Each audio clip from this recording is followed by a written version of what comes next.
Chapter 955. Shatter. Are you dreaming? Ha ha, the golden lightning leopard laughed wildly, its bell-like eyes filled with disdain. You'll know soon whether I'm dreaming or not. Qin Feiyang turned around and stopped in mid-air, staring at the golden lightning. The golden lightning cut across the sky, the thunder was deafening, and the terrifying destructive power distorted the void. Just as the golden lightning was about to strike, Qin Feiyang raised his right hand and slapped it. In the middle of his palm, a golden word return appeared.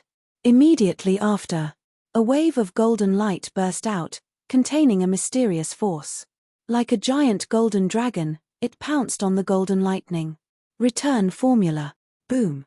Crack. When the two met, a loud explosion sounded between heaven and earth, almost tearing people's eardrums.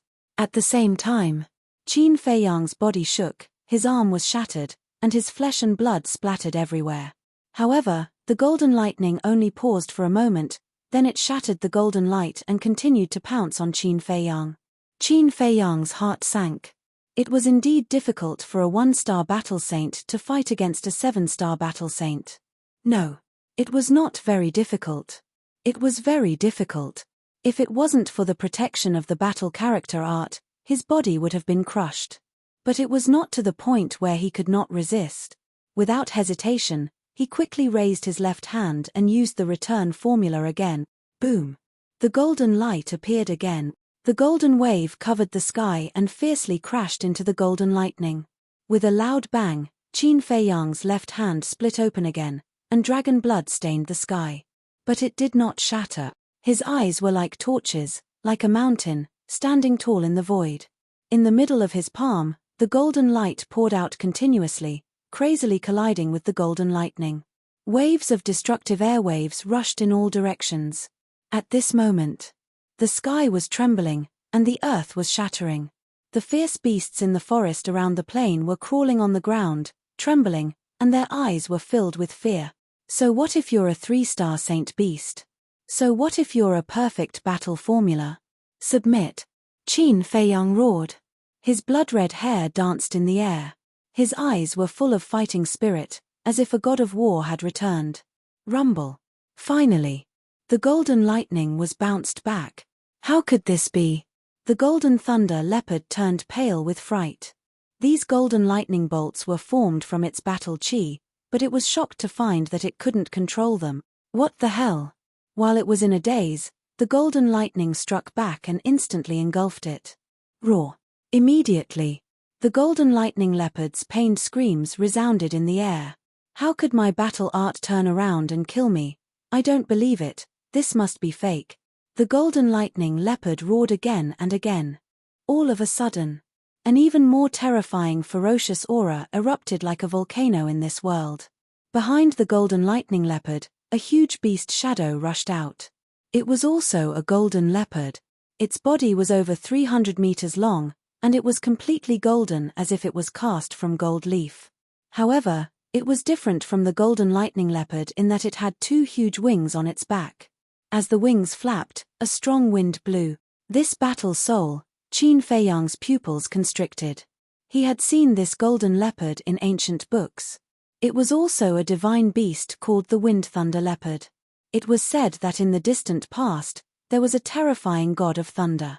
The god of thunder controlled all the thunder tribulations in the world and was one of the rulers of heaven and earth. The god of thunder's mount was the Wind Thunder Leopard. The Wind Thunder Leopard, whether it was in terms of speed or the ability to control lightning, far surpassed all living creatures. Qin Feiyang really didn't expect the golden lightning leopard to have such a terrifying battle soul. Are you afraid? But it's too late. Just wait to be destroyed. Innate superpower, thunder destruction. As the golden lightning leopard roared, the wind thunder leopard rushed into the sky and stood proudly at the top of the 9 heavens. The next moment, in the cloudless sky, golden waves appeared out of nowhere, covering the sky and the sun. That was lightning. Looking from below, the sky seemed to have turned into a sea of lightning, exuding an aura of destruction. Crack. Boom. For a moment. In the sky of the White Tiger mountain range, it was as if a god of thunder had appeared. Lightning flashed and thunder rumbled, deafening the ears. The terrifying power of thunder shrouded the entire world. What's going on? In the distance. In the sky above a forest, the young man in black looked up at the sky, his face full of surprise. Could it be that some kind of treasure has appeared? Suddenly, his eyes flashed and he rushed to the plains like lightning. As for the ferocious beasts in the vicinity of the plains, they were extremely terrified when they sensed the frightening might of the lightning. Looking at Qin Feiyang again, at this moment, his face was full of seriousness. The golden sea of lightning in the sky was even more terrifying than the perfect battle skill that the golden lightning leopard had evolved before. Whoosh! The golden lightning leopard smiled coldly and rushed into the sky. Standing above the sea of lightning, it looked down at Qin Feiyang. In a trance, it was like a god of thunder, dominating the fate of all things. Human, wake up for this emperor. It raised its head and roared. It sounded like a great bell that resounded through the sky. Instantly, the sea of lightning in the sky poured down like a huge golden waterfall. It was an extremely spectacular sight. However, the destructive power it emanated was shocking as well. Qin Feiyang did not dare to be careless. This was because the falling sea of lightning gave him a fatal sense of danger. Clang! Accompanied by two loud noises, two blazing waves of fire surged out from behind him. That was right. He had activated his Scarlet Sword Soul and the Nine-Leaf Fire Lotus at the same time. In fact, he was confident in his Scarlet Sword Soul and the Nine-Leaf Fire Lotus. In terms of power, either of his two battle souls was stronger than the Golden Lightning Leopard's battle soul. However, at this moment, there was a huge gap between his cultivation base and the Golden Lightning Leopard's. The power of a battle soul would change according to one's cultivation base. If he only activated one battle technique now, he might not be able to compete with the Golden Lightning Leopard's battle soul. Therefore, he did not hesitate to activate both of his battle souls. As for the Purple Gold Dragon Soul and the Kill Formula, they were his greatest trump cards. Under normal circumstances, he would not use them. Moreover, the Golden Lightning Leopard did not have the right to make him use these two trump cards. Roar! Clang! As soon as the two battle souls appeared, they were instantly awakened. The 9 Fire Lotus leaves all fell off, each of them releasing a world-destroying wave of energy. The flaming beast shadow roared as it emerged from the Scarlet Sword Soul. Its might shook the world. Crush it! Qin Feiyang shouted. The two battle souls shot into the clouds and blasted into the sea of golden lightning. Rumble! A loud explosion shook the heavens, and the earth lost its color. The stalemate lasted for less than 3 breaths before the sea of golden lightning disintegrated. It turned into a golden rain of light that dyed the sky and earth red. The 9 Fire Lotus leaves disappeared in the explosion as well. The flaming beast shadow and the Scarlet Sword Soul were slightly damaged as well. However, this did not affect their auras. The two battle souls charged into the clouds at the same time. The Scarlet Sword Soul brought along thousands of sword auras and slashed toward the Golden Lightning Leopard. The flaming beast shadow roared like thunder and charged toward the Golden Lightning Leopard's battle soul, the Tempest Divine Leopard. Damned humans. He actually activated both of his battle souls. However, if he wants to hurt me with this, he must be dreaming. Thunderbolt 10,000 strikes. The Golden Lightning Leopard's expression was ferocious. It once again evolved a perfect battle skill. Lightning surged all over its body as it charged toward the Scarlet Sword Soul. The Tempest Divine Leopard roared and charged toward the flaming beast shadow at lightning speed. Bang! In that instant, both parties collided. The Scarlet Sword Soul, the flaming beast shadow, and the Tempest Divine Leopard were destroyed together.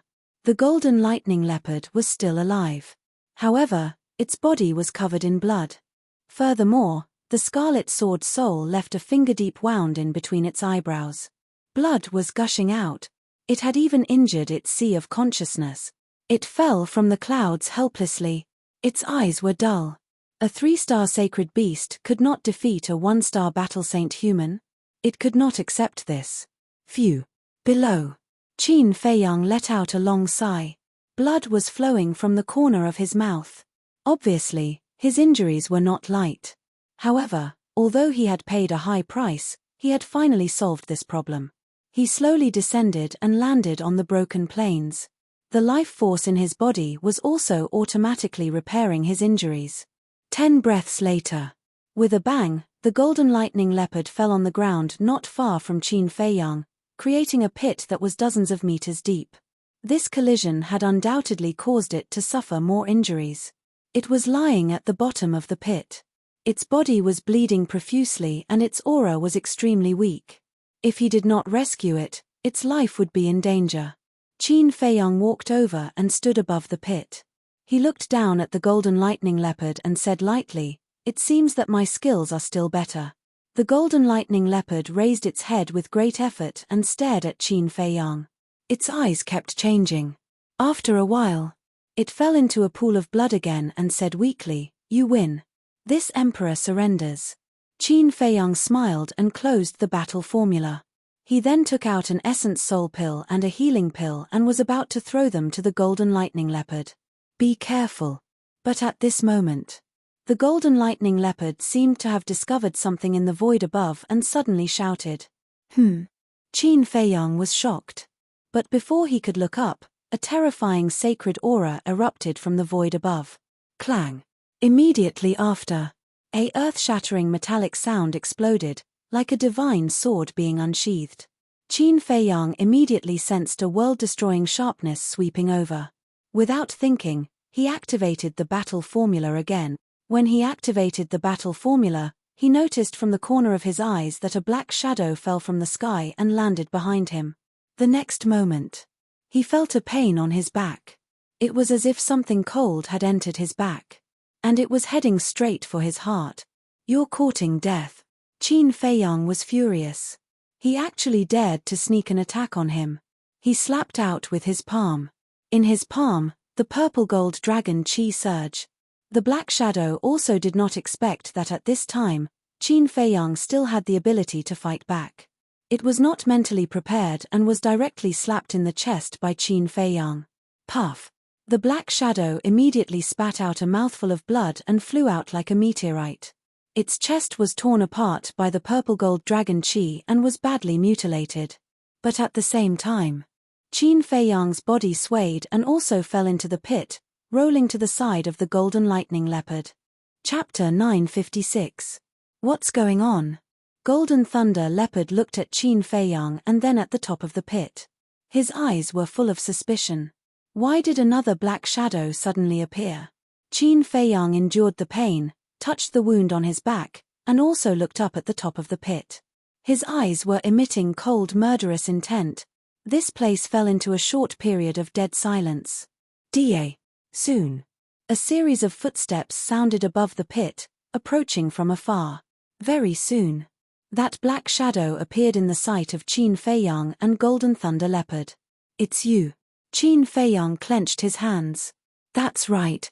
It was the black-clothed youth he met in front of the martial arts treasury. "Yes, it's me." The black-clothed youth stood above the pit, holding a dagger in his hand. The dagger was stained with purple gold blood. Obviously, the black-clothed youth used this dagger to sneak attack Qin Feiyang. "Why did you sneak attack me?" Qin Feiyang said in a deep voice. "Because I don't accept it.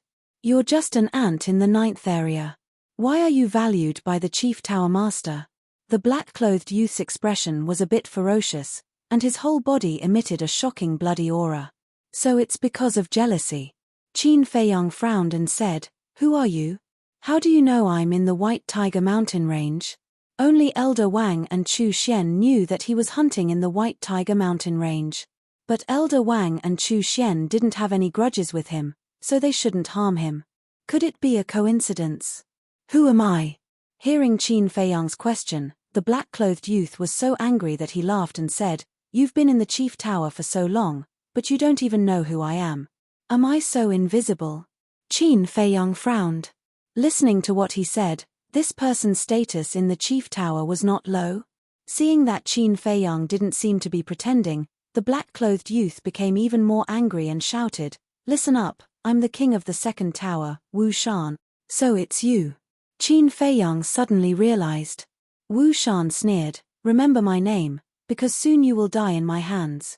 So confident. Qin Feiyang said with a smile. Stop pretending. Although I did not see the entire process of your battle with the Golden Thunder Leopard, I can tell from your injuries that you are already at the end of your road. In addition to my sneak attack on you at the end, I'm afraid that even a 9-star war sect can easily take care of you now. Wu Shan sneered. Qin Feiyang sighed helplessly. Why is it that in this world, there are always some people who like to act smart? Indeed.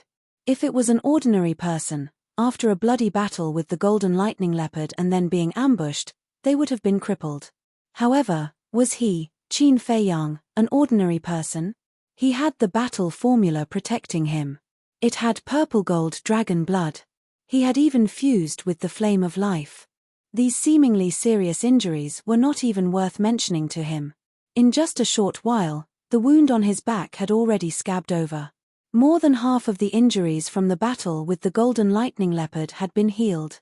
However, since Wu Shan liked to act smart, then there was no harm in satisfying him. Qin Feiyang said helplessly, "All right, since you've already seen through me, then I won't pretend anymore. Just tell me, what will it take for you to let me go? You should have done this earlier." Wu Shan laughed sarcastically, lowered his head to look at the purple-gold dragon blood on the dagger, and said, "Answer my first question first. Why is your blood purple-gold? I was born like this. I don't know even if you ask me," Qin Feiyang said. Wu Shan raised his eyebrows, and said, "The second question, why were you able to break through to the War Sage realm in such a short period of time? Why else? Of course it's because my talent is good.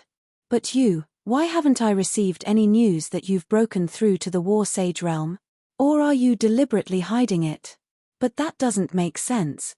Every disciple of the main tower yearns to enter the sacred grounds. Once they break through, they will immediately report it. If you're really hiding it on purpose, then you must have some unspeakable secret."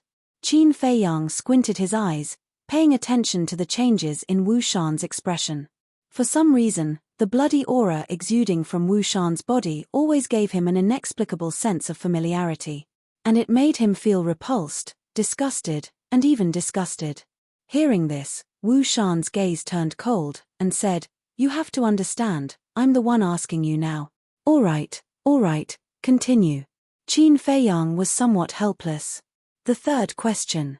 Although I did not see the entire process of your battle with the Golden Thunder Leopard, I clearly saw when you activated your battle soul. Your Sword Soul and Fire Lotus are exactly the same as Qin Feiyang's battle soul in the legends. Tell me, are you Qin Feiyang? Wu Shan's eyes flashed. Qin Feiyang? Who is this? The Golden Thunder Leopard was slightly stunned, and turned to look at Qin Feiyang, its eyes filled with suspicion. At the same time, Qin Feiyang's heart trembled. He was actually seen by this person. Then this person must not be left alive. Next, he looked at the Golden Thunder Leopard and blurted out, "An unforgivable person." Ooh. After saying this, he was stunned.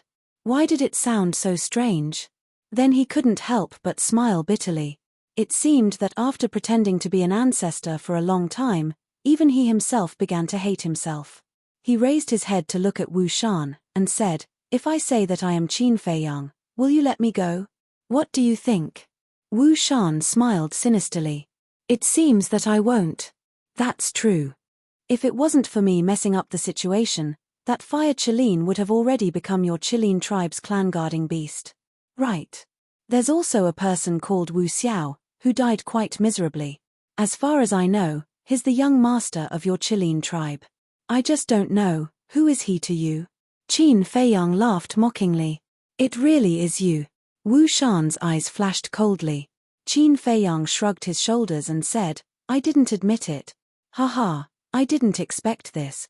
Qin Feiyang, who is wanted by the Mu Jiao and the Pagoda, is actually under everyone's nose. Even the Pagoda Lord wants to accept you as a pro-disciple. What a joke." Wu Shan laughed again and again, his eyes full of ridicule. "This is a mockery of the Mu Jiao and the Pagoda. Haha." Qin Feiyang slowly got up and said, "Knowing too much is not necessarily a good thing. Then what do you want? Kill me to silence me? But now, do you have the ability to do so?" Wu Shan crossed his arms and looked at Qin Feiyang playfully. Then you have to be ready. Qin Feiyang's mouth lifted, his feet moved and instantly appeared in front of Wu Shan. What? This speed? The smile on Wu Shan's face suddenly froze. Since you already know that I am Qin Feiyang, then you should know how terrible my means are. Qin Feiyang chuckled. He raised his left arm and casually threw out a punch. Don't try to intimidate me. Wu Shan was furious, his 5 fingers clenched into a fist and punched towards Qin Feiyang. He doesn't believe that Qin Feiyang really has the strength to fight with him. Boom. The 2 fists collided with a loud bang. Qin Feiyang, who has the battle secret art to protect his body, stood firmly on the ground and did not move. On the other hand, Wu Shan was blown away on the spot, blood spurted from his mouth, and with a loud bang, he smashed into a broken ditch not far away. This power, impossible, absolutely impossible. He was lying on the ground with his hands on the ground, looking up at Qin Feiyang. His face was full of disbelief. I was just teasing you. I didn't expect you to take it seriously. Now you're surprised. Qin Feiyang stepped forward, walking towards Wu Shan as he laughed. Teasing me? Wu Shan was stunned. Following closely. His face contorted in anger. He was actually teasing him. What did he think he was? A monkey? A clown? You are a 1-star battle saint. I am also a 1-star battle saint. He slowly got up from the ground. His face was extremely ferocious. Yes, we are both 1-star battle saints, so what? Qin Feiyang asked. I don't believe that I can't kill you when you are injured. Wu Shan's body shook, and his whole body was burning with flames. These flames were formed by battle force. It also carried a faint aura of a Qilin. It seemed that there was the power of the Qilin bloodline in his body. Following closely, he waved his hand, and the flames around him rushed up to the sky. In the blink of an eye, a huge flaming sword appeared. The huge sword was hundreds of feet long, and its body was surrounded by flames, illuminating half the sky. On the blade, there was a Qilin pattern. Qilin sword, slash. Following that, Wu Shan roared, and the huge sword slashed towards Qin Feiyang with an ear-piercing sound of wind and thunder. Perfect battle art. Qin Feiyang muttered, his eyes full of disdain. If it was any other 1-star battle saint, they would definitely not dare to face that huge sword head-on. But Qin Feiyang even had a divine art, so he naturally wouldn't be afraid of this so-called Qilin sword. Moreover, he wasn't afraid of anyone in the same realm. Ever since I mastered the divine dragon technique, I haven't used it in a real battle. Now, I'll use you to test my saber. Qin Feiyang placed his hands in front of his chest and formed a seal. Streaks of purple-gold dragon energy quickly gathered between his hands. In the blink of an eye, a palm-sized square seal condensed, emitting a resplendent purple-gold divine light. And at the bottom of the square seal, there was a purple-gold divine dragon. That's right. This was the first move of the divine dragon technique, divine dragon seal. How powerful are you exactly? Qin Feiyang muttered, suddenly looked up at Wu Shan, waved his arm, and the divine dragon seal broke through the sky. Woo woo. Roar. Suddenly, a violent wind blew, and the dragon's roar shook the 9 heavens, as if a divine dragon really was born. At the same time, the divine dragon seal expanded in the wind, and in an instant, it was like a towering mountain, colliding with the Qilin sword. That mighty dragon's might swept across the sky, causing countless beasts to tremble. In less than a blink of an eye, the divine dragon seal and the Qilin sword collided. Boom. Accompanied by a loud noise that shook the sky, the Qilin sword was instantly shattered by the divine dragon seal like a withered tree. There wasn't even the slightest bit of resistance, seemingly unable to withstand a single blow. Puff. Wu Shan's face instantly turned pale, his body shook violently, and he spat out mouthfuls of blood. He looked at the divine dragon seal, his face filled with disbelief. At the same cultivation level, with the same level of battle art, how could it possibly crush his Qilin sword? He didn't associate the divine dragon seal with a divine art at all, and thought that the divine dragon seal was a perfect battle art like the Qilin sword. In fact, he couldn't be blamed. No matter who it was, no one would think that the divine dragon seal was a divine art. Chapter 957. Crushing. Qin Feiyang was very satisfied with this. From now on, this divine dragon secret art would undoubtedly be his trump card. So strong. At the same time, the Golden Thunder Leopard was also deeply shocked by Qin Feiyang's methods. It was only now that it understood that Qin Feiyang did not use his full strength when fighting with it. This person was really hiding his strength. Could he still have other tricks up his sleeve? The Golden Thunder Leopard could not help but wonder. If Qin Feiyang had used these trump cards from the beginning, it would have been defeated long ago. I am a dignified king, how can I be defeated by you? Wu Shan, who was stunned for a moment, suddenly roared and erupted with an aura that was even stronger than before. Roar. Next. Accompanied by a loud beast roar, a Qilin rushed out from behind Wu Shan. That was not a real Qilin, but Wu Shan's battle soul. It was also not a fire Qilin, but a black Qilin. Its entire body was burning with pitch-black flames, like a demonic flame, filled with a gloomy aura. But even so, it was shocking enough. Because the black Qilin was the same as the fire Qilin, they were both divine beasts. And among the divine beasts, the black Qilin's status was comparable to the golden dragon. You're just an ant, how dare you challenge my majesty, go to hell. Innate divine ability, roaring sky. Wu Shan was hysterical as if he had gone mad. As soon as his voice fell, the black Qilin roared at Qin Feiyang in the sky. Suddenly, an invisible sound wave emerged, like a rolling torrent, pouncing towards Qin Feiyang. Boom! Crack! The already broken ground once again crazily cracked open, and abyss after abyss spread out. For a moment, the plains sank, chasms appeared everywhere, and a sandstorm swept through the sky. It was shocking. At the same time, under the impact of the sound wave, Qin Feiyang's ears also spurted blood like arrows, and his mind rumbled. Damn it, why is one stronger than the other? The Golden Thunder Leopard was extremely angry, dragging its seriously injured body and frantically fleeing. The sound wave was too terrifying, shattering the earth. Even the mountain range outside the plains was destroyed. Towering trees rose from the ground and filled the sky. Mountain ridges collapsed one after another, and countless ferocious beasts were implicated, dying tragically on the spot. Jie, now you know how powerful I am. Today, you will definitely die. No, I won't kill you. I'll cripple you and refine you into a pill so that you can never reincarnate. Wu Shan laughed sinisterly. Refining it into a medicinal pill? Qin Feiyang raised his eyebrows. How could Wu Shan say something like that? Could it be? Qin Feiyang suddenly thought of the blood demon pill. This was because only the blood demon pill required human flesh and blood. I understand. Why does the smell of blood on his body make me feel disgusted, familiar, and disgusted? So it's because of this blood demon pill. Qin Feiyang abruptly raised his head and looked at Wu Shan, his eyes flashing with intense killing intent. The purple-gold dragon aura surged wildly from his body, and in an instant, a purple-gold divine dragon was born.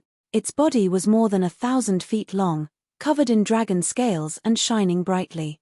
Although it was condensed from battle chi, its demeanor and appearance were exactly the same as a real purple-gold divine dragon. For someone like you, even if I destroy your bones and scatter your ashes, it will still be difficult to vent my hatred. Competing in sound wave attacks, is it? You're still far from it. Divine Dragon Art, Second Style, Divine Dragon Roar. Qin Feiyang shouted angrily. The purple-gold divine dragon turned in the air and let out a loud dragon roar at Wu Shan and the Ink Qilin. Roar, immediately. A sound wave was born and instantly shattered the sound wave released by the Ink Qilin. It could be said to be unstoppable. This, Wu Shan turned pale with fright. The power of this dragon roar was actually more terrifying than the Ink Qilin's innate ability. Was he dreaming? One had to know.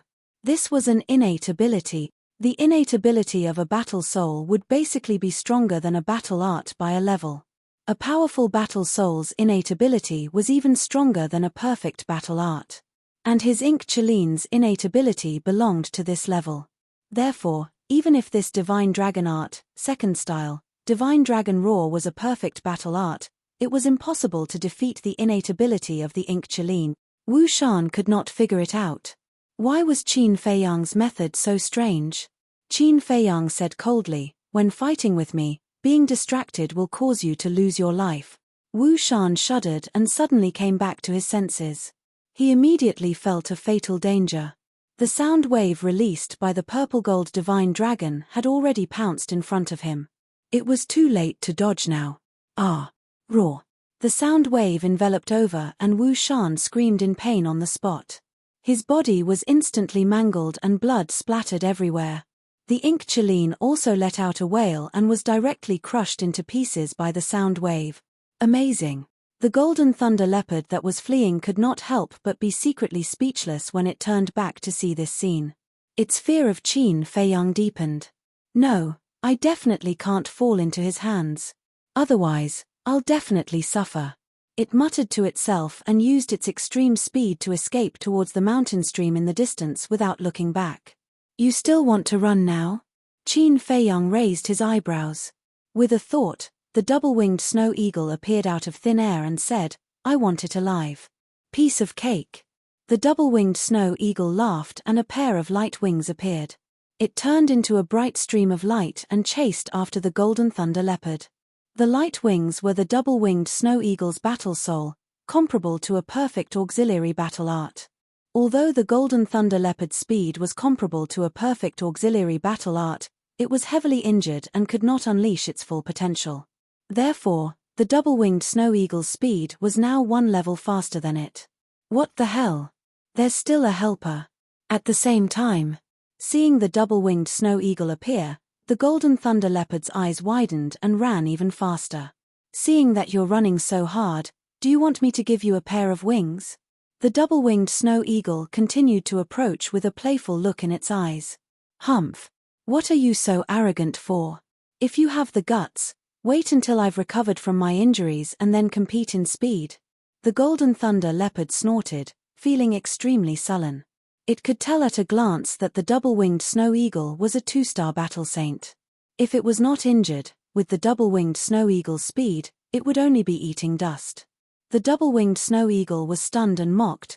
Why don't you say wait until you've broken through to the Battle Emperor realm? Don't you know that there's a saying, take advantage of your weakness? You're so stupid that it's cute. Damn, you're the stupid one. Not only are you stupid, your whole family is stupid. The golden thunder leopard scolded continuously. Damn, say it again if you have the guts. The double-winged snow eagle roared. So what if I say it, bite me? The golden thunder leopard was not to be outdone. It turned around and looked at the double-winged snow eagle provocatively. Looking at the two beasts chasing each other, Qin Feiyang could not help but feel weak both physically and mentally. This was supposed to be an exciting chase, but now it had been turned into a shouting match by these two beasts. Both of them were the best.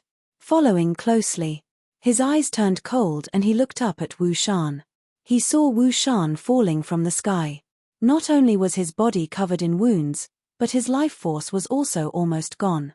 Finally, with a loud bang, Wu Shan fell to the ground, creating a large crater. The little bit of life energy that remained immediately dissipated.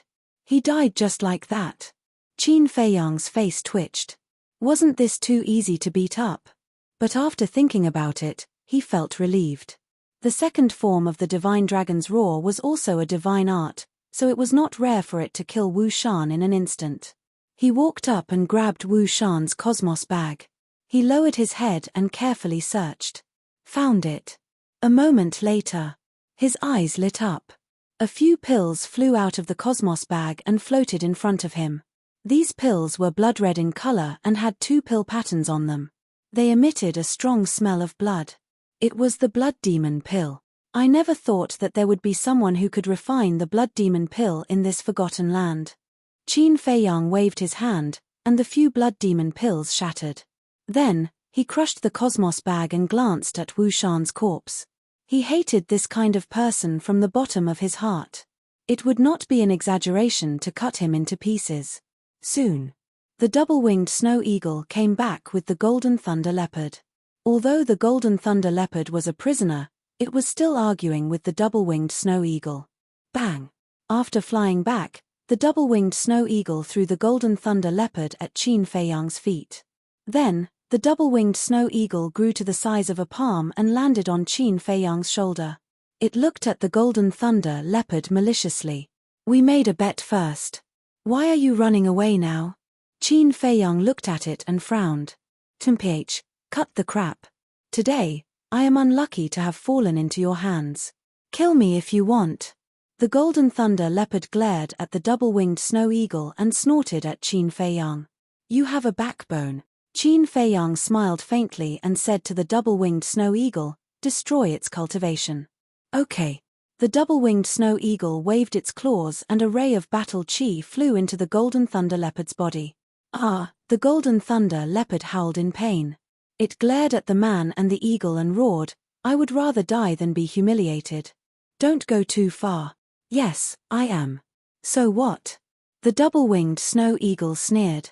The golden thunder leopard was furious. It roared, bastard, let's fight one-on-one if you dare. One-on-one? That's exactly what I want. The double-winged snow eagle laughed evilly and rushed up to the golden thunder leopard to beat it up. Bastard, this is not fair. The golden thunder leopard roared again and again. Its lungs were about to explode. The double-winged snow eagle slapped the golden thunder leopard's mouth with its claws. It said disdainfully, you want to be fair? Ridiculous. The golden thunder leopard lost its temper. It finally realized that the double-winged snow eagle was not a good bird. Qin Feiyang shook his head and laughed.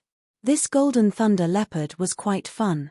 He quickly formed a seal with his hands and a seal of slavery appeared. Then, it flew into the golden thunder leopard's head like lightning. The golden thunder leopard screamed and asked in surprise, what did you do to me? Kid, you're lucky. This is called the seal of slavery. If you dare to do anything stupid in the future, Qin Feiyang can erase your soul with just a thought, no matter where you hide. And Qin Feiyang can also peek into your inner thoughts. The double-winged snow eagle gloated. The golden thunder leopard was stunned. How could this be called lucky? It was simply unlucky. Qin Feiyang laughed, don't be nervous. As long as you do as I say, I won't hurt you. What do you want me to do? Chapter 958.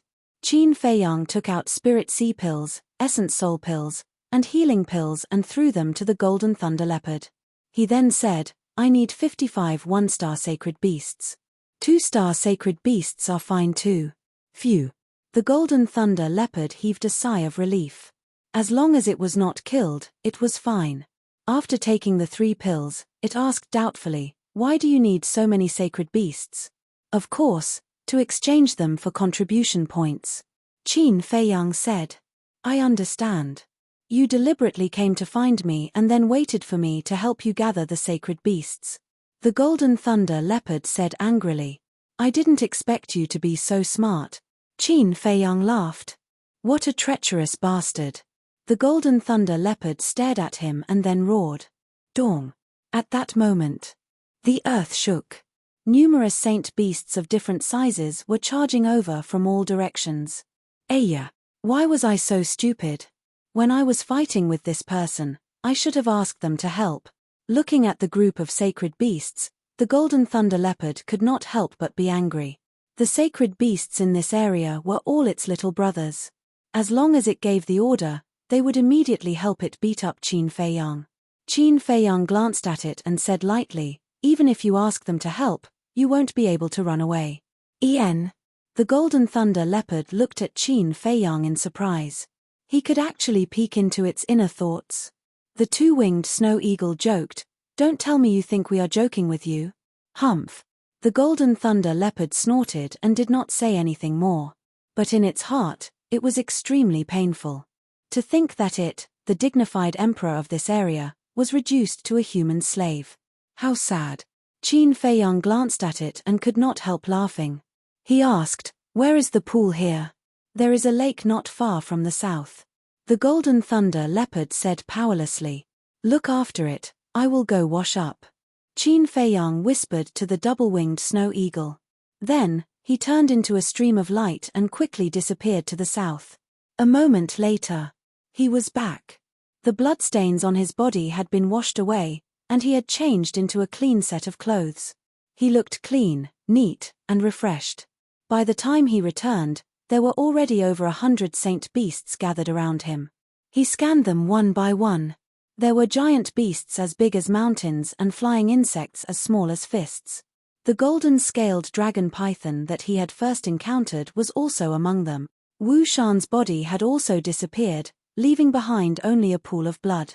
It was obvious that he had been eaten by the beasts.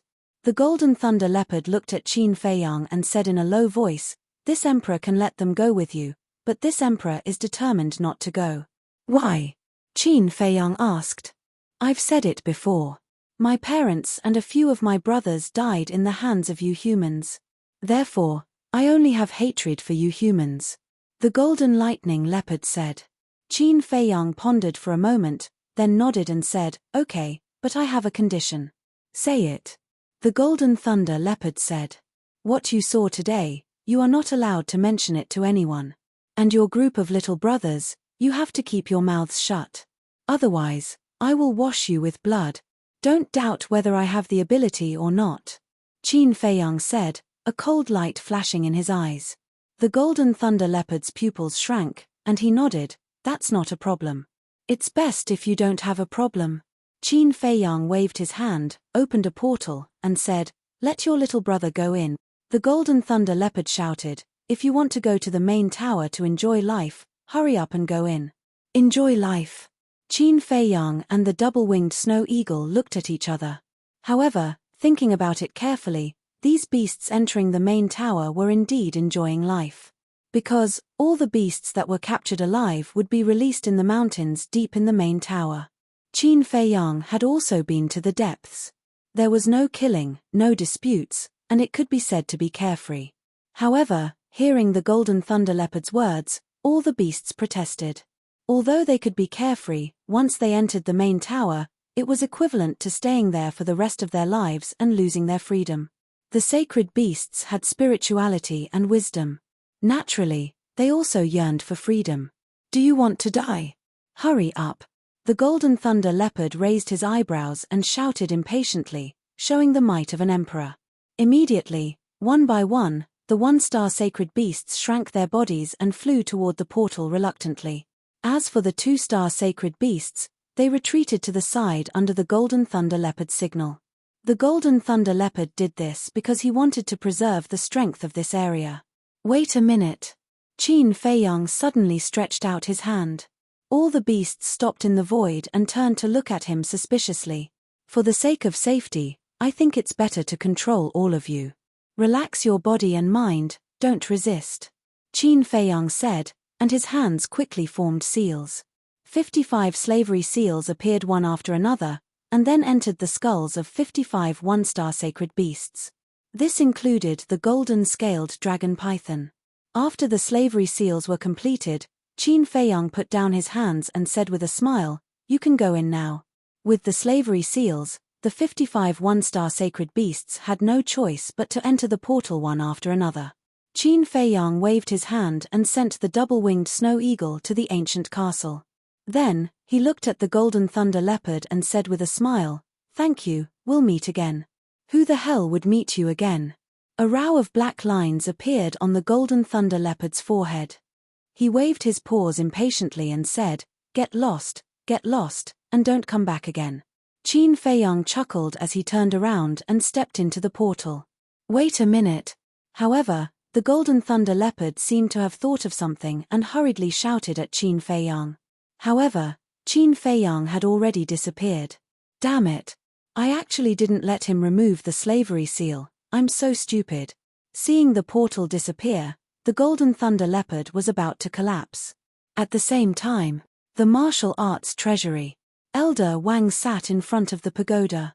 In the square in front of the pagoda, a few disciples stood together, each holding a stone box and a jade slip. Their eyes were filled with disappointment. Obviously, they had just come out from the martial arts treasury and they were very dissatisfied with the combat arts that they had obtained. Bang!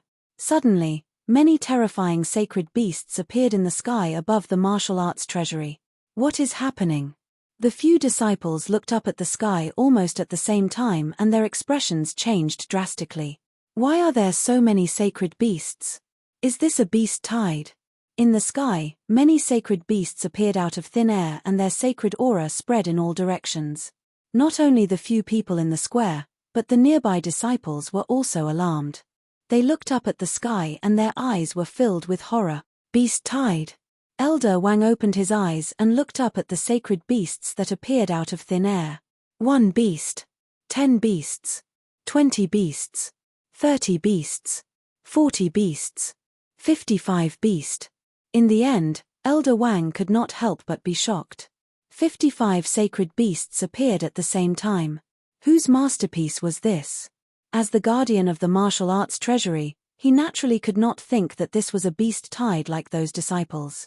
And in the Forgotten Continent, there were no fierce beasts that dared to barge into the main pagoda. So, this must have been captured alive by some disciple. However, to be able to capture 55 sacred beasts in one go, this was the first time in the history of the main pagoda. Who could it be? Who had such great ability? Finally, a white figure appeared out of thin air.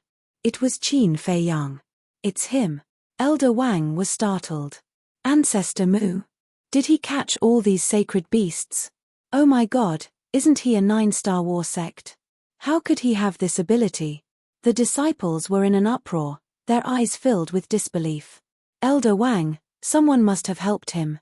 Right, a mere 9-star war sect, capturing 55 sacred beasts alive. Even if you beat me to death, I won't believe it. Nullified, it must be nullified. The few disciples in the plaza immediately looked at Elder Wang and said angrily. Because Qin Fei Yang had deliberately hidden himself, other than Elder Wang, the chief pagoda master and a few others, no one knew that he had already broken through to the War Saint realm. Hearing the words of those disciples, Elder Wang rolled his eyes and ignored them. He looked at Qin Fei Yang and laughed. You have once again made this old man have a whole new level of respect for you. I was just lucky. Qin Fei Yang landed in front of Elder Wang and laughed dryly while rubbing his head. Luck again. Elder Wang's face twitched, and he shook his head. You little fellow, you really are unfathomable. Elder Wang, you can't be thinking of covering up for your ancestor, right? Seeing Elder Wang and Qin Fei Yang talking and laughing, the disciples couldn't help but become anxious. Actually, they were jealous.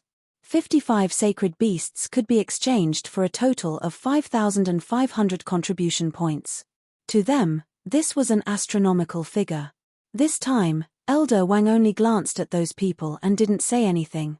Qin Fei Yang turned around and looked at those people, his eyes full of ridicule. Did we say something wrong? With your strength, it's impossible to capture so many sacred beasts alive. You're also quite stupid. If you only brought back one sacred beast, we can still reluctantly accept it, but you actually brought back 55. Isn't this equivalent to exposing that someone helped you? We all know that you're about to become the chief pagoda master's disciple, but you can't be so arrogant. That's right, your behavior is simply breaking the rules of the chief pagoda. The few of them ridiculed without restraint. Stupid. Qin Fei Yang shook his head and laughed. Boom. All of a sudden, a terrifying sacred aura roared out from his body and rushed toward those people. Puff. The few of them immediately spat out blood and retreated, their faces full of shock and horror. This is sacred aura. How is this possible? When did he break through to the Battle Saint realm? Those people who ran over to watch the show were also shocked when they saw Qin Fei Yang's saint aura exploding out of his body. Now tell me, are you stupid or am I stupid? Qin Fei Yang looked at those people indifferently, the contempt in his eyes was undisguised. We are stupid. Those people were trembling with fear, terrified to the extreme. Qin Fei Yang glanced at them disdainfully, retracted his sacred aura, and turned to Elder Wang with a smile. Can I enter the martial arts treasury now? Of course. Give your identity medallion to this old man. Elder Wang said with a smile. The more he looked at the young man in front of him, the more satisfied he was. He could always bring surprises. Qin Fei Yang took out his identity token and handed it to Elder Wang with both hands. Elder Wang waved his hand, and a ray of light swept into the identity token. He then smiled. You can go in now. Thank you. Qin Fei Yang grabbed the identity token, thanked Elder Wang, and walked toward the door. As for those disciples, as they looked at Qin Feiyang's back, their hearts were filled with bitterness. They wanted to embarrass Qin Feiyang in front of everyone, but they did not expect that they would become clowns instead. Most importantly, they had offended the future Chief Tower Master's disciple. If this person took revenge on them in the future, they would not be able to resist at all. Regret. At this moment, they wanted to slap themselves. Why did they have to show off for no reason? Weren't they just looking for trouble?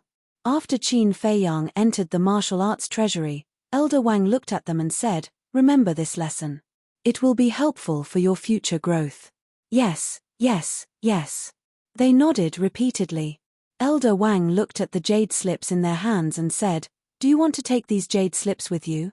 If not, return them to me." They hurriedly and respectfully handed over the stone box and the jade slip.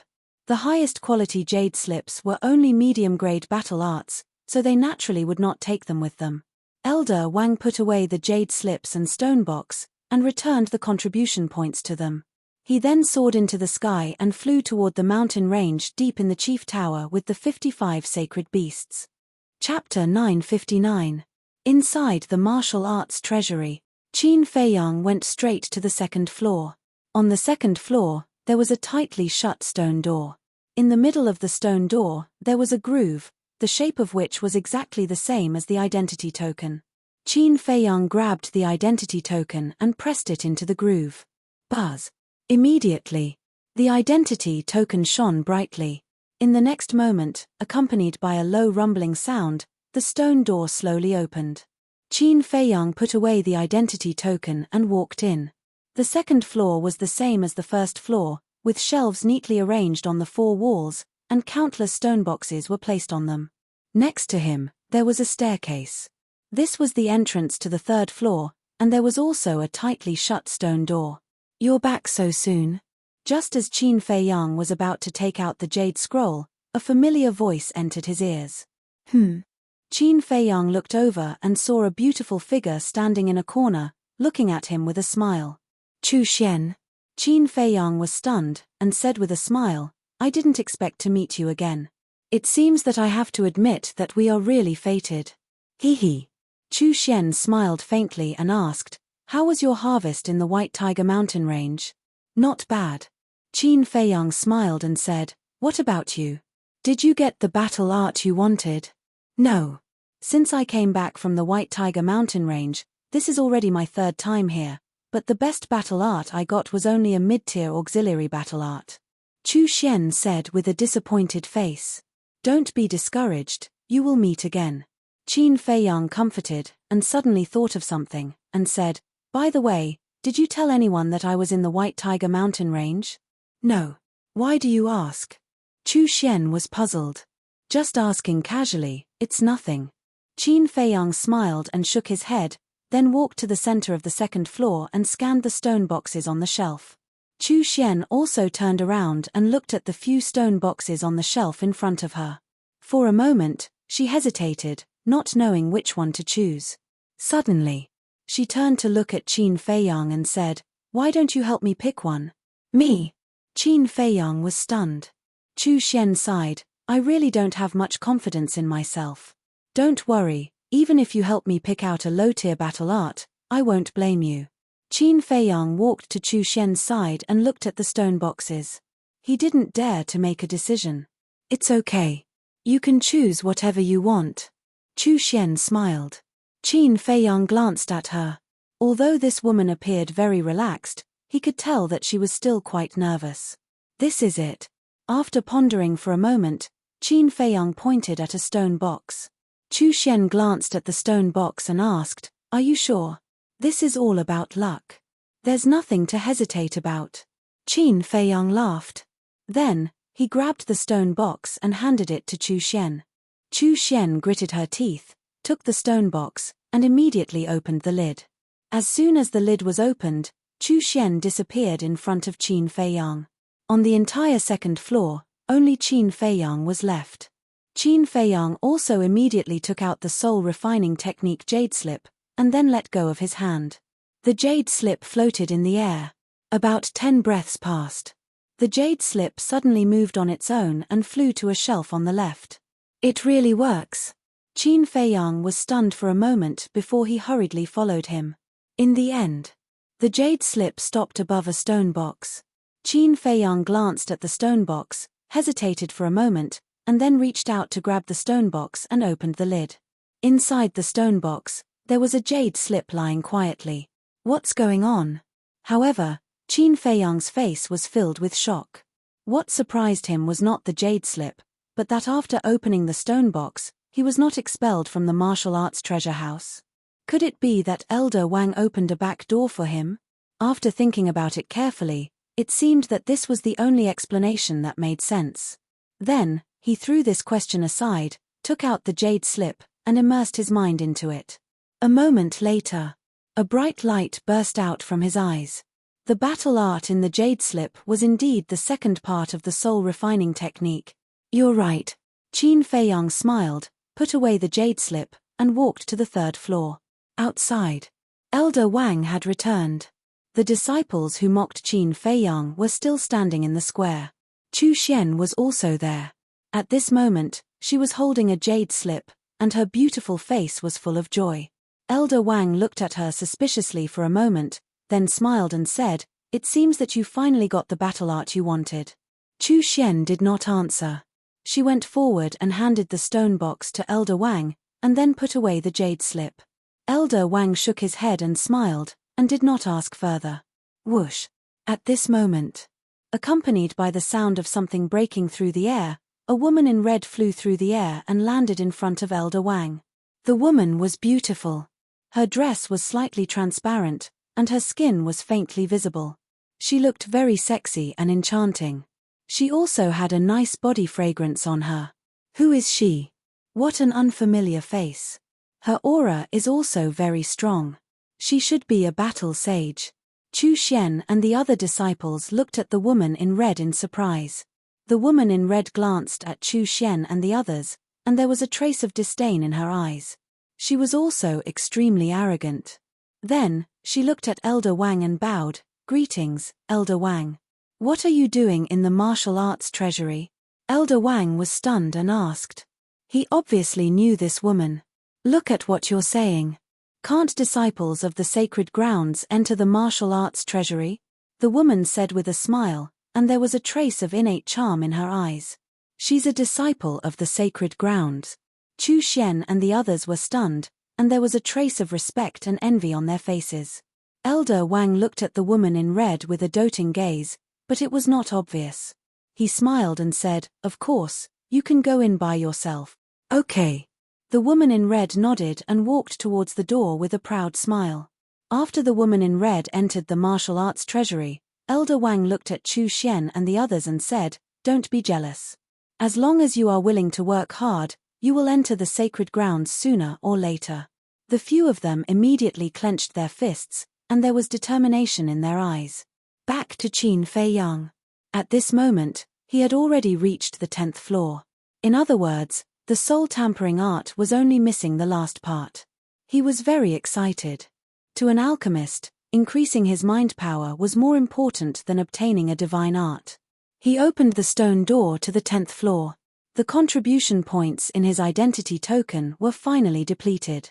Compared to the 9 floors below, the number of stone boxes on the 10th floor was more than half. There were only about 1,000 of them. The stone boxes were basically covered with a layer of dust. It was obvious that very few people had entered the 10th floor. Qin Feiyang walked to the center and took out a soul-tampering art jade slip. Because the 10 jade slips were all connected to each other, there was no need to take out the jade slip on the first floor. Time passed breath by breath. This time, it took a little longer. About 20 breaths passed. The jade slip flew toward a shelf in front and finally stopped above the third stone box on the second floor. Qin Feiyang quickly ran over, put away the jade slip, and was about to grab the stone box. Rumble. However, at this moment, the stone door to the 10th floor opened again. Qin Feiyang turned his head and looked suspiciously. He saw a woman in red walking in hurriedly. What a powerful aura! Qin Feiyang's pupils shrank. This woman's aura was actually comparable to Yang Wei's. One had to know. Yang Wei was now a 9-star battle saint, one step away from becoming a battle emperor. This also meant that this woman was also a 9-star battle saint. The woman in red naturally saw Qin Feiyang. She smiled charmingly at Qin Feiyang and walked straight toward Qin Feiyang. What's going on? Qin Feiyang was suspicious. Could it be that this woman was looking for him? But that was not the case. The woman in red walked to Qin Feiyang's side. Without saying a word, she glanced at the shelf in front of her and directly stretched out her slender hand to grab a stone box. Wait. Qin Feiyang was stunned and quickly said anxiously. Because the stone box that the woman in red grabbed was the 10th part of the soul refining technique. However, not only did the woman in red not let go of the stone box, but she also put it away. Then, she turned to Qin Feiyang and said with a smile, "You must be Ancestor Mu?" "I am." Qin Feiyang nodded. The woman in red raised her other hand and hooked Qin Feiyang's chin. She smiled charmingly and said, "You don't look very good, but why are you so talented? Have I been flirted with?" This was Qin Feiyang's first reaction. The woman's behavior was frivolous, her eyes were charming, her red lips were sexy, and her body was intoxicating. She was simply a stunner. Qin Feiyang couldn't help but feel a wave of evil fire rise in his heart, attacking his rationality. He shook his head forcefully and slapped the woman's wrist. When he came into contact with the woman's skin, his mind couldn't help but tremble. Her skin was so smooth and tender. He even grabbed the woman's wrist uncontrollably, unwilling to let go, as if he had been bewitched. Hee. Little brother, did you fall in love with big sister so quickly? The woman covered her mouth and laughed. Her beautiful body trembled, and she had an indescribable charm. Qin Feiyang couldn't help but be lost in thought. The woman leaned forward and blew a breath of hot air beside Qin Feiyang's ear, and said ambiguously, "If you want the jade scroll in this stone box, then come to Longfeng Pavilion to find me tonight." Finished. The woman gently broke free from Qin Feiyang's big hand, then grabbed another stone box, opened it in an instant, and disappeared without a trace. Looking at Qin Feiyang again. He stood motionless on the ground, as if he was still immersed in the woman's charm, his eyes infatuated. How could this be? About 10 breaths of time passed. He suddenly quivered and regained his senses. His face was filled with bewilderment. The woman in red was indeed very beautiful. But he had seen quite a few beautiful women before. Especially the mermaid princess, she was a peerless beauty, but even when facing the mermaid princess, he had never been so infatuated. But now, this woman in red had only teased him a little, and he couldn't help but be distracted. Wasn't this too strange? Crap, the jade scroll. Suddenly, Qin Feiyang's face changed, he grabbed a stone box from the shelf and immediately opened it. The next moment, he appeared in the square in front of the martial arts treasury. Senior apprentice Brother Mu, the few disciples who had mocked Qin Feiyang not long ago immediately swarmed over. Scram! Qin Feiyang raised his eyebrows and shouted. The few of them shrank their necks and hurriedly retreated to the side. Qin Feiyang was not in the mood to pay attention to them at all. He swept his gaze across the square and saw that the woman in red was not there. Chapter 960. What are you looking for? Chu Xian walked up and looked at Qin Feiyang suspiciously. Elder Wang was also puzzled. Qin Feiyang retracted his gaze and looked at Chu Xian. Did you see a woman in red? Woman in red? Chu Xian was slightly stunned and asked, "Are you talking about the disciple from the sacred ground?" From the sacred ground? This time, it was Qin Feiyang who was stunned. After reacting, he said, "It should be her." "Where is she now?"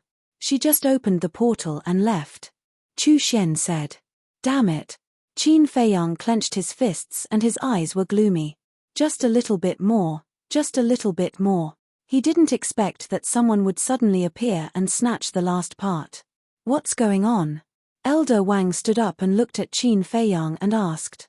Qin Feiyang turned to look at Elder Wang and transmitted his voice. She snatched the last part of the soul refining art on the 10th floor. Elder Wang raised his eyebrows. Elder Wang, do you know who she is? Qin Feiyang asked secretly. This, Elder Wang was a little hesitant and his expression was unnatural. It's really strange. Qin Feiyang didn't notice Elder Wang's expression and muttered with his head lowered. What's strange? Elder Wang asked. As soon as she entered the 10th floor, she went straight to the stone box. Obviously, she already knew that the 10th part of the soul refining art was in the stone box. That's the problem. How did she know? Qin Feiyang raised his head and looked at Elder Wang with a questioning look in his eyes. I'm not sure either. I only know that she's a disciple of the sacred ground. Elder Wang shook his head, but his expression became more and more unnatural. Disciple of the sacred ground, Longfeng Pavilion. Qin Feiyang lowered his head and muttered to himself, his eyes flickering. At the same time, Chu Xian looked at him as if she had something to say. Seeing that Qin Feiyang had his head lowered and didn't move for a long time, she couldn't hold it in and transmitted her voice, thank you. Qin Feiyang raised his head suspiciously and asked, thank me for what? The stone box you picked just now contained a perfect battle art. Chu Xian smiled. Qin Feiyang was stunned. He had just casually picked a perfect battle art. Wasn't his luck a bit too good? Suddenly, he remembered that before he came out, he had also grabbed a stone box. He lowered his head and looked at the stone box in his hand. Could it also contain a perfect battle art? Next, he opened the stone box, took out the jade slip inside, and immersed his consciousness into it. In the end, he was disappointed. This was only a superior battle art. Perhaps other disciples would still take away a high-tier battle art, but to him, it was completely worthless. Qin Feiyang stepped forward and handed over the jade slip and the stone box to Elder Wang. Then, he quietly asked, I wonder if you have mentioned to anyone that I was hunting in the White Tiger Mountain range? No. What happened? Elder Wang was doubtful. Nothing. Qin Feiyang shook his head. If it wasn't Chu Xian or Elder Wang, then who was it? Was it really a coincidence? Suddenly, Elder Wang said again, oh right, I remember now. After you went to the White Tiger Mountain range, Wu Shan came out from the martial arts treasury and asked me about your whereabouts. I casually told him. So that's how it is. Qin Feiyang smiled bitterly.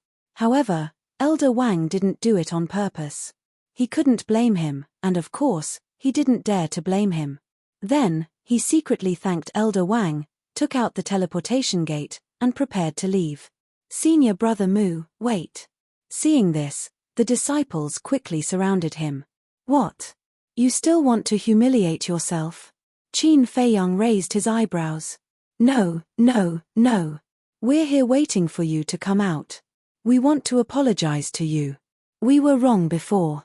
Senior Brother Mu, please be magnanimous and don't bother with us. The few of them lowered their heads. So you're afraid that I'll take revenge on you? Qin Feiyang came to a realization and a cold smile appeared on his face. The few of them trembled in fear. Qin Feiyang shook his head and smiled.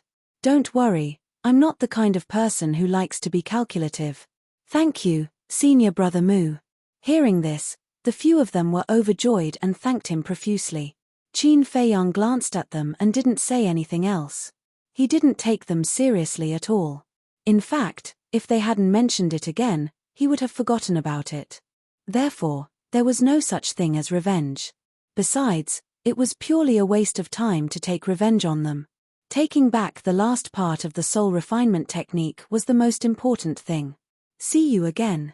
Then, Qin Feiyang nodded and smiled at Chu Xian. He opened the teleportation gate in his hand and walked in without looking back.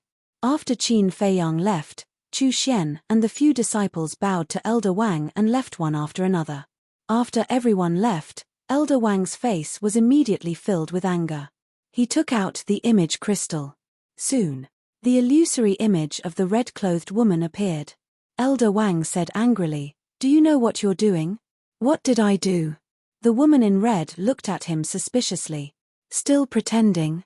Tell me, did you snatch the 10th part of the soul refinement technique?" Elder Wang broke the silence. "Yes, can't I?" The woman in red nodded.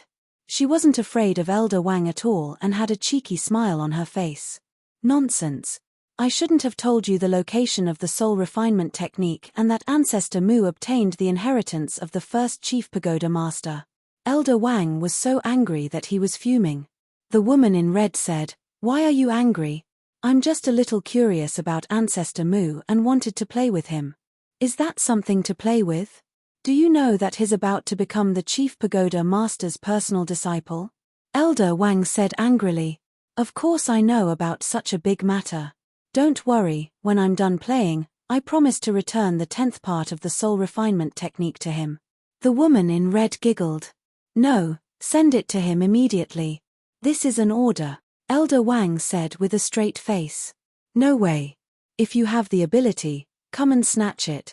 The woman in red made a face at Elder Wang and directly turned off the image crystal. Elder Wang's face was pitch black and his veins were bulging. In the end, he helplessly put away the image crystal and sighed helplessly. "This damn girl, I've really spoiled her." 1 Tower. Alchemy Room Number 10. Qin Feiyang sat cross-legged in an independent cultivation room, calmly comprehending the 2nd to 9th parts that he had just obtained. But after a while, he opened his eyes with an annoyed expression. Without the 10th part, it was impossible to master this soul refinement technique. He put away the jade scroll, took out the image crystal, and sent a message to young Master Hao. Buzz. A while later, young Master Hao's shadow appeared. Seeing young Master Hao sitting in a tea room, Qin Feiyang asked in surprise, "You're still at the Dragon Phoenix Pavilion?" "It's all because I'm waiting for you. It's been half a day, aren't you done yet?" Young Master Hao said unhappily. "I didn't say that I had to go to the Dragon Phoenix Pavilion." Qin Feiyang laughed bitterly, then nodded and said, "Now that I'm done, give me your coordinates." After young Master Hao gave Qin Feiyang his coordinates, Qin Feiyang opened the teleportation gate and directly descended in front of young Master Hao. In the tea room, there was a faint fragrance of tea.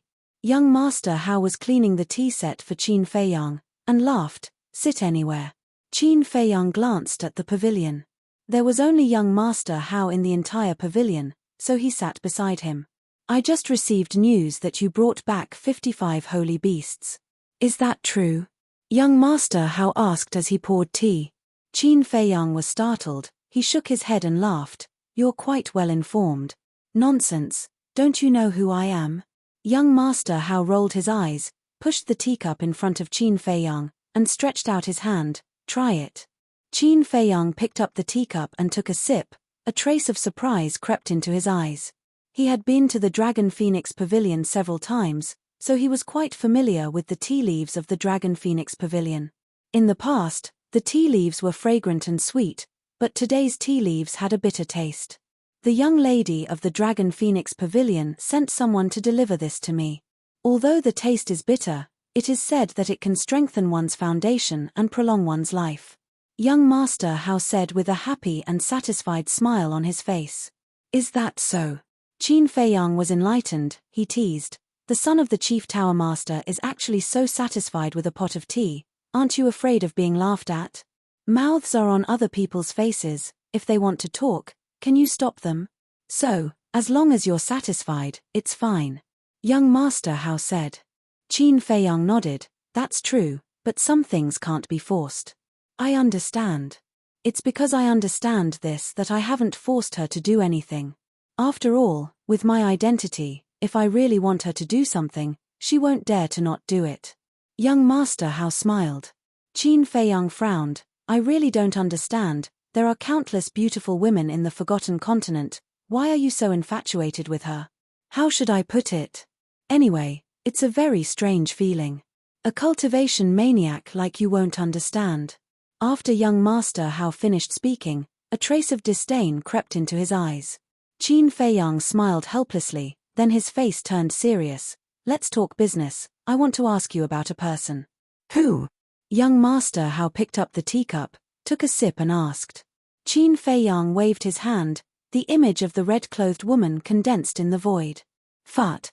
Looking at the red-clothed woman, young Master Hao immediately spat out the tea in his mouth. "Isn't this reaction too big?" Qin Feiyang's face twitched. He asked, "Who is she?" "Wait." After young Master Hao came back to his senses, he hurriedly put down the teacup, looked at Qin Feiyang strangely and asked, "Why are you asking about her?" Qin Feiyang said in annoyance, "Previously in the martial arts treasury, she stole the 10th part of the soul refining technique." Ah! Young Master Hao was stunned, then he laughed. "What are you laughing at?" Qin Feiyang frowned. "Congratulations, you've hit the jackpot." Young Master Hao laughed more and more happily. "Jackpot? I think it's bad luck." "Stop laughing, hurry up and explain." Qin Feiyang waved his hand impatiently. Okay, I won't laugh. Let me tell you this, anyone who is targeted by her will only end up with a mental breakdown. Young Master Hao said. "Is it that scary?" Qin Feiyang raised his eyebrows. "It's even scarier than I said. Moreover, in the entire Forgotten Continent, apart from me, only she dares to mess around in the martial arts treasury." Young Master Hao said. Qin Feiyang's face was stunned. This woman had such a great background. Suddenly, Qin Feiyang looked at young Master Hao and said, "She can't be your father's illegitimate daughter, right?" Scram. Young Master Hao's face darkened, and said, "This old man is not the kind of person you are talking about, stop talking nonsense. Then hurry up and tell me who she is." Qin Feiyang was somewhat powerless. After talking for a long time, he did not mention a single word about the red-clothed woman's identity. "All right. Let me tell you, her name is Wang Yu, Elder Wang's granddaughter. And her parents, one is the Tower Master of the Sacred Ground, the other is the Peak Master of the Sacred Ground. The position in the main tower is only second to my father, and their strength is also very terrifying." Young Master Hao said. Elder Wang's granddaughter? Chapter 961. He didn't expect that this woman was related to Elder Wang. Qin Feiyang looked at young Master Hao and asked, "You have a good relationship with her too?" "Sort of." Young Master Hao nodded. Qin Feiyang said, "Then can you help me?" "No." Young Master Hao waved his hand decisively. "I haven't even told you what I want you to help me with, and you refuse like this." Qin Feiyang frowned. "Don't you just want me to help you get back the 10th part of the soul refining technique? If it were anyone else, I would definitely agree to help you without hesitation, but Wang Yu, I really can't afford to offend her. I can only say that you're on your own." Young Master Hao shook his head with a trace of schadenfreude on his face. Qin Feiyang's head was throbbing. Even young Master Hao kept a respectful distance from her. How difficult was this woman?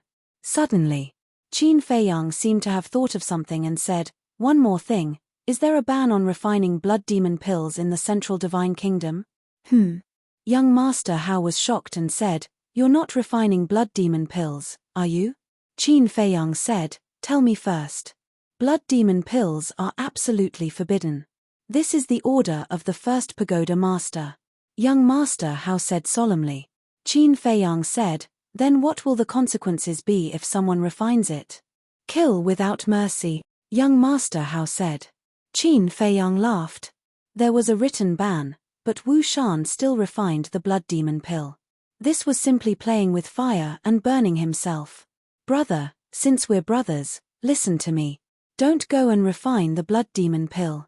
Otherwise, even I won't be able to protect you." Young Master Hao said in a deep voice. "Don't worry, I will never touch this kind of pill." Qin Feiyang laughed. "That's good." Young Master Hao breathed a sigh of relief. After being together for so long, he believed in Qin Feiyang's character. Qin Feiyang said again, "But there's something I think I should tell you." "What is it?" Young Master Hao asked with a smile. Qin Feiyang said, "Wu Shan is refining the blood demon pill." Young Master Hao was stunned. He shook his head and laughed. "Brother, don't joke around. Wu Shan is a member of the Qilin tribe. He doesn't dare to violate this taboo. Do I look like I'm joking? I won't hide it from you. Before in the White Tiger mountain range, he ran over to sneak attack me. In the end, he was killed by me, and in his cosmos bag, I found a blood demon pill." Qin Feiyang said. "Really?" Young Master Hao raised his eyebrows. Qin Feiyang nodded. Young Master Hao said, "Show me his Qiankuan bag." Qin Feiyang said, "I crushed the Qiankuan bag and the blood demon pill in a fit of anger." "What a fool. These are all evidence. Why are you crushing them?" There is no evidence now. Even if you are telling the truth, who would believe you? Young Master Hao glared at Qin Feiyang angrily. Qin Feiyang smiled bitterly. He also hated the blood demon pill. So, he crushed the blood demon pill and the Chenkuan bag out of instinct. Young Master Hao pondered for a while and asked, "Does the Qilin tribe know that Wu Shan refined the blood demon pill?" "I don't know about that." Qin Feiyang shook his head. Young Master Hao said, "This is not a trivial matter. We must investigate it thoroughly. Try to find a way to inquire about it, especially those who are close to Wu Shan." "Okay." Qin Feiyang nodded. Dong. At this moment, there was a knock on the door. Young Master Hao looked at the door and said, "Come in." The door was pushed open. A waiter walked in with a jar of Dragon Phoenix wine in his hand. I didn't ask for wine." Young Master Hao looked at the waiter suspiciously. "Young Master Hao, the thing is, our young lady knew that young Master Mu was coming, so she asked me to bring you a jar of Dragon Phoenix wine." The waiter smiled. Young Master Hao's expression froze as he turned to look at Qin Feiyang suspiciously. Qin Feiyang also had a puzzled look on his face. One had to know. He had opened the teleportation gate and directly came to find young Master Hao. How did the young lady of the Dragon Phoenix Pavilion know? "Please enjoy it slowly." After the waiter placed the wine jar on the tea table, he bowed and left. After the waiter left, young Master Hao suddenly stood up and glared at Qin Feiyang, saying, "Tell me honestly, when did you hook up with her?" "What?" Qin Feiyang was dumbfounded. "Still playing dumb? When I came to the Dragon Phoenix Pavilion, she gave me a pot of tea, but when you came, she actually gave you a jar of Dragon Phoenix wine. Doesn't this mean that your position in her heart is higher than mine?" Young Master Hao said angrily. Qin Feiyang was stunned, so this guy was jealous. However, he couldn't figure out what this lady meant. "You bastard, don't you know that you can't bully your friend's wife? I treated you as a brother in vain." Young Master Hao was about to lose his mind. Seeing that he was about to go berserk, Qin Feiyang hurriedly stood up and said, calm down, calm down." "I can't calm down," young Master Hao shouted. Qin Feiyang rubbed his forehead and said helplessly, "I swear, I have nothing to do with her." "Then how do you explain this?" Young Master Hao pointed to the wine jar on the tea table. "I'm wondering the same thing." Qin Feiyang frowned. Seeing that Qin Feiyang didn't seem to be lying, he asked, "You really have nothing to do with her?" "I really don't. I saw her once during the auction of the Dragon Phoenix wine." "You know it too, what could have happened?" Qin Feiyang looked at him helplessly. Bam! Suddenly, another knock on the door rang out. "Who is it?" Young Master Hao raised his eyebrows. The door opened and a person stood outside. It was the waiter who had left earlier. "I'm sorry, I forgot to tell the two young masters that the young lady sent this jar of Dragon Phoenix wine to congratulate young Master Mu in advance for becoming the direct disciple of the Chief Pagoda Master," the waiter said. "Is that so?" Young Master Hao was stunned. "Yes." The waiter nodded, then closed the door and left. Qin Feiyang sat down on the chair, glanced at young Master Hao, and was about to speak. "Don't say any more. I was wrong about you. I apologize to you." Young Master Hao looked at Qin Feiyang with an awkward expression. Qin Feiyang shook his head and laughed, saying, "I think you're really obsessed." Heh. Young Master Hao scratched his head and laughed dryly. In order to ease the atmosphere, he said, "How are you going to snatch back the 10th part of the soul refining technique from Wang Yu'er?" Qin Feiyang said, "She asked me to come to the Dragon Phoenix Pavilion to look for her tonight." Young Master Hao's face twitched, and he said in a low voice, "Then you have to be careful, she has mastered a type of charm technique that can make any man unknowingly be bewitched by her, and even fall in love with her and die for her." Charm technique. Qin Feiyang was stunned, and he was wondering why he would be obsessed in the martial arts treasury, so it was because of this. "But you don't have to worry, she knows that you are about to become my father's disciple, so she won't really hurt you. She probably just wants to tease you." Young Master Hao laughed. "Tease me?" Qin Feiyang raised his eyebrows, and then the corner of his mouth pursed into a teasing smile. "Then let's see who will be playing who in the end." In the evening, Young master, how left? Qin Feiyang sat alone for a while, then got up and walked out of the pavilion, standing at the side of the corridor, scanning the hall below. Ancestor Mu. What is he doing there? He's motionless. Is he waiting for someone?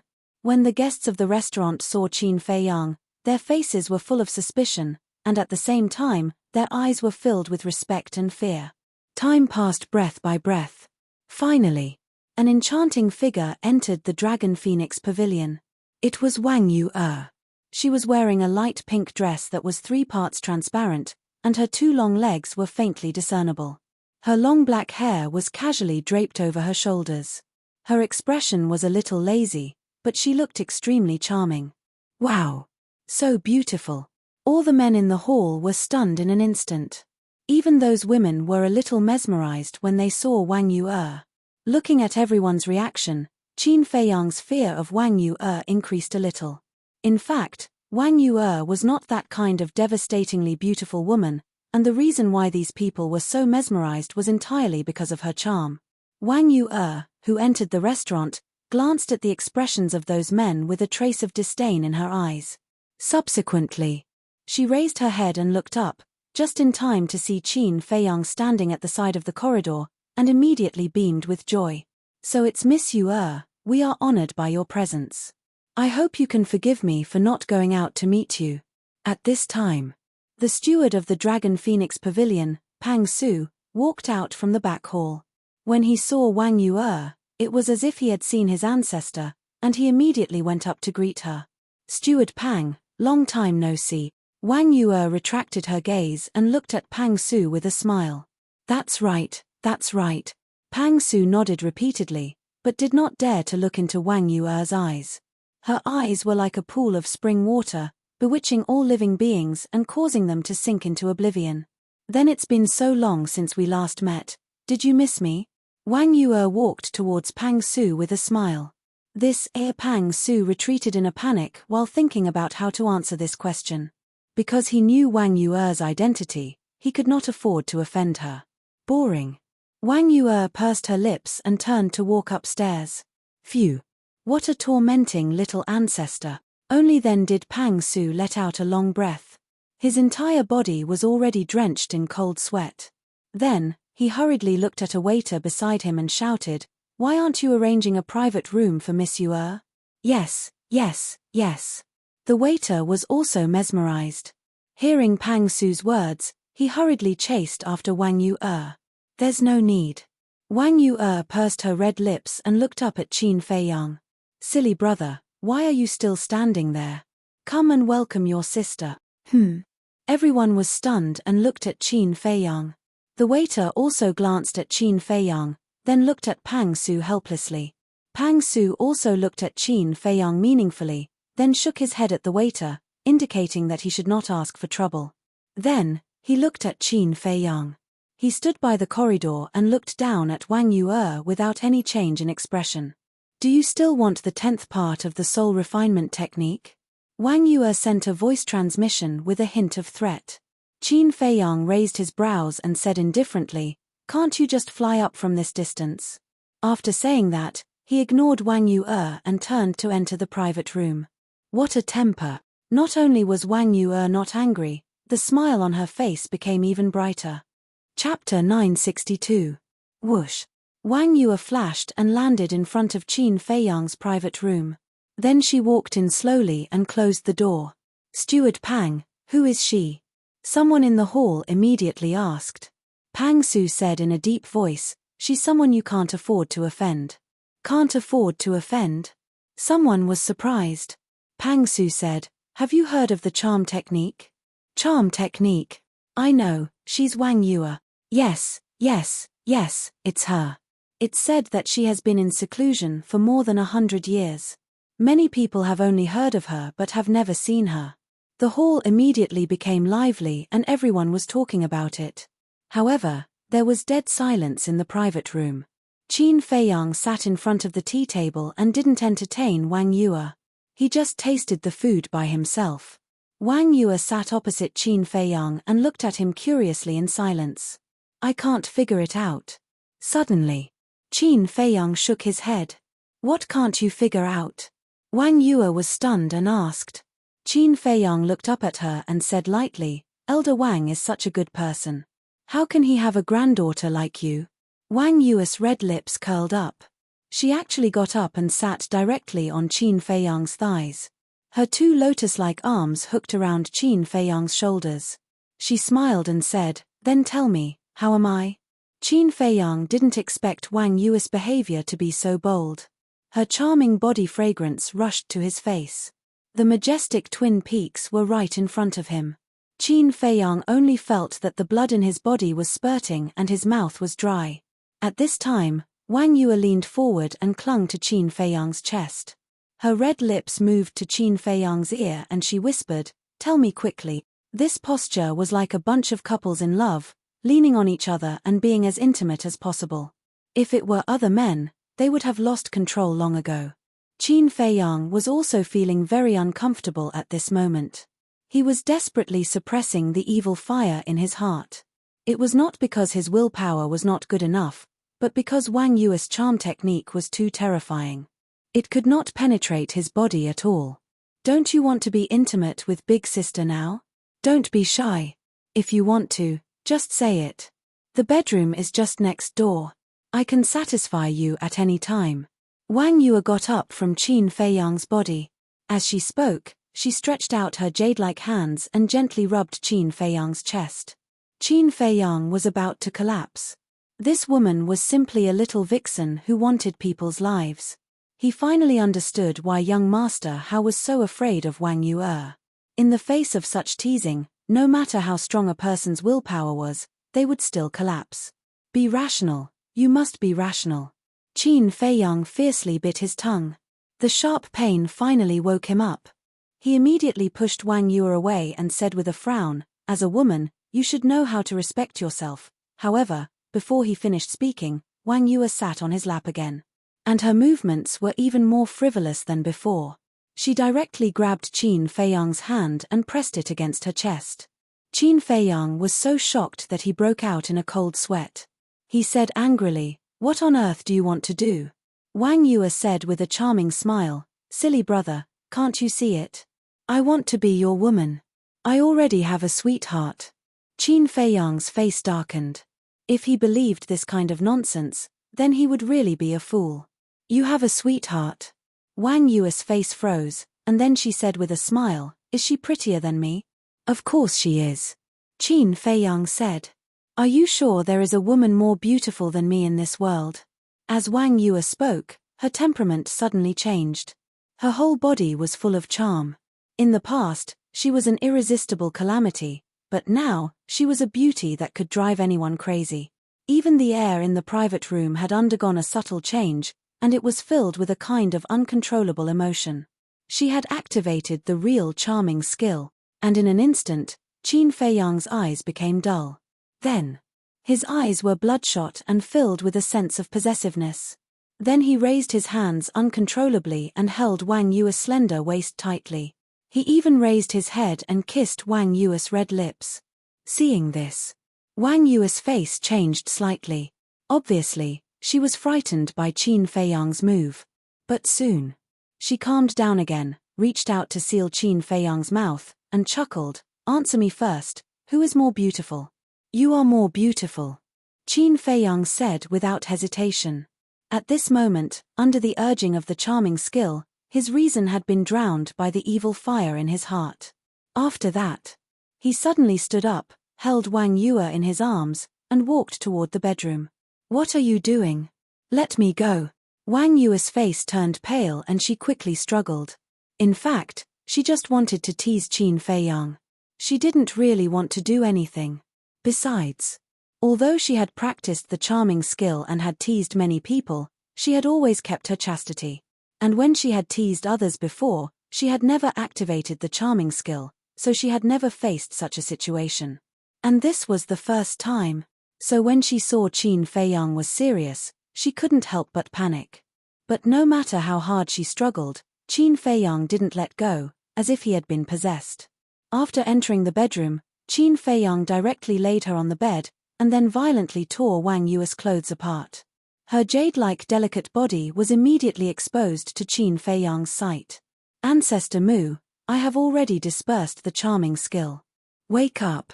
Wang Yue completely panicked and was extremely anxious. However, Qin Feiyang still turned a deaf ear to her. He suddenly pounced on Wang Yue's body and instantly blocked Wang Yue's red lips. Wang Yue was stunned and stared blankly at Qin Feiyang, who had fallen into madness. She was kissed by force. Bastard, get out of here. Immediately afterward, she roared and tears came out. Originally, with her cultivation, she could easily shake off Qin Feiyang.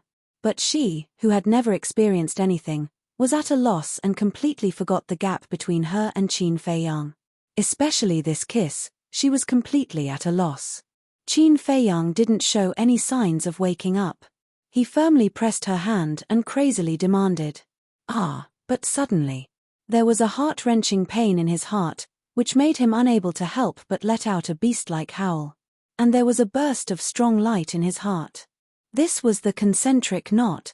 As long as he had intimate contact with other women, the concentric knot would act up. Finally, the exuberant evil fire in his heart disappeared, and the lost reason also recovered. What am I doing? Looking at the tearful Wang Yue under him, he couldn't wait to slap himself in the face. But in addition to being annoyed, he also felt a little happy. This woman should be taught a lesson. Otherwise, she would think that all the men in the world could be played by her. Qin Feiyang's eyes flashed, and he reached out to stroke Wang Yue's black hair lovingly. He smiled and said, "Don't be afraid, I will be very gentle." After that, he lowered his head and kissed Wang Yue's red lips. Bang! But at this moment, the door of the private room was kicked open, and a group of waiters rushed in aggressively. Qin Feiyang and Wang Yue suddenly froze.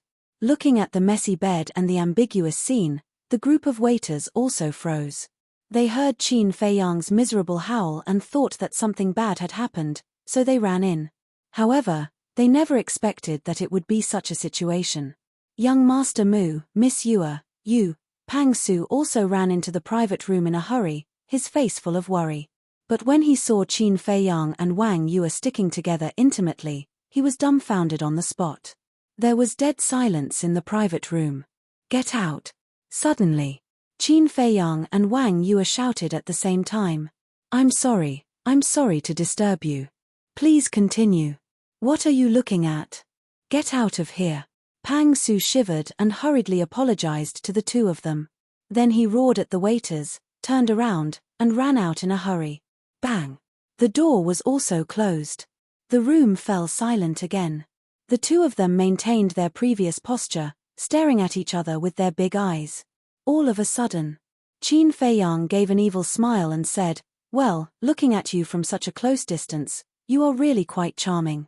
Wang Yue couldn't help blushing.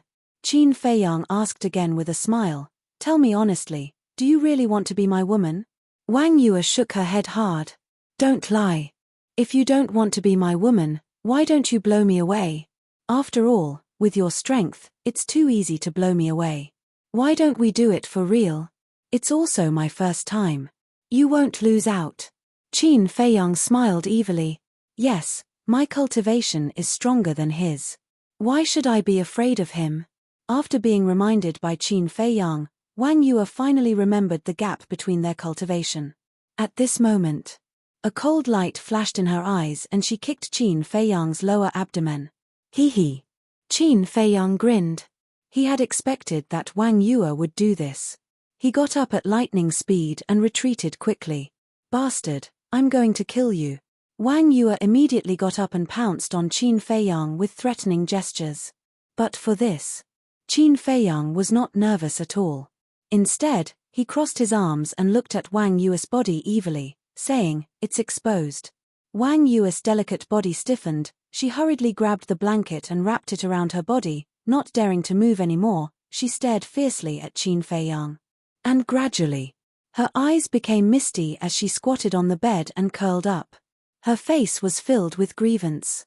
Seeing this, Qin Feiyang's heart softened. This woman looked frivolous, but she was actually quite weak and innocent. Otherwise, she wouldn't have been so flustered when he forcefully kissed her. He walked forward with a trace of apology on his face and said, "I'm sorry, it was my fault just now.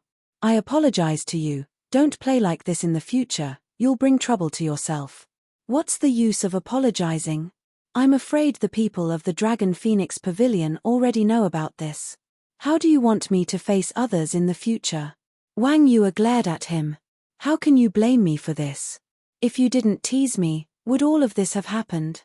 Qin Feiyang said. Wang Yue had nothing to say, and could only glare at Qin Feiyang angrily. Sigh. Qin Feiyang sighed softly and said, "All right, I'll go out and explain it to them right away." With that, he got off the bed, tidied up his clothes, and walked towards the door. "Stop," Wang Yue hurriedly said. "What's wrong now?" Qin Feiyang raised his eyebrows. So many people saw it. "If you go out and explain now, wouldn't it be more conspicuous?" Wang Yue said. Qin Feiyang frowned. What Wang Yue said did make sense. In this situation, explaining was equivalent to covering it up. It was useless. He asked, "Then what do you think we should do?" "You go out first, I want to put on my clothes." Wang Yue stared at him warily. "I've already seen it all. What's there to hide?" Qin Feiyang shook his head and turned to enter the tea room. He sat in front of the tea table and made tea with his back facing Wang Yue. Chapter 963. Pervert, I'll teach you a lesson sooner or later. She glared at Qin Feiyang fiercely, then found the Chenkuan bag on the messy bed and ran into the bathroom as if running for her life. A moment later, she finally came out of the bathroom. Hearing the footsteps, Qin Feiyang turned his head and looked at her. There was a flash of surprise in his eyes. At this moment, Wang Yue was wearing a snow-white floor-length dress, which was spotless. Her black hair was like a waterfall, exuding a faint fragrance. Her previous charm had also vanished without a trace. Instead, she looked even more pure, making her seem even more charming. Pervert, bastard. Seeing Qin Feiyang staring at her, Wang Yue's face suddenly showed a trace of disdain. Qin Feiyang was quite speechless. Who began to tease him as soon as she came in? Now she called him a pervert. It was natural for women to be unreasonable in front of men, but there should be a limit, right? Wang Yue sat opposite Qin Feiyang and said, "Tell me, how are you going to compensate me for my loss?" Qin Feiyang was stunned and then said, "Are you kidding me? It seems that I'm the one who suffered a loss today, right?" "You suffered a loss?" Wang Yue suddenly stood up, and her eyes were full of anger. Qin Feiyang waved his hand and said indifferently, "Don't look like you're going to eat me alive. This matter was caused by you in the first place. If we're talking about compensation, it should be you compensating me. Bastard, are you still a man?" Wang Yue said angrily. He took advantage of her and actually wanted her to compensate. That was too much. "Whether I'm a man or not, you'll know after you try," Qin Feiyang said with an evil smile. Wang Yue was so angry that her body trembled and she gritted her teeth. "Okay, it's already happened. What's the use of saying this? The most important thing is to think about how to explain it to everyone," Qin Feiyang said. She heard about it. Wang Yue slumped in the chair and sighed. "It's hard to explain. So we'll just let everyone misunderstand?" Qin Feiyang asked. "What else do you think we should do?" Wang Yue glared at him angrily. "There's no other way. But I'm quite worried." Qin Feiyang frowned. "You're a man. What are you worried about?" Wang Yue sneered. "I'm worried about your grandfather and your parents. If they find out about this, regardless of whether it's right or wrong, they'll definitely come after me." Qin Feiyang rubbed his forehead. This woman was really a troublemaker. "You deserve it." Wang Yue snorted coldly. "Unreasonable indeed."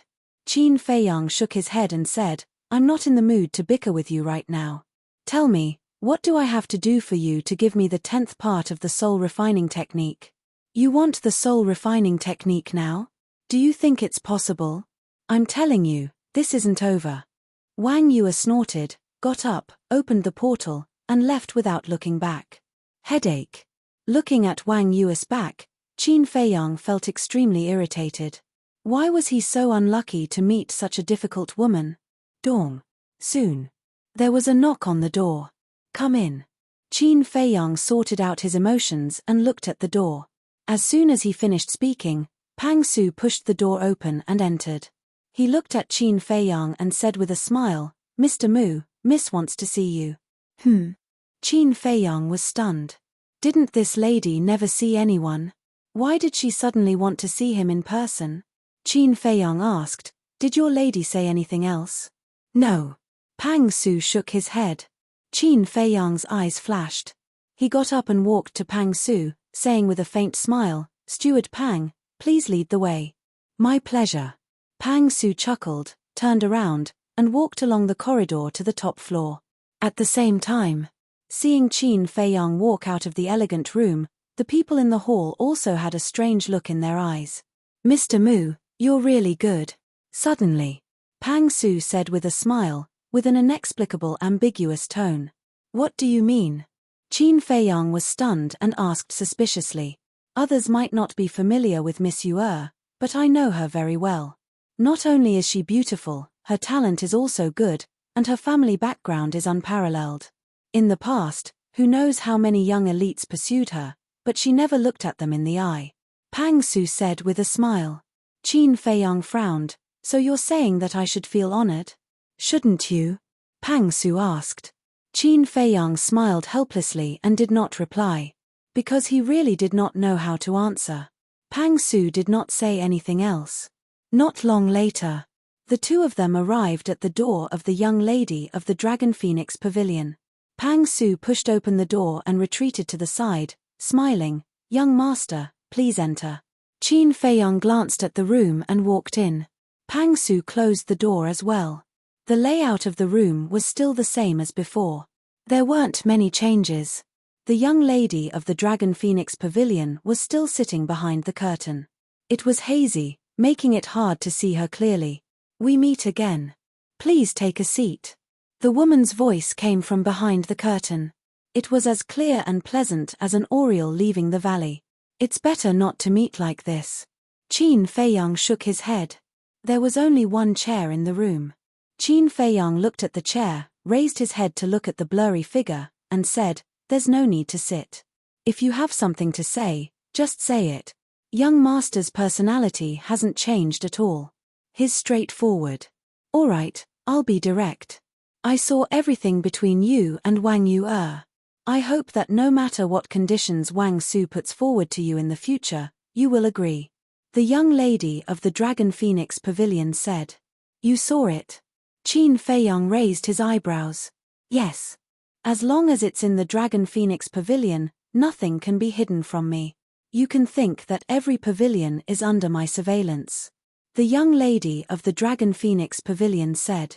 Qin Feiyang's heart trembled. No wonder this woman knew that he had come to the Dragon Phoenix Pavilion immediately. "Then," he said in a deep voice, "then last time, young master Hao and I set up a trap to kill Guofeng. I know that too. But don't worry, I'm a businessman. I won't meddle in other people's business." The woman said. Qin Feiyang believed in this point. Because if this woman really wanted to say something, she would have said it long ago. She wouldn't have waited until now. "Who is Wang Su?" Qin Feiyang asked. The woman said, "Wang Yu's grandfather." Qin Feiyang frowned. "How do you know that he will raise conditions with me?" "It's very simple. Wang Yu is his only granddaughter, and he loves her more than anyone else. As for the matter between you and Wang Yu, if there is no reasonable explanation, then Wang Yu's reputation will be damaged. Wang Su will not let this happen. He will definitely come forward to settle it." The woman said. Qin Feiyang's pupils constricted, and asked, "How?" "I don't know. In short, no matter what he says, you have to agree. Even if he asks you to marry Wang Yu, you can't refuse." The woman said. Qin Feiyang raised his eyebrows and said, "Why should I listen to you?" "Because I won't harm you." The woman was silent for a moment and said, "You may know a person for a long time, but not his heart. Besides, I know nothing about you. How do I know that you won't harm me?" Qin Feiyang sneered. The woman fell silent again. "After a long time," she said, "in this central divine kingdom, you can only trust me, Qin Feiyang." Boom. Qin Feiyang was like a bolt from the blue, his mind rumbling. This woman actually knew his identity. Swish. Suddenly, he took a step forward and lifted the curtain, wanting to see who this woman was. But before he could lift it, an invisible force pounced on him, knocking him back. So strong. Qin Feiyang's gaze trembled. Although this woman did not release her aura, but from the invisible force, he could instantly determine that this person's cultivation was definitely not lower than the War King. Who exactly are you? Qin Feiyang's face was as gloomy as water. The woman said, knowing too much might not be a good thing for you. Let's go. Qin Feiyang clenched his fists, making a cracking sound. This feeling of being manipulated by others made him extremely displeased. However, in the end, his rationality prevailed over his impulse. He looked deeply at the woman's figure, opened the teleportation door, and directly returned to the alchemy room. He stood there, deep in thought. In the entire Forgotten Continent, the only people who knew his identity were the Mu family and the mysterious lady. And in his opinion, both of them were possible, so it was hard to judge. Suddenly, he thought of the old man who helped him in the land of inheritance. Could this person be related to the young lady of the Dragon Phoenix house? He couldn't figure it out. Qin Feiyang rubbed his forehead, then opened the stone door of the alchemy room and walked towards the number 1 alchemy room. Dong.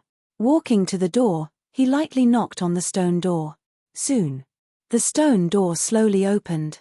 Pei Yi was sitting in the lounge, with an exquisite coffee table in front of him. A teapot was steaming, and the fragrance of tea filled the air. Mo Feng was also there. At the same time, upon sight of Qin Feiyang, Pei Yi and Mo Feng were slightly stunned.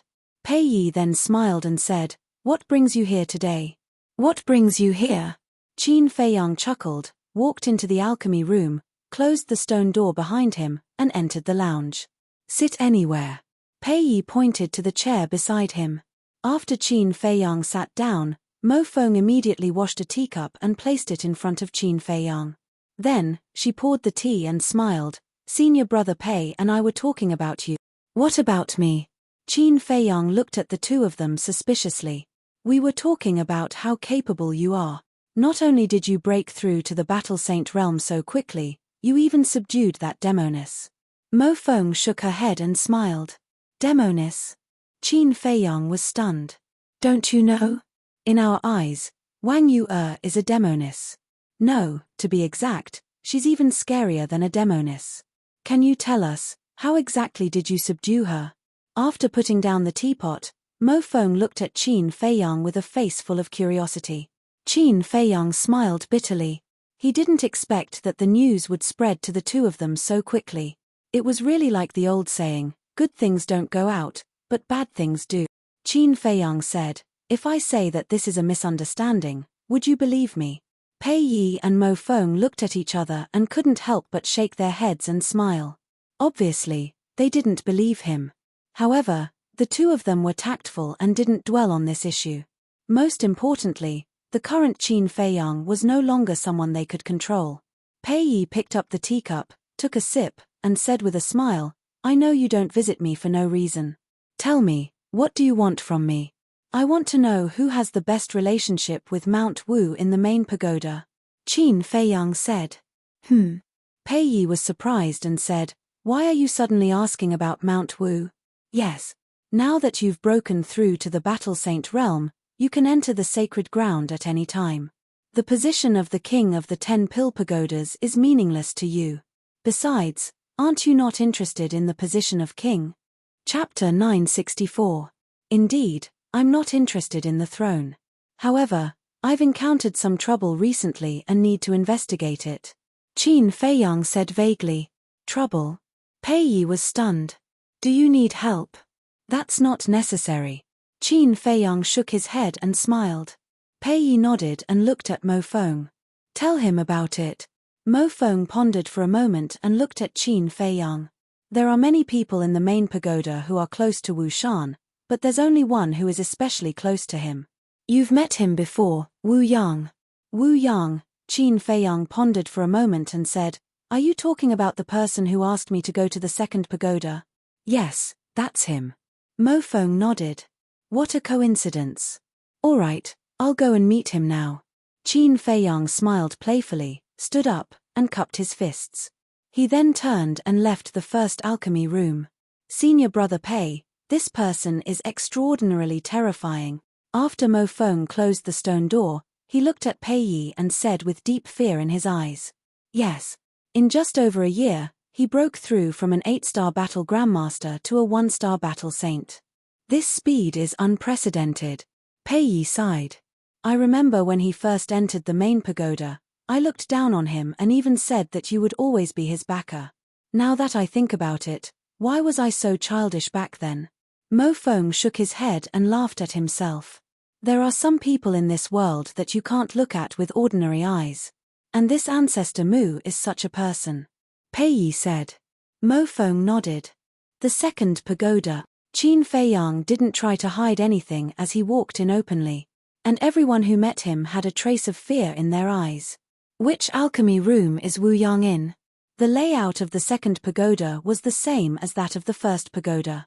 Qin Feiyang came to the bottom of the patio and asked a few disciples not far away. The second alchemy room. One of them pointed up and said timidly, Am I that scary? Qin Feiyang raised his eyebrows, leaped into the air, and landed on the top floor like a bolt of lightning.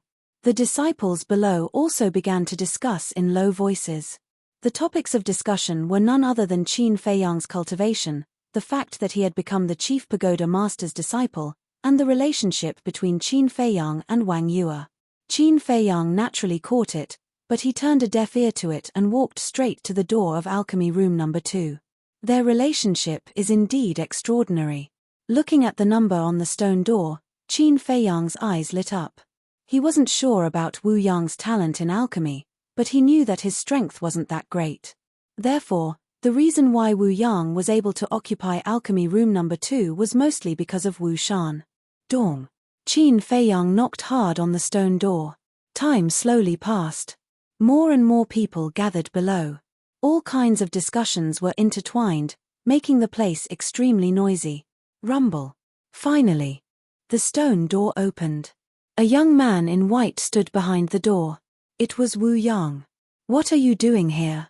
Because of the previous incident, Wu Yang had always been very prejudiced against Qin Feiyang. Therefore, when he saw that it was Qin Feiyang, his eyes suddenly became gloomy. However, Qin Feiyang didn't seem to hear it. He narrowed his eyes and looked Wu Yang up and down. Soon, he vaguely sensed a familiar bloody aura on Wu Yang's body. He actually took the blood demon pill too. A cold light flashed in the depths of his eyes and he said with a faint smile, What? Won't you let me in? You're not welcome. Wu Yang shook his head. It's not up to you. Qin Feiyang shook his head and smiled. He directly pushed Wu Yang away and strode in. Wu Yang was about to get angry. I advise you to close the stone door immediately. Otherwise, if those people outside know about your evil deeds, I'm afraid you will die on the spot. Qin Feiyang said without turning his head. What do you mean?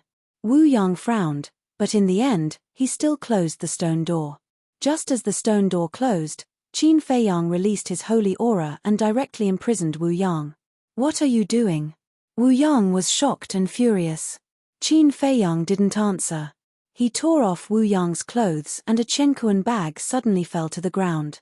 If I'm not wrong, there should be more blood demon pills in this Chenkuan bag. Qin Feiyang laughed and then bent down to pick up the Chenkuan bag and began to search. How did he know? Hearing Qin Feiyang's words, Wu Yang felt as if he was struck by lightning and his face instantly turned pale. Not long after, Qin Feiyang took out a few blood demon pills from the Chenkuan bag. Seeing this, Wu Yang was completely desperate. Qin Feiyang glanced at the blood demon pills, then looked at Wu Yang and said with a smile, You've got gut. As he spoke, he also withdrew his holy aura. Plop. Wu Yang immediately knelt on the ground and begged, Junior Brother Mu, no, Senior Brother Mu, please, don't tell anyone. I'll do whatever you want me to do, it's too late. Young Master Hao already knows about this. Qin Feiyang said. What? Even young Master Hao knows. Wu Yang's face was ashen and terrified to the extreme. Yes. But at present, he only knows that Wu Shan is taking blood demon pills to improve his cultivation, but he doesn't know that you are also taking them. Qin Feiyang said. This is a good thing. Wu Yang said instinctively. This is indeed a good thing. Because as long as I don't say it, young Master Hao will never know. Qin Feiyang laughed. Wu Yang looked at Qin Feiyang in a daze and suddenly understood and said, what do you want me to do to keep this secret? Very smart. First, I want 3 kinds of 7th grade alchemy fire. Second, find out the location of Mu Jia's lair as soon as possible. Third, if there is any movement in your Qilin tribe, you must tell me as soon as possible. Qin Feiyang said. This, Wu Yang was dumbfounded. The third point is not difficult, but with the 7th grade alchemy fire and Mu Jia's lair, it is impossible to do. Whether you can do it or not is your business, I just want the result. Qin Feiyang said. Well, I will try my best. Wu Yang gritted his teeth and nodded. Because he knew that he had no choice but to agree. Then I will wait for your good news. In addition, go and fake a scene of Wu Shan being killed. Qin Feiyang said. Brother Shan is dead. Wu Yang's face suddenly changed. Yes, I killed him. Only blame him for being stupid and overconfident to come and attack me. Qin Feiyang smiled coldly, and then his hands formed a seal. A seal of slavery appeared in an instant and merged into Wu Yang's head. He did this just in case. After the seal of slavery was completed, he did not continue to stay and immediately opened the portal to leave. Even Brother Shan was killed. Wu Yang took a long time to recover, and sadly said, Brother Shan, why are you so stupid? Of all people to mess with, you had to provoke this evil star. Now, you dragged me down with you. In addition to the sadness, he also began to resent Wu Shan. If it weren't for Wu Shan's repeated instigation, he wouldn't have touched this blood pill. It's you who put me in this situation, I can only let you down.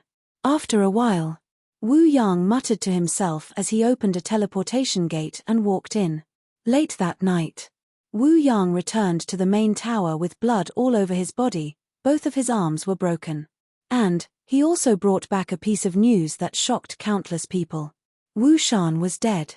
The specific situation was that he and Wu Shan went to the mountains to hunt in the afternoon, and when they were about to return in the evening, they were suddenly attacked by a saint beast. Wu Shan was killed on the spot. And even his body was swallowed by the saint beast. He himself had only managed to escape with great difficulty. And because of the relationship between Wu Yang and Wu Shan, after hearing this news, whether it was the people of the main tower or the people of the Qilin tribe, they didn't have any doubts. Of course. After all, Wu Shan was the king of the second tower. His death was a great loss to the Qilin tribe and the main tower. They all felt angry and regretful. However, the tragedy had already happened, so they could only accept it. Only Qin Feiyang knew that this was a lie made up by Wu Yang. No. There was another person who knew. This person was young Master Hao. Deep in the main tower, in a certain mountain stream, there was an exquisite courtyard. Young Master Hao sat alone in the garden, staring at the night sky, his eyes full of confusion. During the day, Qin Feiyang told him that Wu Shan died in the White Tiger mountain range, and was killed by Qin Feiyang. Why did it change at night? What was hidden in this? Was Qin Feiyang lying, or was Wu Yang lying? Similarly, in the depths of the main tower, in a secluded place, there was also a courtyard.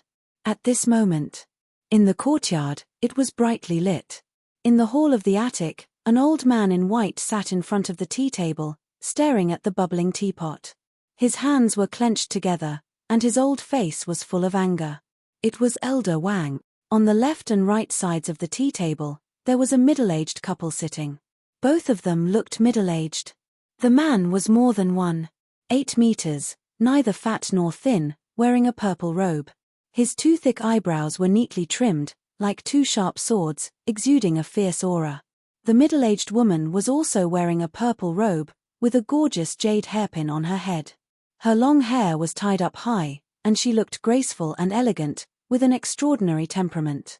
The 2 of them were also silent, and their faces were quite ugly.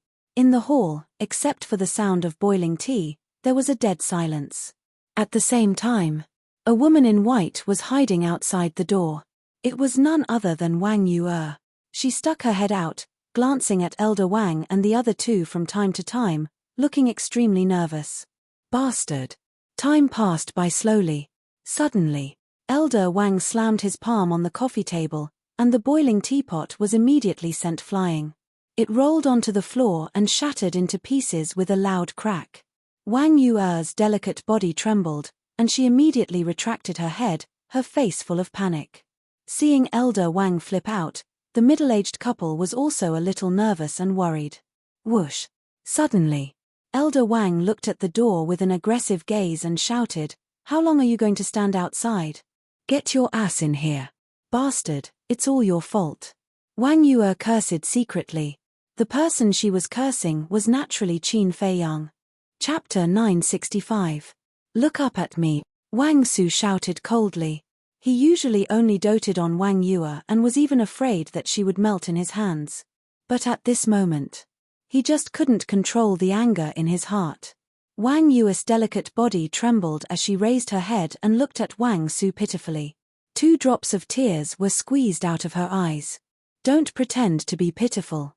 Wang Su ignored her and said in a deep voice, "Do you know how much this matter has affected us?" "I know," Wang Yu'er nodded and immediately explained, "But grandfather, I was forced. It's all that bastard Ancestor Mu's fault." "Forced? Ancestor Mu is just a 1-star battle saint. How can he force you, a 9-star battle saint, to do such a thing? Do you think I'm stupid?" Cough cough. Wang Su became angrier as he spoke and finally coughed violently. "Father, don't be angry. It's not good for your health to be angry." The purple-clothed woman immediately stood up and gently patted Wang Su's back. At the same time, she gave Wang Yu'er a look. Wang Yu'er looked at the purple-clothed woman and then lowered her head, saying, "Grandfather, I was wrong. I won't dare to do it again." Wang Su took a deep breath and gestured for the purple-clothed woman to leave. The purple-clothed woman looked at Wang Yu'er helplessly and returned to her seat, remaining silent. Wang Su looked at Wang Yu'er for a moment and suddenly pointed to the middle-aged couple. He looked at Wang Yu'er and said, "Your parents are high-ranking people in the main pagoda. As for your grandfather, although I'm old, I'm still a person of virtue and prestige. Now that you've done such a thing, where are our faces? Yes. We've always warned you not to use charm unless it's a last resort. Why didn't you listen?" The purple-clothed man next to him also sighed. "Father, mother, grandfather, I really didn't mean it. Please forgive me." Wang Yu'er looked at the 3 of them and lowered her head. In fact, she also felt wronged. Not only was she taken advantage of, but she also came back to be scolded. What was going on? Looking at Wang Yu'er's appearance, the purple-clothed woman couldn't bear it. She turned to Wang Su and said with a smile, "Father, you see, it has already happened. Yu'er also knows her mistake. Please calm down and don't scold her."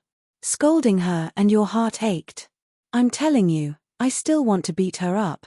And you guys, if it weren't for you guys spoiling her and accommodating her and everything, would she have dared to do such a thing today?" Wang Su vented his anger on the middle-aged couple. "Father, that's not right.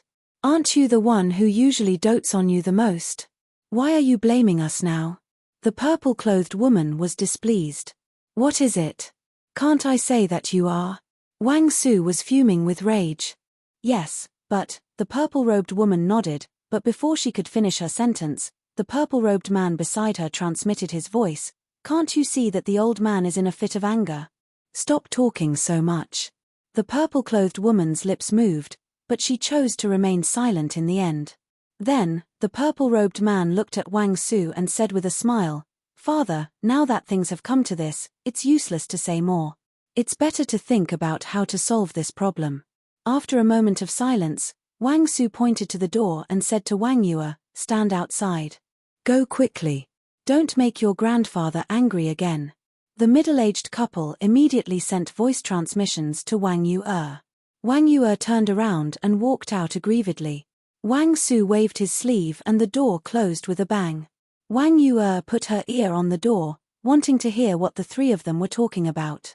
But there was no sound from inside. Obviously, Wang Su and the other two in the room were secretly communicating.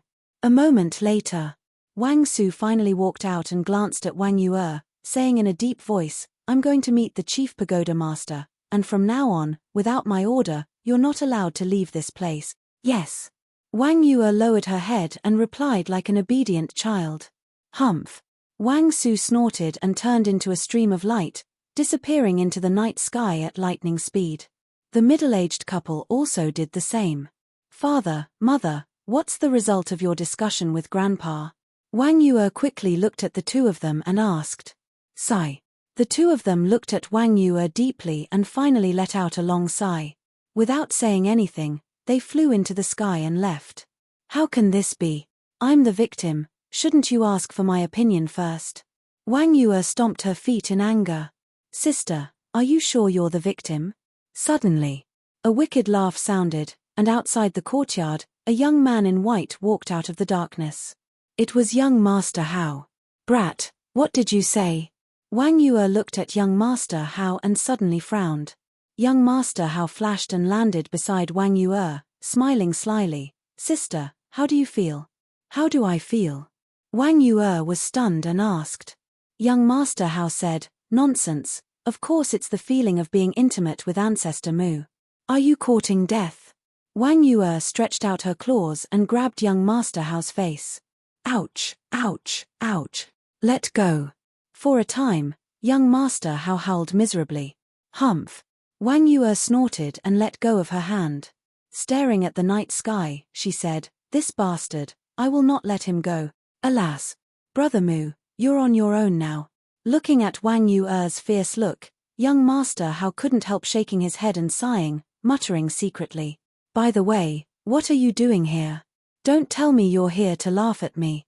Wang Yue turned to look at young Master Hao, and the threat in her eyes was not concealed at all. "You're my most respected sister. How can I be here to laugh at you?" Young Master Hao said righteously. In fact, he was here to laugh at her. "Then what are you here for?" Wang Yue frowned. Young Master Hao sneakily glanced around and said with a low voice, "I'm here to give you advice." Wang Yue's eyes lit up, and she said, "Tell me." "Ancestor Mu, this bastard, how dare he bully you? We can't let him go easily. So I think it's best to kill him directly." Young Master Hao said indignantly, but there was a hint of ridicule in his eyes. "How dare you trick me? You're courting death." Wang Yue's veins suddenly bulged, and she showed a fierce look. Seeing that the situation was not good, young Master Hao decisively slipped away and laughed without looking back. "Sister, this is called evil people will be dealt with by evil people. Let's see if you dare to tease us in the future." Then he quickly disappeared into the night sky, leaving Wang Yue standing alone at the door, sulking. In the sky, the waning moon hung high in the sky, and the moonlight was hazy. Whoosh! Somewhere in the sacred ground, there was a tall ancient tower. From afar, it looked like an ancient fierce beast lurking in the night. This was the sacred tower. Suddenly, with a piercing sound, a purple stream of light rushed out of the sacred tower and broke through the sky like lightning. At the same time, in the alchemy room of the first tower, Qin Feiyang sat cross-legged in the cultivation room, closing his eyes and meditating. Without the need to copy the six-word formula, coupled with the talent given to him by the purple-gold dragon blood, his cultivation speed was faster than before. So he didn't want to waste a minute or a second. Besides, there were still 2 years before the miracle would open, and he didn't have time to waste. Time passed by. Dawn. Suddenly, there was a knock on the door. Qin Feiyang opened his eyes, and there was a trace of suspicion in his eyes. Who would come to find him in the middle of the night? He got up and walked to the door. When he opened the stone door, a young man in purple suddenly entered his sight. Qin Feiyang's pupils shrank. This person was tall, and his face was like jade. His eyes were like stars, and his thick black hair was like a sharp sword. He exuded an astonishing aura. The most important thing was that this person's aura was very strong, and Qin Feiyang couldn't see through it at all. Without waiting for Qin Feiyang to speak, the young man in purple walked into the alchemy room uninvited. "You are..." Qin Feiyang frowned. "Close the door." The young man in purple didn't answer, nor did he look back at Qin Feiyang. Whether it was his tone or his posture, he was incomparably cold and arrogant. "This is my alchemy room." Qin Feiyang raised his eyebrows and said coldly. As long as this person was a little polite, he would welcome him with a smile, but this person was too rude. As for those who were rude and unreasonable, he had never been kind to them. The young man in purple slowly turned around and looked at Qin Feiyang with an aggressive gaze. "If there's nothing else, please leave," Qin Feiyang said indifferently, turning a blind eye. "You're really as arrogant and overbearing as the rumors say. But I'm not just anyone. You'd better be sensible and close the door immediately." The young man in purple smiled coldly with a commanding tone. "Ha ha," Qin Feiyang laughed and said, "Who do you think you are, ordering me around here? Then listen carefully. I'm one of the 3 kings of the Holy Tower, the direct disciple of the Holy Tower Master, and the son of the Qilin tribe's leader, Wu Jian, and your alchemy room number 10 is the leftover one. Now tell me, do I have the right to order you around?" Wu Jian said proudly. Qin Feiyang was extremely surprised. He didn't expect this person to have so many identities. The key was that each identity was scary enough. The king of the Holy Tower, the disciple of the Holy Tower Master, the son of the Qilin tribe's leader. This person was truly loved and doted on by everyone. Wait a minute. The son of the Qilin tribe? Qin Feiyang's heart trembled and said, "Who is Wu Xiao to you?" Wu Jian said, "He's my younger brother." "I see." Qin Feiyang came to a realization and said, "As far as I know, your younger brother was killed by Qin Feiyang. Since you're so strong, why don't you go find Qin Feiyang for revenge? Why come here to intimidate me? Or did Wu Jian already know his true identity?" Hearing these words, Wu Jian's eyes flashed with killing intent and said, "You don't need to say this. Qin Feiyang, that ant, will die under my sword sooner or later. Then I'll wait and see." Qin Feiyang chuckled. At the same time, he was secretly relieved. Wu Jian's words were enough to show that he didn't know he was Qin Feiyang.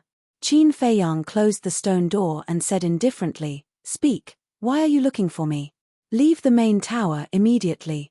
No, leave the central divine kingdom and never show yourself in front of Wang Yu again," Wu Jian said. Qin Feiyang was stunned. So it was because of Wang Yu. He looked at Wu Jian's eyes and found that when Wu Jian mentioned Wang Yu, there was a trace of admiration in his eyes. He immediately understood. Chapter 966. I'm really a fool. Qin Feiyang sighed. Because of Wang Yu's nonsense, not only did he have to worry about Wang Su and Wang Yu's parents, but he also attracted such a powerful love rival. The key was that he couldn't explain it clearly, because no one would believe him even if he did. What a headache. Seeing that Qin Feiyang didn't speak for a long time, Wu Jian raised his brows slightly and said, "As long as you're willing to leave, I can satisfy any of your conditions." Qin Feiyang looked up at Wu Yang and frowned. "Who do you think I am? Stop pretending. Didn't you take a fancy to Wang Yu because of her family background?" Wu Jian sneered. Qin Feiyang shook his head and laughed. It seemed that this person was not only arrogant but also self-righteous. "I don't want to waste too much time on you. Tell me, what do you want?" Wu Jian said. That gaze was as if he was looking at an insignificant and pitiful worm. "What do I want?" Qin Feiyang smiled coldly and said, "I want to ask you, Wang Yu is already my woman now. Don't you dislike her? Damn it. You and her have really." Wu Jian was furious. He took a step forward and grabbed Qin Feiyang's clothes on his chest. His eyes were as sharp as a blade. "Yes. We are already in the Longfeng house. What's done can't be undone. Maybe soon, she will be pregnant with my child." Qin Feiyang didn't resist and nodded with a smile. "I'm going to kill you." Wu Jian's face was ferocious and murderous. "Do you dare? We are now in the main tower. Moreover, I will soon become the direct disciple of the main tower master. Killing me is destroying your own future." Qin Feiyang sneered. Wu Jian's pupils constricted as he looked coldly at Qin Feiyang, but in the end, he let go and shook his head. "As long as I can get her, I don't care about anything." Qin Feiyang was surprised. He had already said so, But this person actually accepted it. Wasn't this person too magnanimous? Qin Feiyang's eyes flashed, and he teased, "What if Yue really has my child? Who do you think you are? What right do you have to call her so intimately?" Wu Jian roared angrily, his hands tightly clenched together. It was obvious that his patience had been ground to the limit. "First of all, I'm Yue's man. Naturally, I can call her that. Secondly, I'm not interested in the things you mentioned. In the end, you really are a hypocrite. Do you really think I'll believe that you like Yue? You're just interested in her family background and want to use her to achieve your ambitions. Thus, to people like you, I only want to say one thing. Scram as far as you can, and don't bother me. The door is right there. I won't be seeing you out." Qin Feiyang waved his hand and opened the stone door. He looked at Wu Jian with disgust. "All right, just you wait. Even if you become the chief pagoda master's disciple, I won't let you have an easy time." Wu Jian looked at him gloomily. In the end, he flicked his sleeves and left after saying some harsh words. "Be careful, there are too many stairs. Don't trip." Qin Feiyang waved his hand and smiled brightly. Wu Jian's face was terrifyingly gloomy. Bam! Qin Feiyang waved his hand again and the stone door closed. His eyes also turned cold. This person definitely wouldn't let it go. It seemed that he had to find an opportunity to strike first. He pondered for a while. He took out the image crystal. In a short while, Yang Wei's shadow appeared. Qin Feiyang said, "Keep an eye on Wu Jian. If there's a chance, get rid of him." Wu Jian. Yang Wei was suspicious. Qin Feiyang said, "You can ask Li He about his detailed information. In short, I don't want to see him again." "Okay." Yang Wei nodded. After turning off the image crystal, he immediately took action. "What's so great about being a king of the sacred tower? Since you dare to come looking for trouble, you still have to die." Qin Feiyang smiled coldly. He also put away the image crystal and entered the cultivation room. He took out a battle chi pill and continued to cultivate with his eyes closed. The next day, early in the morning, a group of deacon elders were busy in the square of the pill pagoda. Some people were decorating. Some people were placing chairs and tea tables. Gongsun Bei was also there, but he didn't do anything. He was just supervising. Less than half an hour later, the originally simple square became magnificent. There was a layer of red carpet on the ground. In front of the square, there was a high platform with a golden statue. It was incomparably imposing. What are they doing? The disciples passing by couldn't help but stop and look at the deacon elders suspiciously. They should be preparing for the ceremony. Someone whispered, "Sigh. This ancestor Mu is really lucky. How long has it been since he entered the Pill Pagoda? He was actually valued by the Pill Pagoda master and even captured the heart of Elder Wang's granddaughter. Why don't I have such luck?" Someone sighed, his face full of envy. As time passed breath by breath, more and more people gathered. After the deacon elders were properly arranged, they took their places under the command of Gongsun Bei to maintain order.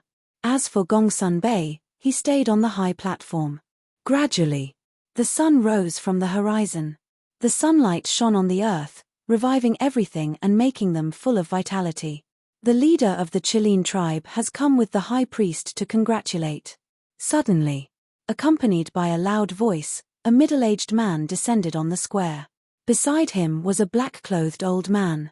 Both of them had a Qilin pattern on their clothes. Gongsun Bei stood on the high platform and looked at the two with a smile. "You two are really early. Please sit. How dare we neglect the Pill Pagoda Master's disciple ceremony?" Before his voice faded, two more people appeared out of thin air. They were also a middle-aged man and an old man, but the difference was that on their clothes, there was a small golden sword pattern embroidered on their clothes. They are from the Immortal Sword tribe. It seems that this time, the people from the top 10 tribes will come to congratulate. You must be from the countryside. Don't you know that the Scorpion tribe has been exterminated? Hihi, I forgot that it is now one of the top 9 tribes. The surrounding disciples discussed in low voices. Whoosh. Soon, 2 more figures appeared. These two were a middle-aged man and a middle-aged woman. The man was tall and burly, and the woman was still charming. They came hand in hand. And the pattern on their chests was a lifelike divine python. The leader and high priest of the divine python tribe are also here. This ceremony is really grand. Yes, from today onwards, Ancestor Mu will be a well-known figure in the central divine kingdom. Countless people sighed in their hearts. Thinking back, when Ancestor Mu first entered the Pill Pagoda, who would have thought that there would be such a day? Next, the leaders and high priests of the other top tribes also arrived one after another. Everyone's cultivation was unfathomable.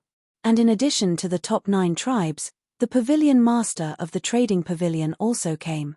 In short, although there were not many people who came this time, they were all existences standing at the top of the pyramid of the forgotten continent. I believe that the master of the head pagoda will be very pleased that everyone is able to come as promised. On behalf of the master of the head pagoda, I would also like to sincerely thank everyone who came from afar. Gongsun Bei smiled and then bowed to everyone. Brother Gongsun is too polite. Although we are not from the head pagoda, we have always been grateful to the head pagoda. Yes. If the forgotten continent did not have the protection of the head pagoda, there would not be tribes like us, and we would not be able to live such a comfortable life. The big shots stood up and smiled. However, as long as one was not a fool, one could tell that these were just polite words. Of course. Gongsun Bei also could not break this layer of membrane. He smiled and said, "Everyone, please take a seat. Come, serve tea to the lords." Soon, more than a dozen deacon elders came out, carrying teapots and teacups, and sent them to the big shots. The big shots also drank tea while chatting in private. Another half an hour passed. Whoosh! Suddenly, a burst of ear-piercing sound broke through the air. Following closely, one figure after another landed on the square. There were men and women, old and young, and their auras were all extremely powerful. Hanging from their waists was a pure gold medallion. That's right. They were all divine envoys, and there were hundreds of them. As soon as these divine envoys arrived, the square immediately fell silent. Because they all knew that the master of the head pagoda was about to arrive. Sure enough. In less than 10 breaths, the master of the head pagoda appeared on the high platform in front of them out of thin air. And behind the master of the head pagoda, there were dozens of people. Young Master Hao, Wang Yu-er, Wang Su, and Wang Yu-er's parents. The rest were the 10 tower masters of the Pill Pagoda, the 10 peak masters of the Warrior Mountain Range, and the law enforcement elders. Greetings, Master of the Head Pagoda. Everyone below all stood up and bowed. The disciples around even knelt down to worship. TSK, what's there to worship? But in the crowd, there was a person with a trace of disdain in his eyes. It was Fatso. And Chu Xian was also next to him. In fact, Fatso was not interested in this so-called grand ceremony at all. It was because Chu Xian was coming that he followed to take a look. Today is a very special day. Everyone, don't be so polite, please sit down, the master of the head pagoda said with a smile. The disciples around got up one after another. The big shots also returned to their seats one after another. And the people on the high platform also took their seats one by one. The master of the head pagoda sat in the center, under the golden statue. Next was Elder Wang, Wang Yu-er's parents. Next were the peak masters, tower masters, and law enforcement elders. As for young Master Hao and Wang Yu-er, they stood behind the master of the head pagoda and Elder Wang respectively. The master of the head pagoda glanced at the crowd and was slightly stunned. He turned to look at Gongsun Bei and asked, "Where is Ancestor Mu? Why don't I see him?" Today's main character was Qin Fei Yang. Without the main character, the ceremony would definitely not be able to proceed. Faced with the master of the head pagoda's question, Gongsun Bei also had a suspicious look on his face. Young Master Hao frowned and asked Gongsun Bei, "Didn't you send someone to inform him? It's such a big matter that the entire city knows about it. There's no need to specially inform him," Gongsun Bei said. "I say, you're muddle-headed. Don't you know what kind of person he is? He's simply a cultivation maniac. I can guarantee that he definitely doesn't know that a grand ceremony is being held here. Young Master Hao said helplessly. Ah. Gongsun Bei was stunned and said with a wry smile, I neglected that. I'll immediately send someone to call him here. No need, I'll send a message to him directly. Chapter 967. After a while, Qin Feiyang's shadow appeared. He's really cultivating. Looking at Qin Feiyang sitting cross-legged on the futon in the cultivation room, everyone's face twitched. He didn't even know such an important thing. This person was indeed a cultivation maniac. Young Master Hao frowned and said, Brother, do you know what day it is today? Why are you still in the mood to cultivate? Brother. Everyone was shocked. This title had extraordinary meaning. What day? Qin Feiyang was a little confused. Young Master Hao was extremely depressed and said helplessly, I say, can you not cultivate all day long? If you have time, come out more often. What the hell is going on? Qin Feiyang frowned. Young Master Hao stood behind the Chief Pagoda Master, so Qin Feiyang could only see the golden statue and couldn't see the Chief Pagoda Master and the others. And that statue was an old man. He was very familiar with it. It was the statue of the first Chief Pagoda Master. Are you impatient? Do you know that many people are waiting for you now? Come to the Pill Pagoda Square, immediately, right now, Young Master Hao said, and then turned off the image crystal. Chief Pagoda Master, congratulations, you have a good disciple. Yes. We have all heard about the deeds of this child.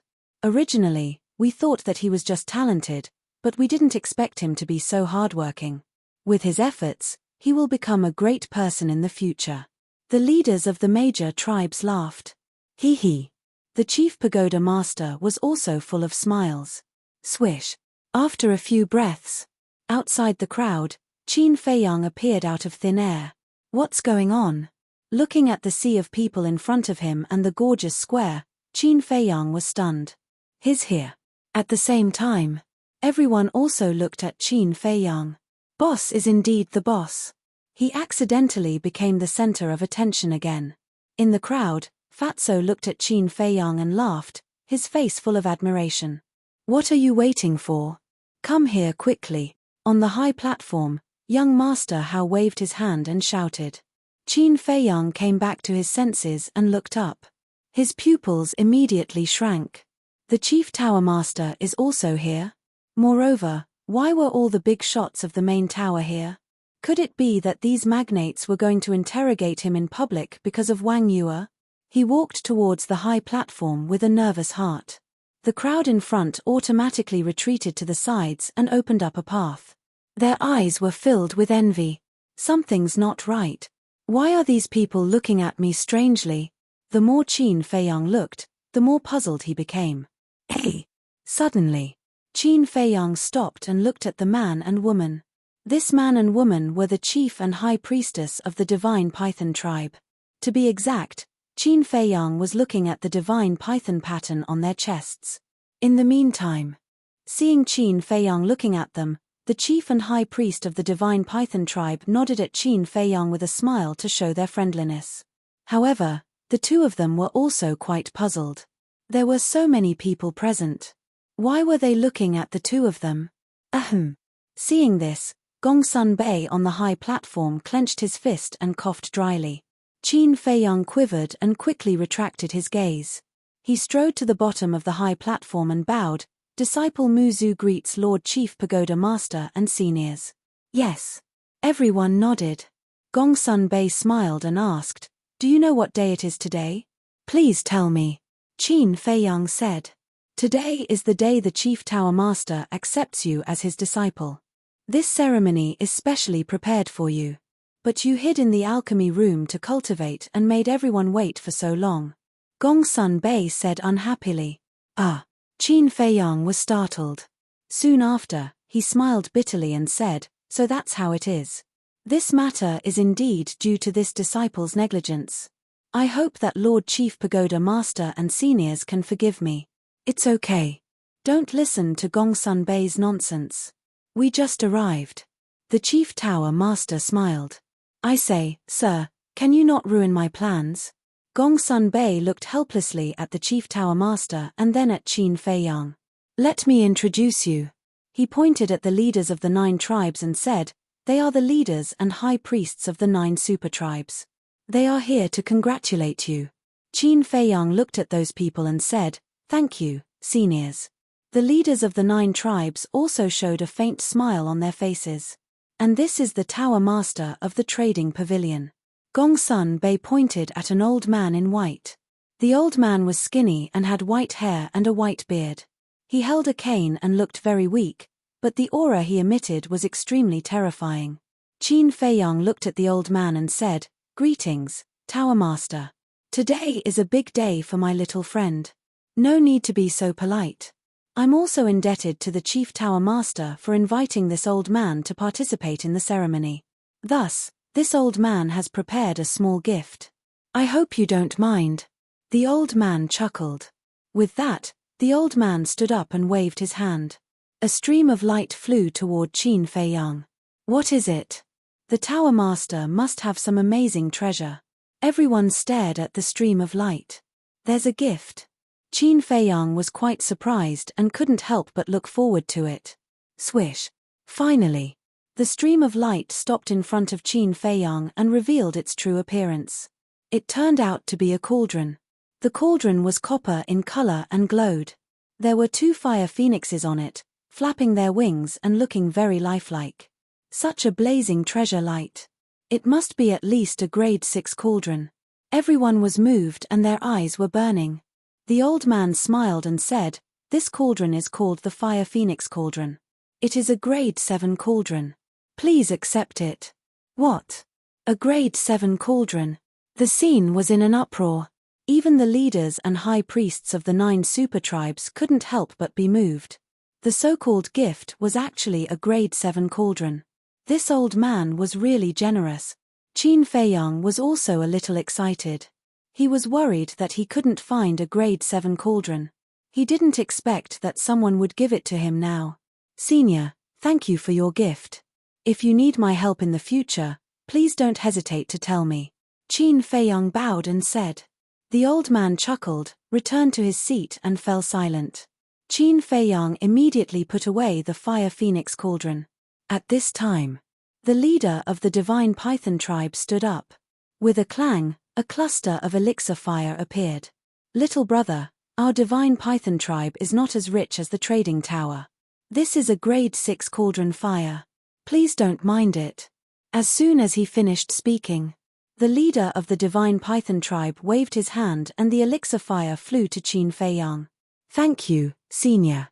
Qin Feiyang bowed and thanked him.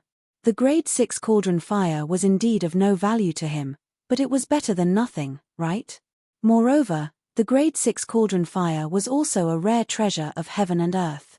Even if he didn't need it, he could give it away or exchange it for a large amount of wealth. Next, the leaders of the other super tribes also presented congratulatory gifts. There were precious medicinal herbs. There were superior battle arts. There were weapons that could cut iron like mud. There were grade 5 cauldron fires. Compared to the trading tower and the Divine Python tribe, these gifts were much inferior. But Qin Feiyang still accepted them one by one. After all, this was a token of goodwill from others. If he refused in public, not only would it embarrass others, but it would also show that he didn't know how to behave. After receiving the gifts, Gongsun Bei smiled and said, "Now the apprenticeship ceremony begins. Please keep quiet." Wait. At this moment, a heavenly voice sounded. Following closely, in the distant void, a pale golden figure broke through the air like lightning. Who is she? Everyone looked at the golden figure suspiciously. It's her. But there was a trace of excitement in young Master Hao's eyes. Because the person who came was the young lady of the Dragon Phoenix House. Qin Feiyang also recognized her voice, and there was a trace of doubt on his face. Whoosh. After a few breaths, the woman landed on the square and slowly walked towards the high platform. She had an exquisite figure and wore a pale golden floor-length dress. Her entire person looked incomparably luxurious. But on her face, there was also a pale golden veil covering her true face. Only a pair of ethereal eyes could be seen. And those eyes were crystal clear like black gemstones, without the slightest impurity. Greetings to the Chief Tower Master. I came uninvited. I hope the Chief Tower Master will forgive me. The woman stood beside Qin Feiyang and bowed respectfully to the head pagoda master. The Chief Tower Master looked at the woman suspiciously and smiled. All visitors are guests. Prepare a seat. A deacon elder immediately stepped forward, took out a seat from his chenkuan bag, and placed it next to the pavilion master of the trading tower. Thank you. The woman smiled and then looked at Qin Feiyang. She took out a jade box from her bosom and handed it to Qin Feiyang. She smiled faintly and said, Young Master Mu, this is a small gift I prepared. I hope you will accept it. Qin Feiyang took it in his hand suspiciously. He opened the jade box and saw a jade slip inside. Qin Feiyang took out the jade slip and immersed his mind into it. Immediately, his eyes trembled. This was a perfect battle art. Whoosh! Qin Feiyang took a deep breath and put away the jade box and jade slip. He cupped his hands and smiled. Thank you, young master. The woman smiled, turned around and walked to the front of the seat. She nodded to the pavilion master and sat there elegantly and quietly. And young Master Hao's gaze was always on her. The Chief Tower Master frowned and said, Hao, behave yourself. Got it. Young Master Hao glanced at him impatiently and then looked at the woman again. The adoration on his face was not concealed at all. Gongsun Bei also looked at the woman and then smiled. Then let the ceremony begin. As soon as he finished speaking, a deacon elder walked out with an exquisite tray with a cup of tea on it. The fragrance of the tea spread as he walked to Qin Feiyang. Ancestor Mu, there are 3 steps to the apprenticeship ceremony. The first step is to bow. The second step is to serve tea.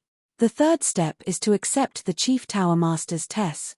After completing these 3 steps, you will officially become the Chief Tower Master's personal disciple. Gongsun Bei smiled. Qin Feiyang nodded and bowed 3 times to the Chief Tower Master. Then, he walked to the high platform with the teacup. I won't let you do as you wish. At the same time, somewhere in the crowd stood a young man in purple.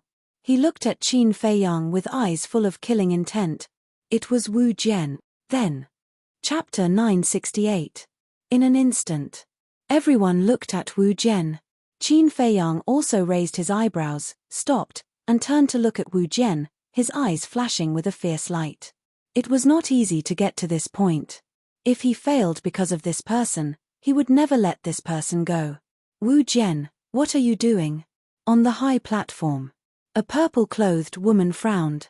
She was Wang Yuer's mother, the Holy Tower Master, and Wu Jian's master. Wu Jian bowed and said, Master, disciple has something to say. The purple-clothed woman said angrily, Can't you wait until the ceremony is over? As an existence second only to the Chief Tower Master, she naturally knew Qin Feiyang's situation very well. Not only was he highly valued by her father, Wang Su, but he also had a very good relationship with young Master Hao. The most important thing was that the Chief Tower Master also liked this child very much. So Wu Jian suddenly jumped out to stop them, which would definitely cause these people to be dissatisfied. Sure enough, whether it was Wang Su or young Master Hao, they all frowned. Wu Jian said, Master, it's too late to say these words now. You, the purple-clothed woman was furious. Let him speak. At this moment, the Chief Tower Master spoke, looking a little displeased. Yes. The purple-clothed woman respectfully responded, looked at Wu Jian, and said, Hurry up and say it, then leave. Wu Jian glanced at Qin Feiyang, then looked at the Chief Tower Master and the others, and said, Disciple thinks that Ancestor Mu is not worthy to be the Chief Tower Master's disciple. Nonsense. Go back to the Holy Land. The purple-clothed woman suddenly stood up and shouted angrily. Others might not know, but she knew that Qin Feiyang had obtained the inheritance of the first Chief Tower Master and was the next Chief Tower Master candidate. And he had an appointment with the Chief Tower Master. If he was not worthy, who was? But in the face of the purple-clothed woman's rebuke, Wu Jian was not afraid, and said, Master, Lords, disciple admits that Ancestor Mu's talent is indeed amazing, but what about his strength? The chief tower master and the others looked at each other, then looked at Wu Jian again, waiting for him to continue. Wu Jian said, "Disciple went to see him last night, and felt that his strength was not very good. Are you strong?" A disdainful voice sounded from the crowd. It was Fatso. But as soon as Fatso spoke, a portion of the surrounding disciples immediately looked at him strangely. "What is it? Am I wrong?" Fatso frowned. "Of course you're wrong. And it's a grave mistake. Do you know who he is? His name is Wu Jian, one of the 3 kings of the Holy Tower. It is said that he is about to break through to the combat emperor realm. Do you think he's strong?" A few disciples said disdainfully, "I'll go." Fatso was dumbfounded. Wasn't this too terrifying? In the meantime, Wu Jian looked at Fatso with disdain, then looked at Qin Feiyang and said, "If you don't agree with what I said, you can have a one-on-one duel with me." Duel? Everyone was stunned. This was a little too much. One was a 1-star battle saint while the other was a 9-star battle saint. There was simply no comparison. "Have you had enough? If you're done, then go back." The purple-clothed woman was on the verge of exploding in anger. Wu Jian's current actions were undoubtedly embarrassing her. And Wu Jian seemed to have long expected that everyone would have such a reaction. He looked at Qin Feiyang with contempt and said, "Of course, I won't bully you. I will suppress my cultivation to the same level as yours. If you still don't dare to accept my challenge, then I can only say that you are really a piece of trash." Seeing that Wu Jian was becoming more and more unscrupulous, the purple-clothed woman clenched her fists and was about to flip out. "Actually, I feel that this battle needs to continue. After all, to become the chief pagoda master's disciple, one must have extraordinary means." Suddenly, a faint laughter sounded in the square. The person who spoke was the leader of the Qilin tribe. He was also Wu Jian's father. Although he didn't know why Wu Jian did this, as a father, he had to fully support his son. Seriously thinking about it, what Brother Wu said does make sense. Talent is important, but if you don't have powerful strength, it's useless. Another leader of a super tribe chimed in. Gongsun Bei looked at the chief pagoda master. The chief pagoda master pondered for a while, glanced at Wu Jian, then looked at Qin Feiyang and said, "Since someone doubts your ability, then you might as well prove it to them." "Yes." Qin Feiyang bowed and replied. "Give me the teacup." Gongsun Bei stepped forward and said with a smile. Qin Feiyang handed it over. Gongsun Bei took the teacup and retreated to the side. At the same time, Fatso anxiously transmitted his voice, "Boss, you can't just casually attack. What if he got injured and exposed the purple gold dragon blood?" "I know. I won't give him a chance to fight back," Qin Feiyang secretly replied, and a trace of murderous intent flashed in the depths of his eyes. Wu Jian also sneered. Whoosh! The two rushed into the sky almost at the same time, standing in the air. At the same time, Mu Qing stood at the back of the crowd in a low-key manner. She raised her head and looked at Qin Feiyang, her eyes sparkling. Suddenly, he lowered his head and glanced at the chief pagoda master and others on the high platform, then opened the portal and appeared over a mountain outside the city, and immediately took out the image crystal. Buzz! The next moment, a middle-aged man materialized. Mu Qing said, "Father, let's act immediately." "Act?" Mu Jia's lord was stunned, his face was full of puzzlement. Mu Qing said, "Grab the scorching star flame." When Mu Jia's lord heard this, his face was full of surprise. He asked, "Aren't we going to wait for Qin Feiyang?" "We're not waiting. I know Qin Feiyang too well. If we really wait for him to grab the scorching star flame, he will definitely not give it to us. And at the beginning, when we cooperated with him, we also said that when he grabbed the scorching star flame, we would exchange it with the fire Qilin. Father, are you willing to give him the fire Qilin?" Mu Qing said. "Of course not." Mu Jia's lord said without hesitation.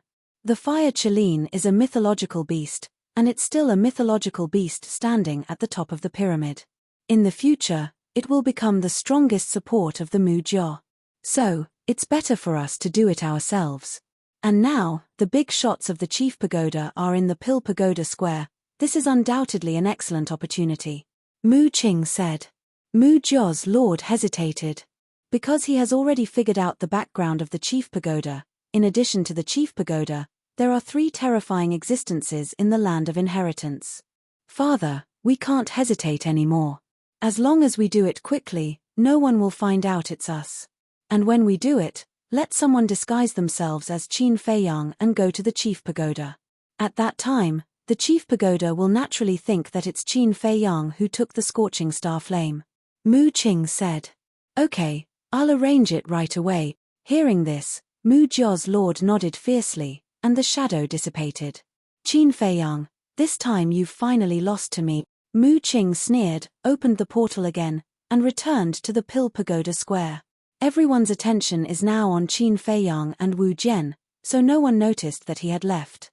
In the blink of an eye, Gong Sun Bei glanced at Qin Feiyang and Wu Jian, and said, let's begin. Boom. Wu Jian's aura suddenly erupted, and the holy aura swept in all directions. Following closely, his aura continued to fall. Soon, he suppressed his cultivation to the level of a 1-star battle saint. You say, if you lose here, will the Chief Pagoda Master still accept you as a disciple? He was not in a hurry to make a move, and secretly transmitted his voice to Qin Feiyang, with a thick playfulness. So confident.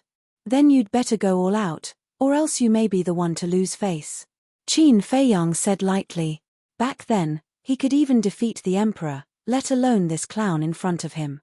However, he did not dare to be too careless. Because right now, he had many methods that he could not use. For example, battle soul, battle art. Even the Divine Dragon secret art might expose his identity. Because the Divine Dragon secret art was the most powerful divine art of his ancestor, and it might have been used in the Forgotten Continent. And once it was used, someone would definitely know. Of course, it could also be that he was being paranoid. But in this situation, he did not dare to gamble, nor did he have the capital to gamble. You still dare to be arrogant. It seems that you don't know how strong I am. Let me tell you, even if I suppress my cultivation to a 1-star battle saint, I can still kill you in second. Wu Jian sneered secretly, his killing intent piercing to the bone. Obviously, not only did Qin Feiyang have the intention to kill, Wu Jian also had the intention to kill. In short, both of them had made up their minds to kill each other today. Young Master Hao raised his eyebrows and said, if you want to fight, then hurry up, don't waste my time. Prepare to die. Wu Jian's gaze turned cold, and he immediately took a mysterious step, rushing towards Qin Feiyang. His speed was extremely fast. Using a perfect auxiliary technique from the start, it seems that this bitch is planning to defeat Ancestor Mu easily. Young Master Hao muttered, then looked at Qin Feiyang, and his expression suddenly froze. What did this bastard mean? Why was he motionless like a wooden man? Qin Feiyang indeed did not move, and there was not the slightest bit of aura around his body, giving people the feeling that he had given up resisting. But no one noticed that his hands were tightly clenched together. They also did not know that on his palms, a golden return word had appeared. What the hell? Why don't you rush up and fight? Could it be like what Wu Jian said, that this person only has talent, but no strength?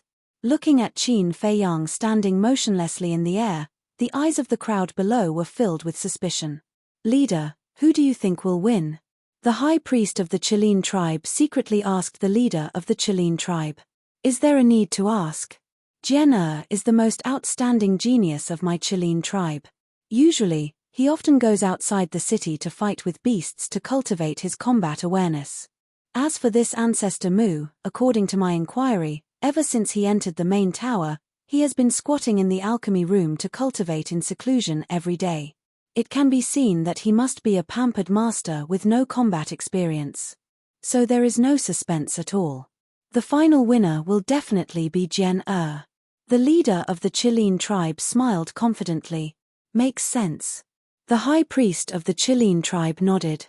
If these words were heard by Qin Feiyang, he would definitely laugh from ear to ear. Pampered. In his dictionary, there had never been these words. Chapter 969. Boom. Finally, Wu Jian flew in front of Qin Feiyang. Are you afraid? If not, why aren't you moving? But it's too late to be afraid now.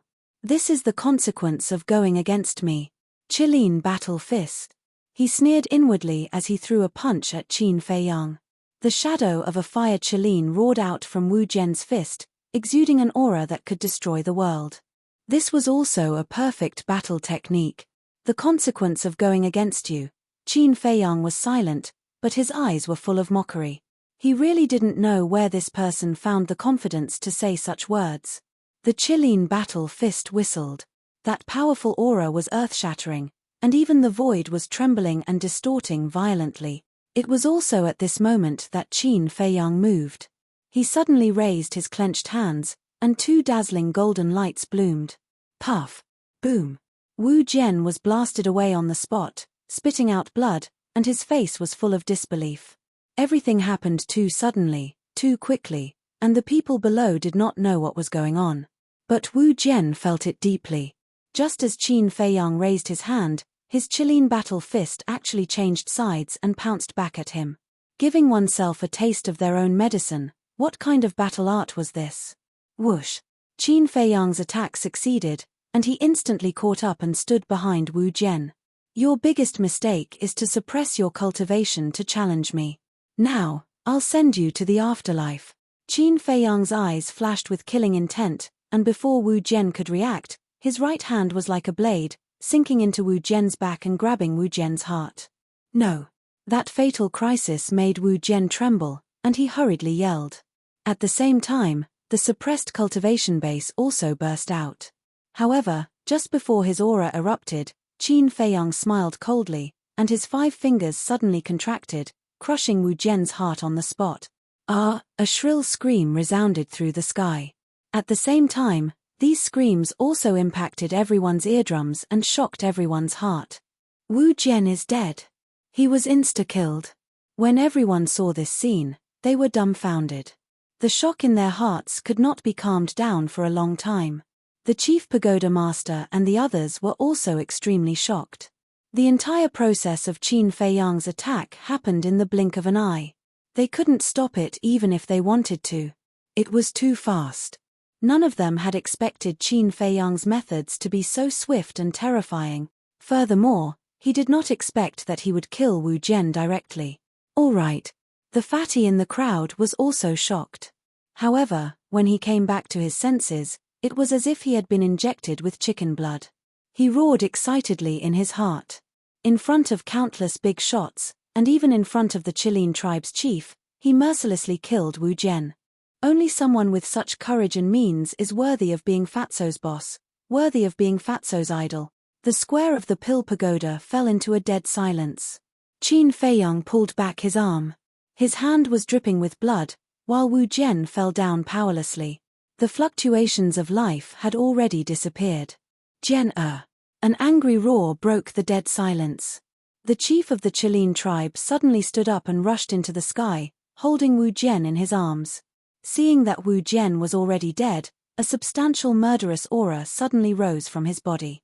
Whoosh! He suddenly raised his head and stared at Qin Feiyang. He was like an enraged beast with bloodshot eyes. Qin Feiyang's expression was indifferent.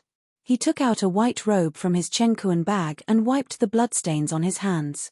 He said indifferently, I don't easily accept other people's challenges. However, as long as I accept, only one person can survive. Domineering. Everyone's heart trembled. In their eyes, that frail-looking figure was like a towering mountain, incomparably majestic. I admit that this matter is my son's fault. However, aren't you a bit too ruthless? The chief of the Qilin tribe was furious. Not only did he kill his son, but he also dared to be so arrogant. This was simply unforgivable. Ruthless? Don't be naive. I have no obligation to let go of someone who repeatedly provoked me. He can only blame himself for overestimating himself. At the same time, this is also a warning to some people who have bad intentions and are arrogant. Not everyone in the world will spoil you like your parents. This world is very cruel. Qin Feiyang smiled coldly. He threw away the robe that was used to wipe the bloodstains and landed on the high platform in front of Gongsun Bei. Gongsun Bei looked at the chief of the Qilin tribe and then looked at Qin Feiyang. He frowned and said, You've made a big deal out of this. Qin Feiyang said indifferently, before the duel, you didn't say that you couldn't kill. Gongsun Bei was dazed. He smiled bitterly and said, so it's still my fault. You're not wrong. I'm not wrong. He's the one who's wrong. He shouldn't have jumped out to cause trouble at such an important ceremony. He has to pay the price for doing wrong. Qin Feiyang said. Hearing this, Gongsun Bei couldn't refute. He couldn't help but look at the Chief Tower Master. Lord Chief Pagoda Master, please uphold justice for my son. Also, Holy Pagoda Master, my son is your personal disciple. Can you just stand by and watch him die? The chief of the Qilin tribe looked at the Chief Tower Master and the purple-clothed woman and cried out. The purple-clothed woman frowned. To be honest, she was also very dissatisfied with Qin Feiyang's approach. However, for some reason, she couldn't blame Qin Feiyang. As for the Chief Tower Master, he lowered his head and remained silent. No one knew what he was thinking at this moment. Suddenly, Wang Su said, this old man thinks that Ancestor Mu didn't do anything wrong. If it were this old man would have done the same. Father. The purple-clothed woman turned to look at Wang Su. Her expression was full of displeasure. Wang Su turned a blind eye and said indifferently, although Wu Jian is talented, he doesn't see the big picture. What's going on now? The Chief Tower Master is accepting a disciple. We old fellows don't dare to talk nonsense. He, a mere disciple, actually dares to jump out and cause trouble. This old man would like to ask, who lent him this courage? Actually, we all know that he is jealous of Ancestor Mu. It can also be seen how narrow-minded he is. Speaking of which, Wang Su couldn't help but sneer and said, it's difficult for such a person to become a great person. The chief of the Qilin tribe said angrily, Elder Wang, how can you speak for an outsider? Wu Jian was the disciple of the purple-clothed woman. The purple-clothed woman was Wang Su's daughter-in-law. So in the eyes of the Qilin tribe leader, they were all family, and Qin Feiyang was just an outsider. Outsider? I'm sorry, but in this old man's eyes, whether it is Ancestor Mu or Wu Jian, they are all disciples of the Chief Tower. There is no distinction between inside and outside. Wang Su said expressionlessly, not giving the Qilin tribe leader any face. You, the chief of the Qilin tribe, was furious. Enough. But at this moment, the silent Chief Tower Master raised his eyebrows slightly, looked up at the crowd, and said, this matter is indeed Wu Jian's fault. You can't blame Ancestor Mu. Of course. Ancestor Mu doesn't care about the friendship between fellow disciples. It is also wrong. When the ceremony is over, this lord will punish him to face the wall and reflect on his mistakes. And this matter will end here. After the Chief Tower Master finished speaking, he nodded to Gongsun Bei. Gongsun Bei understood and handed the teacup in his hand to Qin Feiyang, secretly saying, see, the Chief Tower Master is obviously biased towards you. Don't let him down in the future. Qin Feiyang nodded, took the teacup, turned and walked in front of the Chief Tower Master, bowed and said, Lord, please have some tea. Still calling me Lord? Why are you so stupid? Gongsun Bei secretly scolded. Qin Feiyang was stunned, then bowed again and said, Master, please have some tea. Good. The Chief Tower Master smiled, took the teacup, and gently took a sip, then put it on the tea table next to him. Gongsun Bei smiled and said, now, the third step is to accept the Chief Tower Master's test. The Chief Tower Master waved his hand and said, forget about the test, because this lord has already tested him a long time ago. Already tested him? When? How come we didn't know? When everyone heard this, they were all extremely shocked. The Chief Tower Master looked at Gongsun Bei and said, explain to them. Okay. Gongsun Bei nodded. Then he looked at the leaders of the various tribes and the surrounding disciples and said, I believe everyone is wondering why the Chief Tower Master said this. Actually, Lord Chief Pagoda Master gave Ancestor Mu a huge test long ago. This test was that as long as Ancestor Mu could break through to the Battle Saint realm in 2 years, the Chief Tower Master would accept him as a disciple. And the result was that Ancestor Mu used less than a month to break through to the Battle Saint realm. Gongsun Bei said. So that's how it is. Everyone suddenly understood. It turned out that Ancestor Mu had already been decided, and this ceremony was just a formality. Everyone could not help but look at Wu Jian with sympathy. If Wu Jian was still alive and heard Gongsun Bei's words, he would probably vomit blood from anger. Seeing that situation, the leader of the Qilin tribe gloomily looked at Qin Feiyang, opened the teleportation gate, hugged Wu Jian, and without even saying goodbye, left without even looking back. The high priest of the Qilin tribe also hurriedly followed. Serves him right. The leaders and high priests of the other super tribes watched the portal disappear with a trace of Schadenfreude in their eyes.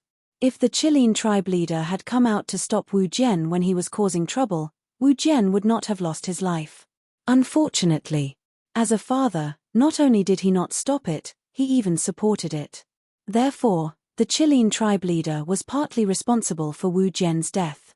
Gongsun Bei and the others on the high platform did not have much of a reaction to the two's departure. Suddenly, the Chief Tower Master stood up. Everyone thought that he was going to leave and was about to bow to see him off.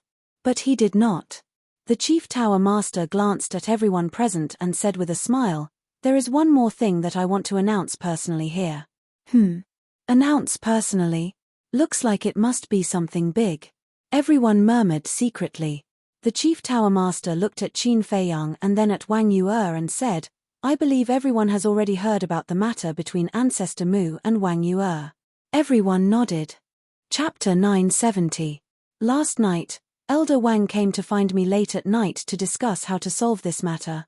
After all, Wang Yue is a girl. If such a thing happens, if it is not solved in time, it will definitely affect her reputation. And after our discussion, we finally thought of a way to have the best of both worlds. The Chief Pagoda Master laughed. Best of both worlds? Qin Feiyang was taken aback, his eyes full of expectation. This was the problem that he had the most headache about now. If there was really a way to have the best of both worlds, it would undoubtedly be a great help to him. "Sister, do you know what the way is?" Young Master Hao secretly asked. "I was just about to ask you," Wang Yue whispered. Young Master Hao was stunned. Wang Yue didn't know either. He looked at the Chief Pagoda Master and Wang Su. What method did these two old guys come up with? At the same time, the Chief Pagoda Master turned to look at Wang Su and transmitted his voice, "Elder Wang, before I say it, think about it again. It's not too late to regret now." Elder Wang said, "At this point, there's nothing to think about, say it." "Okay." The Chief Pagoda Master nodded and faced the crowd again, saying, "After my discussion with Elder Wang, we finally decided that since the two of them are in love with each other, it's better to fulfill their wish. Now, I will personally grant them a marriage." What the hell? Qin Feiyang was stunned. He never thought that the two of them would come up with such a method. Grant a marriage? Wasn't this too ridiculous? Young Master Hao was also stunned. Wang Yue looked at the Chief Pagoda Master and Wang Su dumbfounded. The crowd around also became restless. Everyone's eyes were filled with envy and jealousy. He had just become the Chief Pagoda Master's personal disciple, and he was immediately granted a marriage. And it was Elder Wang's granddaughter. This guy was way too lucky. In the future, who would dare to offend him in the Chief Pagoda? The Chief Pagoda Master looked at Qin Feiyang and Wang Yue and said with a smile, "You two have no objections, right?" "Yes." The two spoke almost at the same time. The Chief Pagoda Master frowned. Wang Su, the purple-clothed woman, and the purple-clothed man also raised their eyebrows without a trace. At the same time, Wang Yue looked at Qin Feiyang and said angrily, "It's a blessing that I can marry you. What can you say? Thank you. But I can't afford to enjoy this blessing." Qin Feiyang said lightly, "Bastard, don't go too far." Wang Yue gritted her teeth. "I'm going too far. Let me tell you, I don't want to argue with you. Otherwise, you'll be even more embarrassed." Qin Feiyang said. Wang Yue was so angry that her body trembled. She looked at Chief Pagoda Master and Wang Su and said, "I don't agree." "Don't mess around." Wang Su shouted. "Grandpa, this is my personal matter. What right do you have to decide for me? Besides, have you asked for your parents' opinion?" Wang Yue said angrily, "We've already agreed." the purple-clothed woman said. The man in purple nodded as well. Wang Yue pointed at the three of them. Her face was full of disbelief. She had actually decided her marriage just like that. You're too hasty. Have you asked me? I'm not your pet. In short, I don't agree. Wang Yue turned her head. Her eyes were red and she looked very aggrieved. I don't agree either. Qin Feiyang said. This was simply nonsense. Chief Pagoda Master and the other three looked at each other, not knowing what to do. This was originally a joyous occasion, but they didn't expect that the two parties were unwilling. Humph. This matter is not up to you. A moment later, Wang Su snorted. It seemed that he was determined to let the two of them get married. Then I'll die, Wang Yue said angrily. Tears came out. Wang Su suddenly stood up and glared at Wang Yue. He shouted, you even dare to disobey my words. Are you trying to rebel? Seeing this, the purple-clothed woman hurriedly stood up and comforted, Father, calm down. I'll talk to her. Talk about what? This matter is settled. There's no room for discussion, Wang Su said. Qin Feiyang frowned and said, Elder Wang, I know your intention, but this is too childish. Shut up. Wang Su glared at him. Qin Feiyang frowned, but in the end, he chose to remain silent. At the same time, the purple-clothed woman walked to Wang Yue's side and whispered, Yue, in fact, your father and I are reluctant to hand you over to Ancestor Mu, but there's no other way now. Yes, if you and Ancestor Mu don't get married, you will definitely be laughed at in the future. In fact, in the end, this is all caused by you. You have to accept our arrangement. The purple-clothed man also came over to persuade her. Wang Yue said anxiously, but I don't have any feelings for him at all, and he's not worthy of me. Feelings can be cultivated slowly. When I married your mother, didn't we also have no feelings for each other? But look how well we're doing now. As for whether he's worthy of you or not, as your father, I also admit that he is indeed not worthy of you right now. But as long as he is willing to work hard, with his ability and talent, he will definitely achieve something in the future. The purple-clothed man laughed. Seeing that his father and mother had already made up their minds, Wang Yue couldn't help but feel despair. What's going on? Chief Pagoda Master's marriage, and he actually rejected it. Everyone looked at Qin Feiyang in confusion. It was understandable that Wang Yue didn't agree. After all, her family background was there, but what right did this Ancestor Mu have to refuse? Was he stupid? Such a good thing, others couldn't even ask for it. Qin Feiyang, have you forgotten what I said to you? Suddenly, a familiar voice sounded in Qin Feiyang's mind. He raised his eyebrows, glanced at the young lady of the Dragon Phoenix house, and sent a sound transmission. You came uninvited today, could it be because of this? What else? I don't have that much free time. The young lady of the Dragon Phoenix house said. Why is that? Qin Feiyang's face was rather gloomy. The young lady of the Dragon Phoenix house said, the reason is very simple, if you marry Wang Yue, you will be able to obtain a higher status, better resources, and more trust. Qin Feiyang said angrily, you want me to use her? You are just a passerby in the Forgotten Continent, what's wrong with using her? The young lady of the Dragon Phoenix house said indifferently. Can a passerby take advantage of other people's feelings? I really didn't expect you to be such a person. Let me tell you, it's impossible for me to do that. Although I can do anything to achieve my goal, I can't deceive other people's feelings. Because this will ruin Wang Yue's life. She is just a simple woman, I don't want to drag her into this mess. Qin Feiyang said resolutely, without any room for discussion. The young lady of the Dragon Phoenix house couldn't help but frown. For a moment, the Pill Pagoda Square once again fell into dead silence. Suddenly, the young lady of the Dragon Phoenix house looked at the four of them and smiled. Although I am an outsider and do not have the qualifications to express my opinion, I still can't help but want to say a few words. Speak. The four of them looked at her.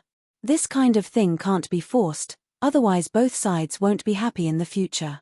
I think we should think of a compromise. Let's get engaged first. After they develop feelings for each other, we'll talk about marriage. The young lady of the Dragon Phoenix house said. This The four of them looked at each other and fell into deep thought. After a while, the Chief Tower Master looked at Qin Feiyang and Wang Yue, and asked, "What do you think? Do I have a choice?" Qin Feiyang laughed bitterly. Unless he didn't want to obtain the Tiangang flames and the 5 colors crystal, he would have to nod his head in agreement. Wang Yue had no choice.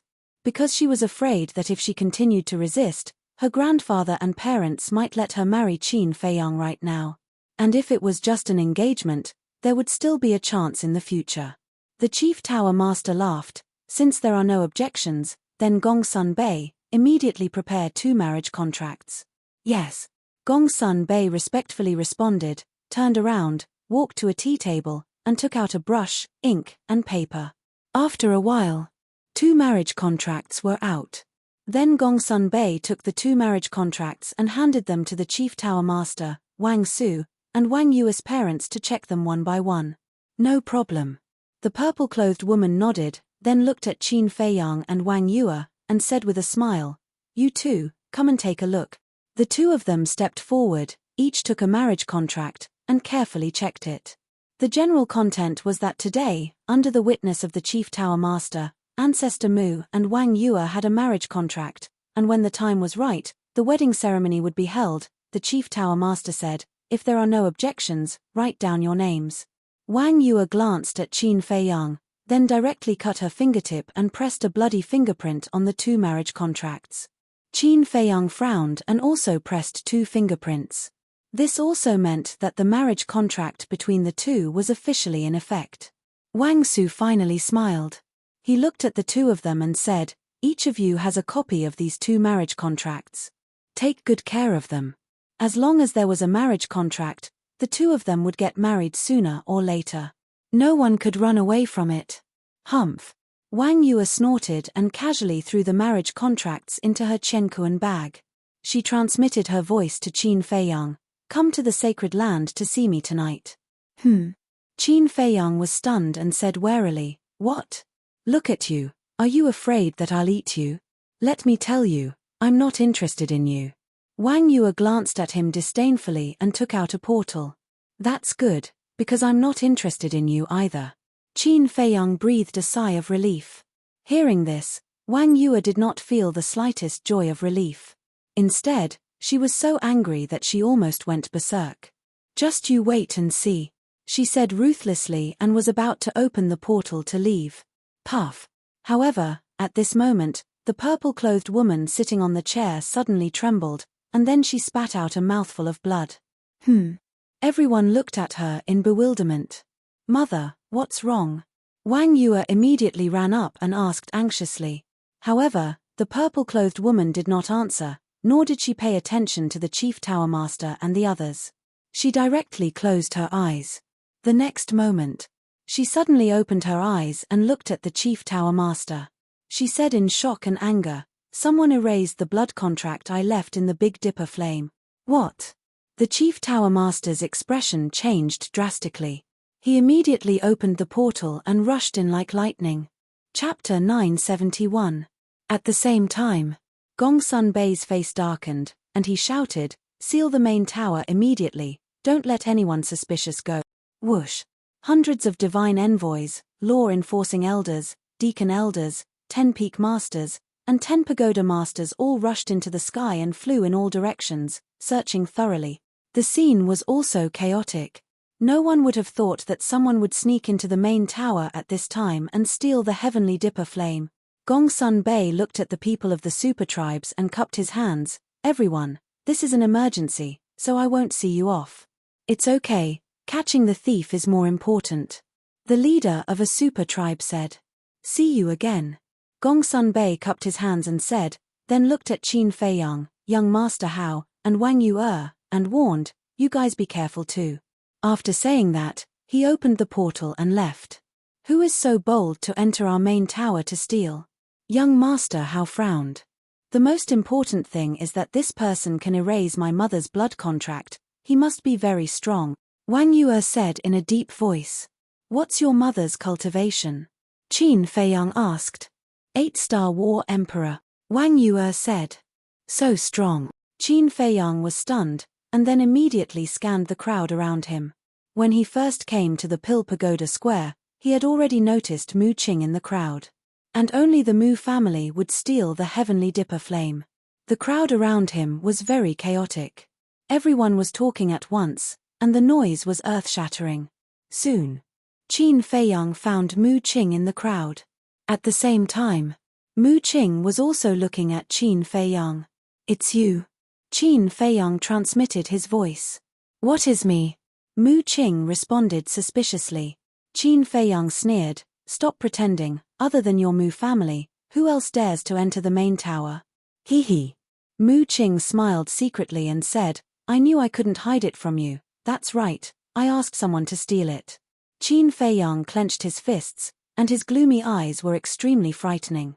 As soon as Mu Qing admitted it, he had a rough idea. They must have taken advantage of the fact that no one was guarding the sacred ground to let a powerhouse of the Mu clan sneak into the main tower and steal the heavenly star flame. In other words, Mu Qing had used him as bait to attract the attention of all the tycoons. In fact, this was a good thing for him. Because from now on, he could focus on seizing the 5-colored crystal and wouldn't have to waste his energy on seizing the heavenly star flame. But this was also bad news. That was the fire Qilin. If the heavenly star flame falls into the hands of the Mu Jiao, it means that he has lost his bargaining chip to exchange for the fire Qilin. The most important thing is that now that his value is gone, the Mu family is likely to announce his true identity. At that time, he would definitely be consigned to eternal damnation. Mu Qing smiled and said, "You don't have to be nervous because I won't reveal your identity for now." Qin Feiyang was secretly shocked. Could it be that, as he thought before, he still has other value? Mu Qing said again, "As for the fire Qilin, you can also use the heavenly thunder flame, heavenly star flame, and ice flame to exchange for it." "Are you dreaming?" Qin Feiyang sneered. If he really gave these 3 flames to Mu Qing, then he really had no bargaining chips in his hand. Not to mention, he must go to the miracle. "I knew you wouldn't agree, but it doesn't matter. After all, we are still partners. And now that the heavenly star flame is in our hands, we don't need to stay in the main tower anymore. Why don't you come with me to visit the Mu clan?" Mu Qing said with a smile. "Not interested." Qin Feiyang responded faintly. To be honest, he really wanted to go to the Mu clan. Because in this way, he would know where the Mu clan's nest was. But he knew that the Mu clan was a dragon's pool and tiger's den. Once he went in, he was afraid that he wouldn't be able to come out. "That's a pity, but I won't force you. When you want to go, just send me a message. In addition, you have to be careful. If one day your identity is exposed, no one will come to help you." Mu Qing jokingly smiled, took out a portal, and said with a hint of threat. Qin Feiyang's eyes darkened. But then, he seemed to think of something, and a smile appeared on his face. He said, "I will be careful, and you, Mu clan, better be careful." "What should we be careful of?" Mu Qing looked at him playfully. "Don't be so confident. I have something in your hands, and you also have something in my hands. For example, if the people in the main tower know that Liu Xingfeng is your second grandpa, how will the main tower respond?" Qin Feiyang said. Mu Qing's eyes narrowed slightly, took a deep look at Qin Feiyang, and then opened the portal and left. Qin Feiyang also secretly breathed a sigh of relief. No matter what, at least now it was not completely out of control. At this time, young Master Hao said, "Let's go, let's also go to the Holy Land to have a look." Wang Yue nodded. Qin Feiyang said, "You guys go first." "What are you doing?" Young Master Hao looked at him in confusion. Qin Feiyang said, "I have something to deal with. Mysterious, it must be something that can't be exposed." Wang Yue snorted coldly. Young Master Hao's face twitched, and he teased, "Sister, now he is your fiancé. Isn't it inappropriate to say that? Brat, I think you are asking for a beating." Wang Yue's face darkened, and she immediately pounced on young Master Hao fiercely. "What? You still want to go back on your word? Impossible, the marriage contract is already here, just accept your fate." "Ha ha," young Master Hao fled while laughing heartily. Wang Yue, who was behind him, was furious. "Fiancé, Qin Feiyang muttered, feeling bitter in his heart. He never thought that he would have a fiancé just because of a farce. If it were someone else, they would be overjoyed to encounter such a thing. But he really couldn't feel happy. Phew. Qin Feiyang took a deep breath and looked up at the chief and high priest of the divine python tribe. Brother Mu, congratulations. Brother Mu, please take care of us in the future. The people of the major tribes didn't leave, and they went up to Qin Feiyang to flatter him. Seniors, you are too polite. The one who needs to take care of in the future is me. Qin Feiyang smiled politely. You are neither arrogant nor rash. You are a talent. Everyone nodded. Qin Feiyang jumped off the high platform, walked to the chief and high priest of the divine python tribe, and said with a smile, Seniors, I would like to have a private chat with you. Can you do me the honor? Private chat. All the leaders were dumbfounded. The chief and high priest of the divine python tribe were also suspicious. Of course. The chief of the divine python tribe nodded. Please come with me. Qin Feiyang opened the portal and walked in first. The chief and high priest of the divine python tribe looked at each other and followed one after another. The other chiefs and high priests of the major tribes looked at each other. What was going on? At first, they wanted to curry favor with Qin Feiyang. After all, his status was not ordinary now. But they didn't expect that Qin Feiyang would leave with the two people of the divine python tribe. Do you think that Ancestor Mu and the divine python tribe have some relationship? One of the chiefs of the major tribes asked secretly. But when they heard this question, no one answered.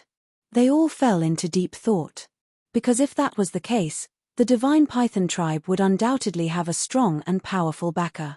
And the other tribes would be in a bad situation.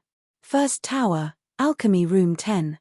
Qin Feiyang walked into the lounge, pointed to the chair next to him, and said with a smile, Seniors, please have a seat. The two of them sat down one after another. The chief of the divine python tribe said with a smile, Little brother, if you have something to say, just say it. Qin Feiyang looked at the pattern of the divine python on their chests again and said, Is there a man called Pei Zhongfeng in your tribe? The two of them hadn't sat down for long. Hearing this, they both stood up and looked at Qin Feiyang with surprise and doubt. Qin Feiyang had an answer in his heart. When he entered the square of the Pill Pagoda, he found that the pattern of the divine python on their chests was exactly the same as the pattern on Pei Zhongfeng's identity token. At that time, he thought that Pei Zhongfeng might be a member of the divine python tribe. But there were too many people at that time, so it was inconvenient to ask. But now, the reaction of the two of them undoubtedly confirmed his guess. Qin Feiyang took out Pei Zhongfeng's identity token and handed it to the two of them. The chief of the divine python tribe took back his hand with trembling hands and took the token. When he saw the name Pei Zhongfeng, his eyes became misty. The high priest glanced at the chief, then looked at Qin Feiyang and asked, Little brother, why do you have this token? Qin Feiyang said, I found it in Pei Zhongfeng's Chenkuan bag. What? Where is he now? The high priest trembled and asked hurriedly. The chief of the divine python tribe also looked at him anxiously. Qin Feiyang hesitated and sighed. He's already dead. Dead? The high priest was dumbfounded. The chief of the divine python tribe collapsed in an instant, his face full of grief. Who is Pei Zhongfeng to you? Qin Feiyang looked at the two of them suspiciously. The chief of the divine python tribe looked at the token silently and was extremely sad. Alas! The high priest sighed deeply and looked at Qin Feiyang. Little brother, to be honest, Pei Zhongfeng is our biological brother and Pei Yi's biological father. What? Qin Feiyang was dumbfounded. He did not expect that the person he was looking for was Pei Yi's biological father. A moment later, the chief of the divine python tribe looked up and asked, Little brother, do you know how my brother died? Where is his body now? I don't know how he died either.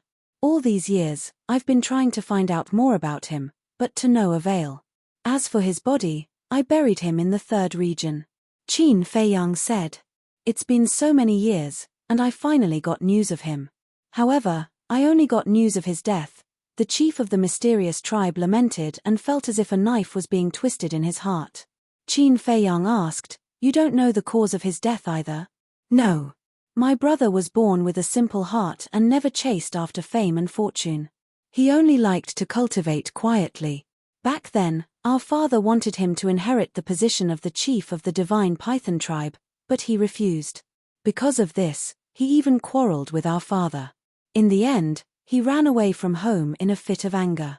Since then, there has been no news of him. All these years, we've been looking for him too. But we all thought that he was hiding somewhere in the central divine kingdom to cultivate in seclusion. Hence, we only looked for him in the central divine kingdom. Unexpectedly, he actually went to the 9 regions. Chapter 972.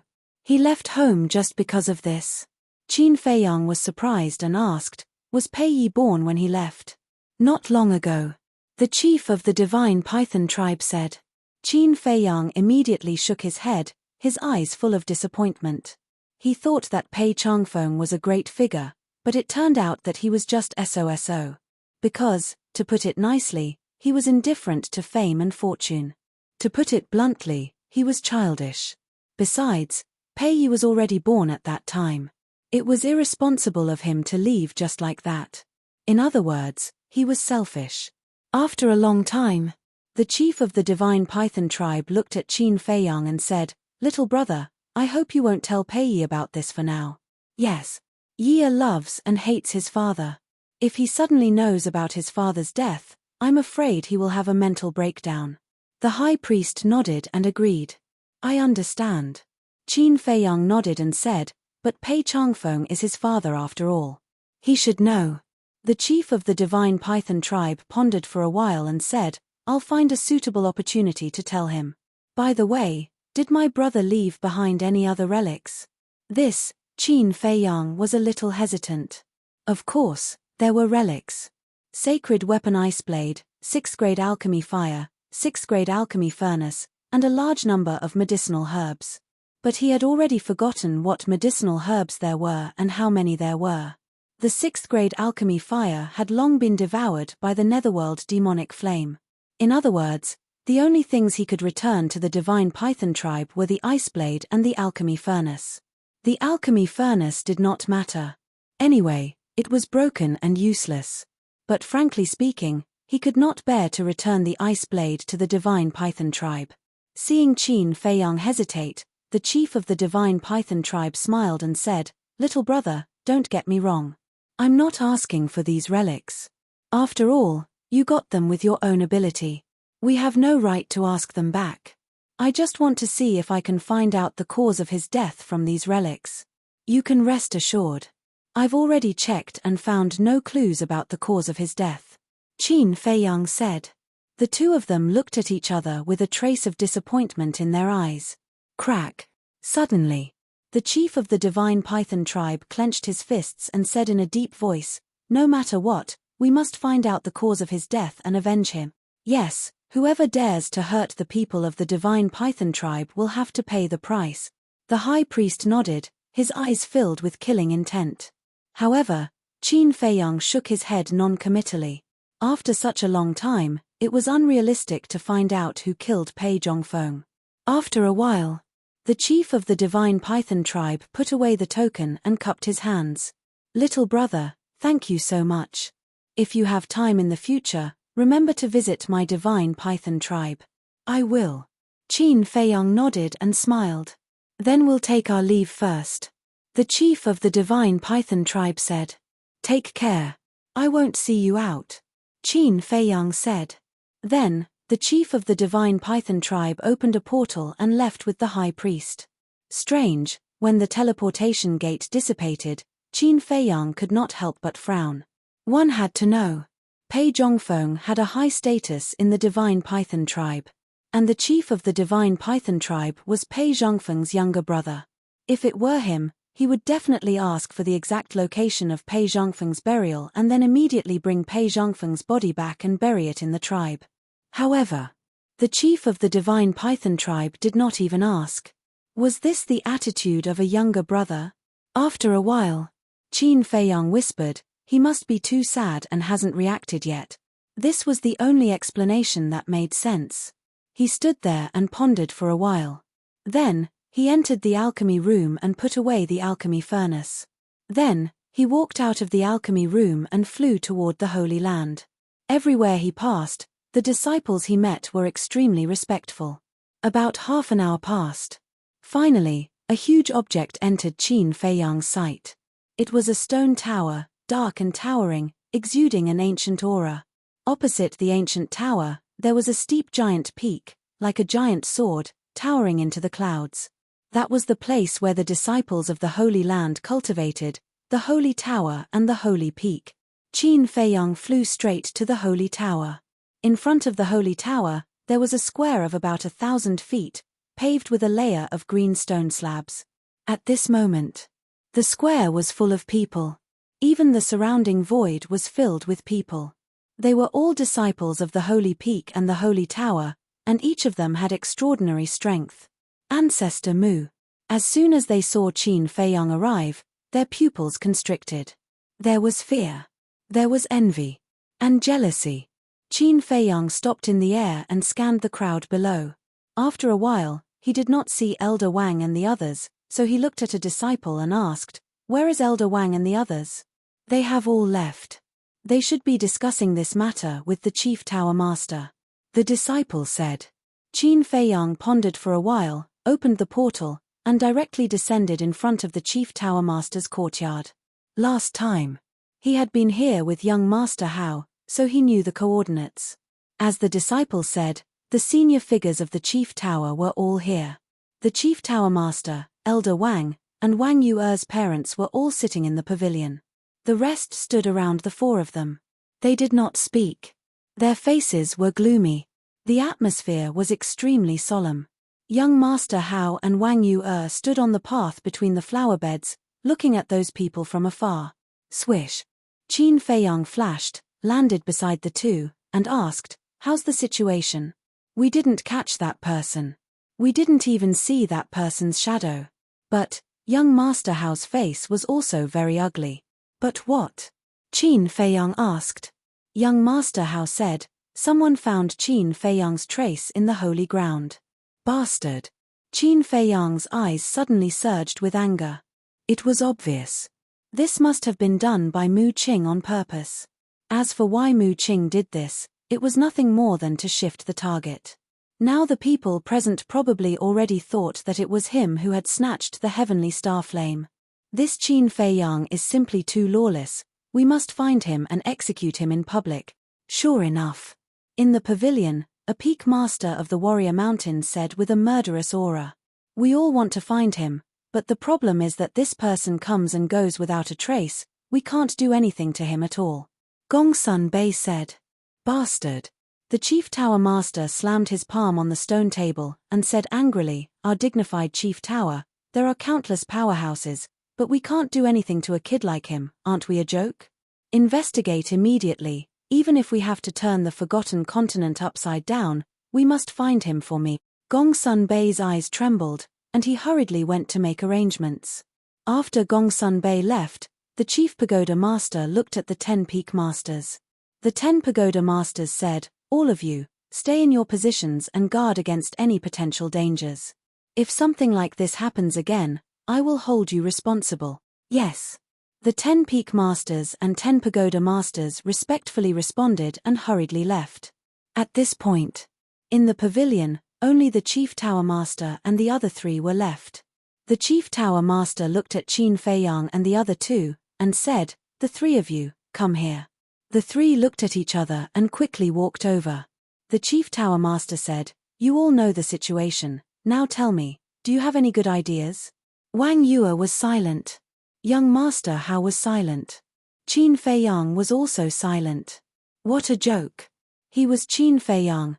How could he help these people to come up with a plan to deal with him? The Chief Tower Master raised his eyebrows, looked at Qin Feiyang and said, "Ancestor Mu, you speak." "Me?"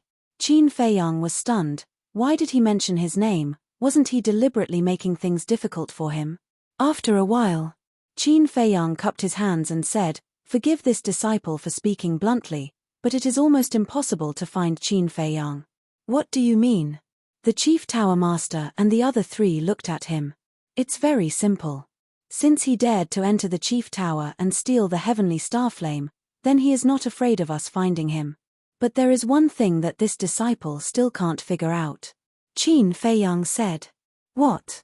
The chief tower master asked. As everyone knows, Qin Feiyang has someone protecting him, but who is this person protecting him? And our chief tower controls the entire forgotten continent. Who has the courage to go against us? Qin Feiyang said. The four fell silent.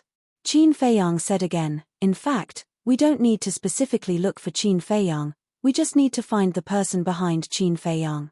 Makes sense. Wang Mo nodded. In this way, the scope was reduced a lot. Because there are not many people in the forgotten continent who have the ability to break into the chief tower and dare to go against the chief tower. The purple-clothed woman suddenly said, I think the only one who dares to go against our chief tower is the Mu family. Mu family, the chief tower master frowned.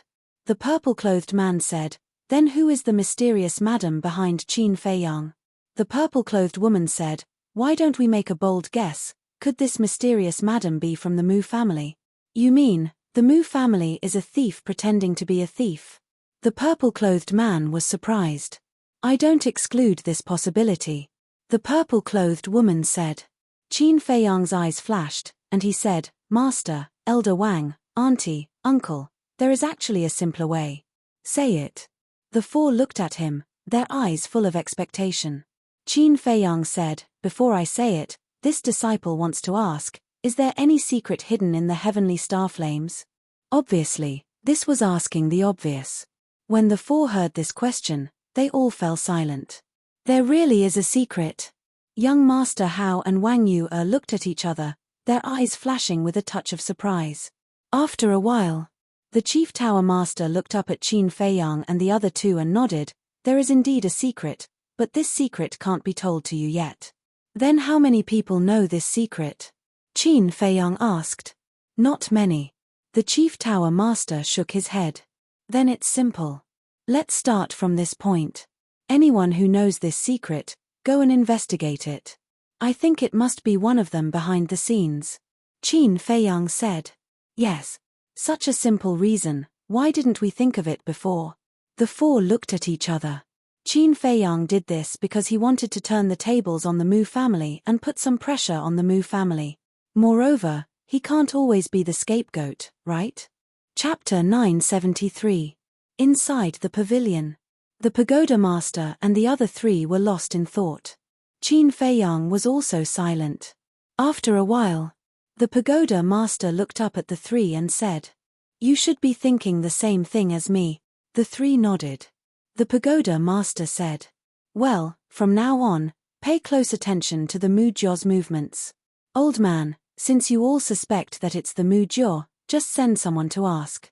Why do you still want to spy on them? Young Master Hao frowned. I say, what are you thinking about all day long? Do we have any evidence now? No. We're just guessing. In this case, we can't directly question them. The pagoda master said angrily. There's one more thing, the Mu Jiao doesn't know yet. We've already begun to suspect them, so we won't be particularly cautious. But if we run to question them now, they will be very careful in the future. In this way, no matter how we investigate, there won't be any results. Qin Feiyang added. Chief Pagoda Master looked at Qin Feiyang with admiration. Soon after, he looked at young Master Hao and said with a straight face, do you see that? This is the gap between you and him. In the future, you should learn from him and use your brain more. Humph. Young Master Hao coldly snorted and glanced at Qin Feiyang. He looked quite dissatisfied. Qin Feiyang shook his head and smiled. He looked at the pagoda master and said, this disciple also wants to do something. Please help me. In fact, he wanted to take the opportunity to find out the location of the Mu Jiao's nest. The pagoda master was stunned and smiled. I won't let you take risks, but I'm very pleased that you have this intention. Qin Feiyang's eyes suddenly showed a trace of disappointment. The pagoda master thought for a moment and said, but there's one thing that I can give you to deal with. What is it? Qin Feiyang asked. The pagoda master said, go to Qinghai. I'll tell you the details in a few days. Okay. Qin Feiyang nodded. The pagoda master smiled. Then you go do your work. I still have something to discuss with old Wang. Disciple will take his leave. Qin Feiyang bowed and saluted. Then, he turned around and walked out. Young Master Hao chased after him in big strides and said angrily, "You bastard, you're really in the limelight. Is there?" Qin Feiyang shook his head and smiled bitterly. Keep pretending, keep pretending. I'm afraid that in the old man's eyes, you're more important than me, his own son. Seeing Chief Pagoda Master's attitude towards Qin Feiyang, young Master Hao's jealousy exploded. Qin Feiyang said helplessly, "All right, it's my fault. I shouldn't have stolen your limelight. Why are you apologizing? I'm not blaming you. I only blame myself for being useless. No matter what I do, I can't satisfy him." Young Master Hao sighed deeply and asked, "Where are you going now?" "Of course I'm going back to the first tower to cultivate." Qin Feiyang smiled. "You really are a cultivation maniac." Young Master Hao rolled his eyes and said, "You don't need to go to the first pagoda now. The old man has already arranged a place for you to stay in the Holy Land. I will take you there." "It's arranged." Qin Feiyang was stunned. He followed behind young Master Hao, walked out of the courtyard, and walked down a secluded path. But gradually, he frowned because Wang Yue was still following behind them. "What do you want to do?" A moment later, Qin Feiyang finally couldn't help but stop and turn around to look at Wang Yue angrily. "Me? What do you mean?" Wang Yue was a little stunned. Qin Feiyang raised his eyebrows and said angrily, "If you don't have any ulterior motives, why do you keep following me?" "Following you? What a joke." Wang Yue sneered without hiding it, walked straight past Qin Feiyang, and then walked forward without looking back. "What's going on?" Qin Feiyang was stunned. Young Master Hao had been snickering at the side.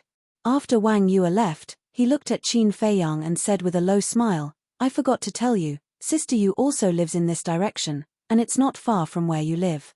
"Ah." Qin Feiyang's face twitched. It turned out that he had misunderstood Wang Yue. That was awkward. Young Master Hao's eyes flashed with a hint of ridicule, and he asked, "But speaking of which, how should I address you now?" "What do you mean?" Qin Feiyang was stunned and looked at him suspiciously. "Originally, I called you brother.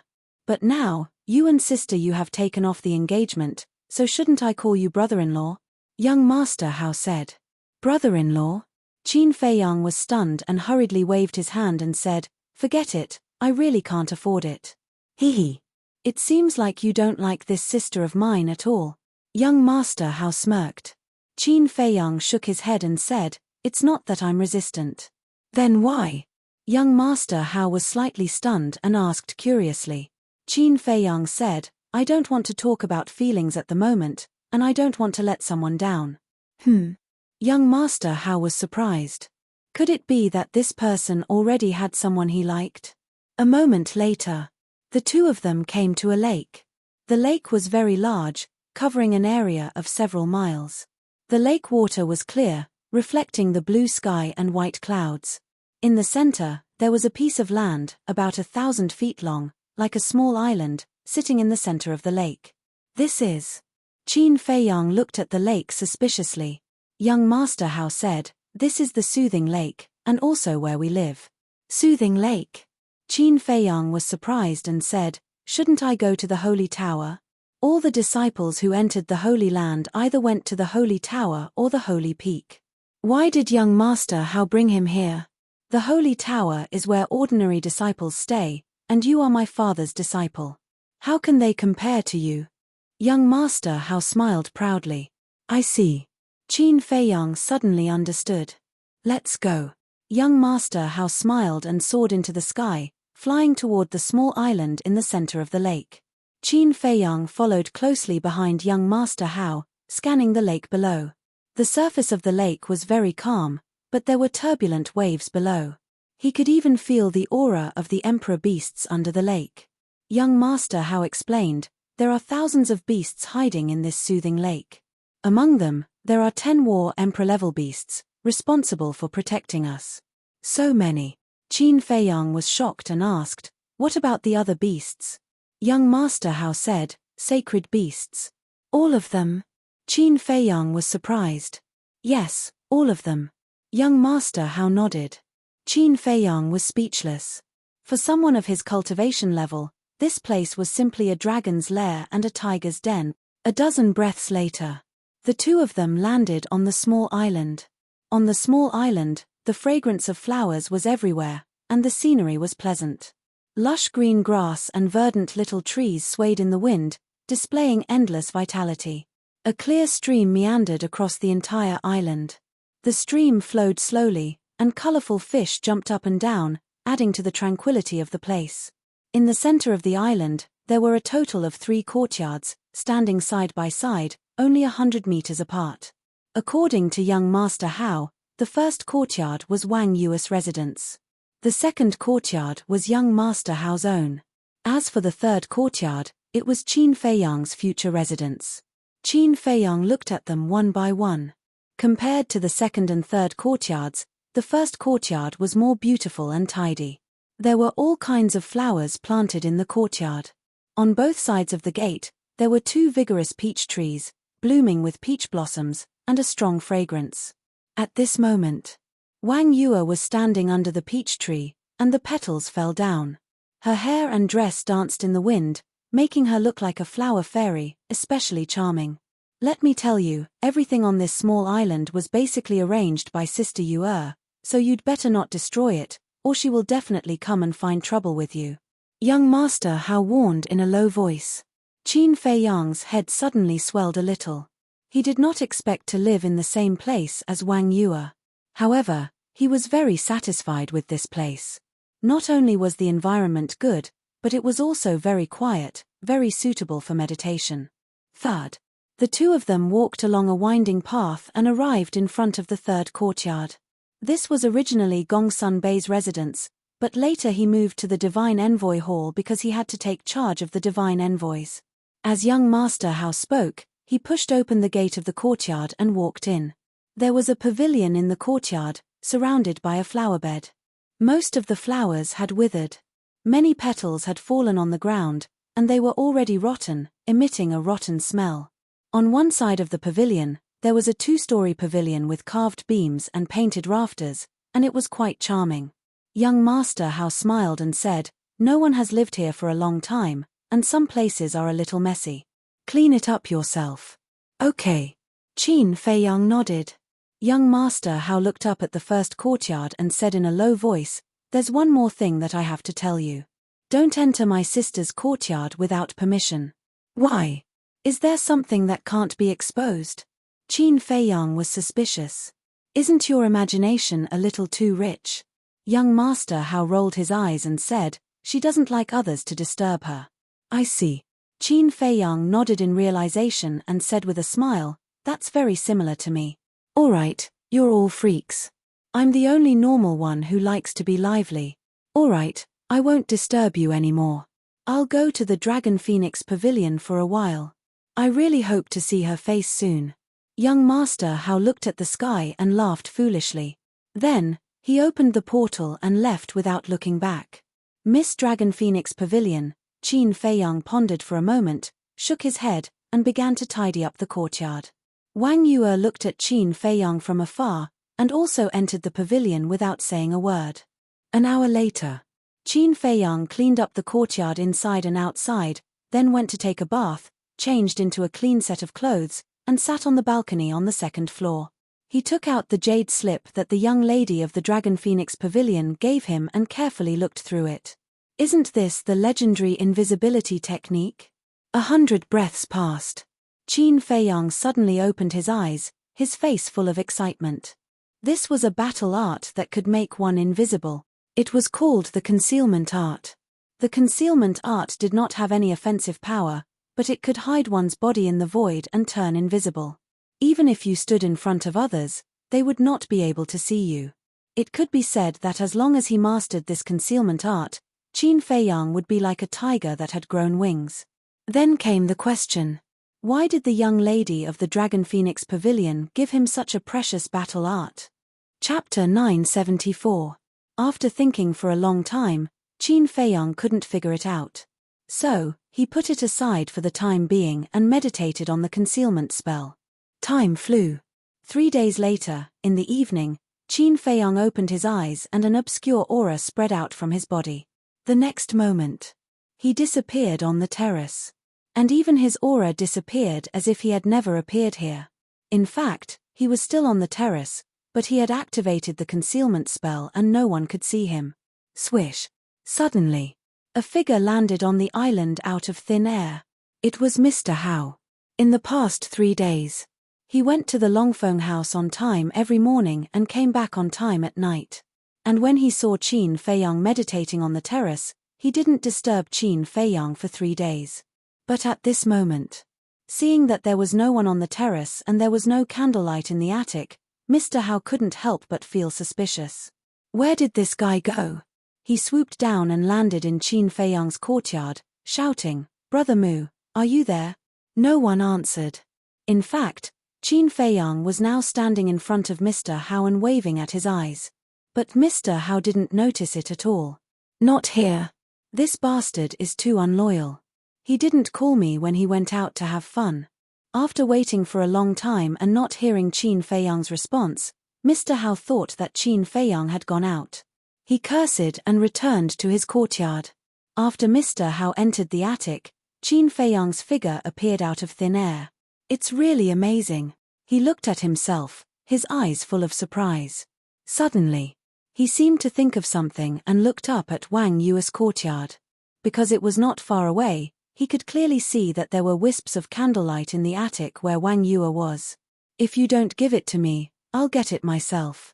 Qin Feiyang smiled, activated the concealment spell again, and walked into Wang Yue's courtyard openly. In the courtyard, hundreds of flowers bloomed, competing for beauty. The strong fragrance of flowers pervaded every corner of the courtyard. Qin Feiyang stood in the flowerbed and looked at the attic. The doors and windows were closed, and the candlelight came from a window on the left side of the first floor. He could clearly hear the sound of water coming from inside. "How do we get in?" Qin Feiyang hesitated. Although the concealment art could make him invisible, if he opened the window or door, it would definitely make a sound. Suddenly, his eyes lit up. There was a window on the second floor that wasn't closed. Immediately, he leaped into the air and slipped in quietly. When Qin Feiyang entered the room, his body stiffened. The room was not big, but the decorations were very cozy. There was a bed beside it, covered with light pink bedding. There was also a dressing table beside the bed. In addition to all kinds of decorations, there was also a pile of dresses and even a piece of underwear. Obviously, this was Wang Yue's boudoir. "Don't look at indecent things." Qin Feiyang quickly looked away. But just as he was about to leave the room, he looked at the dressing table again. This was because he found an exquisite Chenkuan pouch under the underwear. He had seen this Cosmos bag before. It was the Cosmos bag that Wang Yue usually used. The dress and underwear are all here. The Cosmos bag is also here. Could she be bathing downstairs? Qin Feiyang mumbled, his eyes shining. This was a good opportunity, of course. This so-called good opportunity was not to peek at Wang Yue bathing, but to seize the opportunity to take back the 10th part of the soul tampering skill. He walked to the dressing table, grabbed the Cosmos bag and began to search. Nothing. After searching for a while, he could not help but frown. There were a large number of herbs, elixirs, and even sacred weapons in the Cosmos bag, but he could not find the jade slip. "This shouldn't be," Qin Feiyang muttered to himself. Tardier. Suddenly, there was a series of footsteps downstairs. He quickly put the Cosmos bag back to its original position, restrained his aura to the extreme, and stood quietly by the side. After all, Wang Yue was a 9-star combat sage. If he was not careful, she might discover him. Soon, a graceful figure entered the room. Qin Feiyang immediately turned his head and looked elsewhere. It was Wang Yue. But the current Wang Yue was simply deadly. She was wearing nothing except a white bath towel. Her 2 long legs, as well as half of her majestic twin peaks, were exposed. Her jade-like skin, her wet long hair, her languid demeanor, and her captivating eyes, every part of her was emitting a fatal seduction. What the hell? Qin Feiyang cursed in his heart. Since he met this woman, he had been encountering such situations. Fortunately, he had strong willpower, otherwise, he would have had a nosebleed. After Wang Yue entered the room, she looked at the clothes and cosmos bag on the dressing table and did not find anything strange. Then she walked to the closet at the side, found a clean towel, and wiped her wet long hair. Inside the wardrobe, in addition to all kinds of long dresses, there were also many small and exquisite undergarments. This is too torturous. Qin Feiyang only glanced at it casually, but his heart was already restless. But now, he didn't dare to move. He could only stand there and try not to look. However, it was not over yet. After Wang Yue wiped the water stains, she took off the bath towel wrapped around her body in front of Qin Feiyang. Immediately, Qin Feiyang felt an uncontrollable evil fire rising in his heart. His mouth was dry. The woman in front of him was completely standing in front of him. That slim waist, that soft and tender skin. When had he ever seen such a scene? The most torturous thing was that Wang Yue was not in a hurry to put on her clothes. She looked around in the closet as if she didn't know which one to wear. I shouldn't have broken in at this time. Qin Feiyang was extremely vexed. If Wang Yue found out, he would not only be known as a peeping Tom, but also suffer from Wang Yue's full revenge. About a dozen breaths later, the torture was finally over.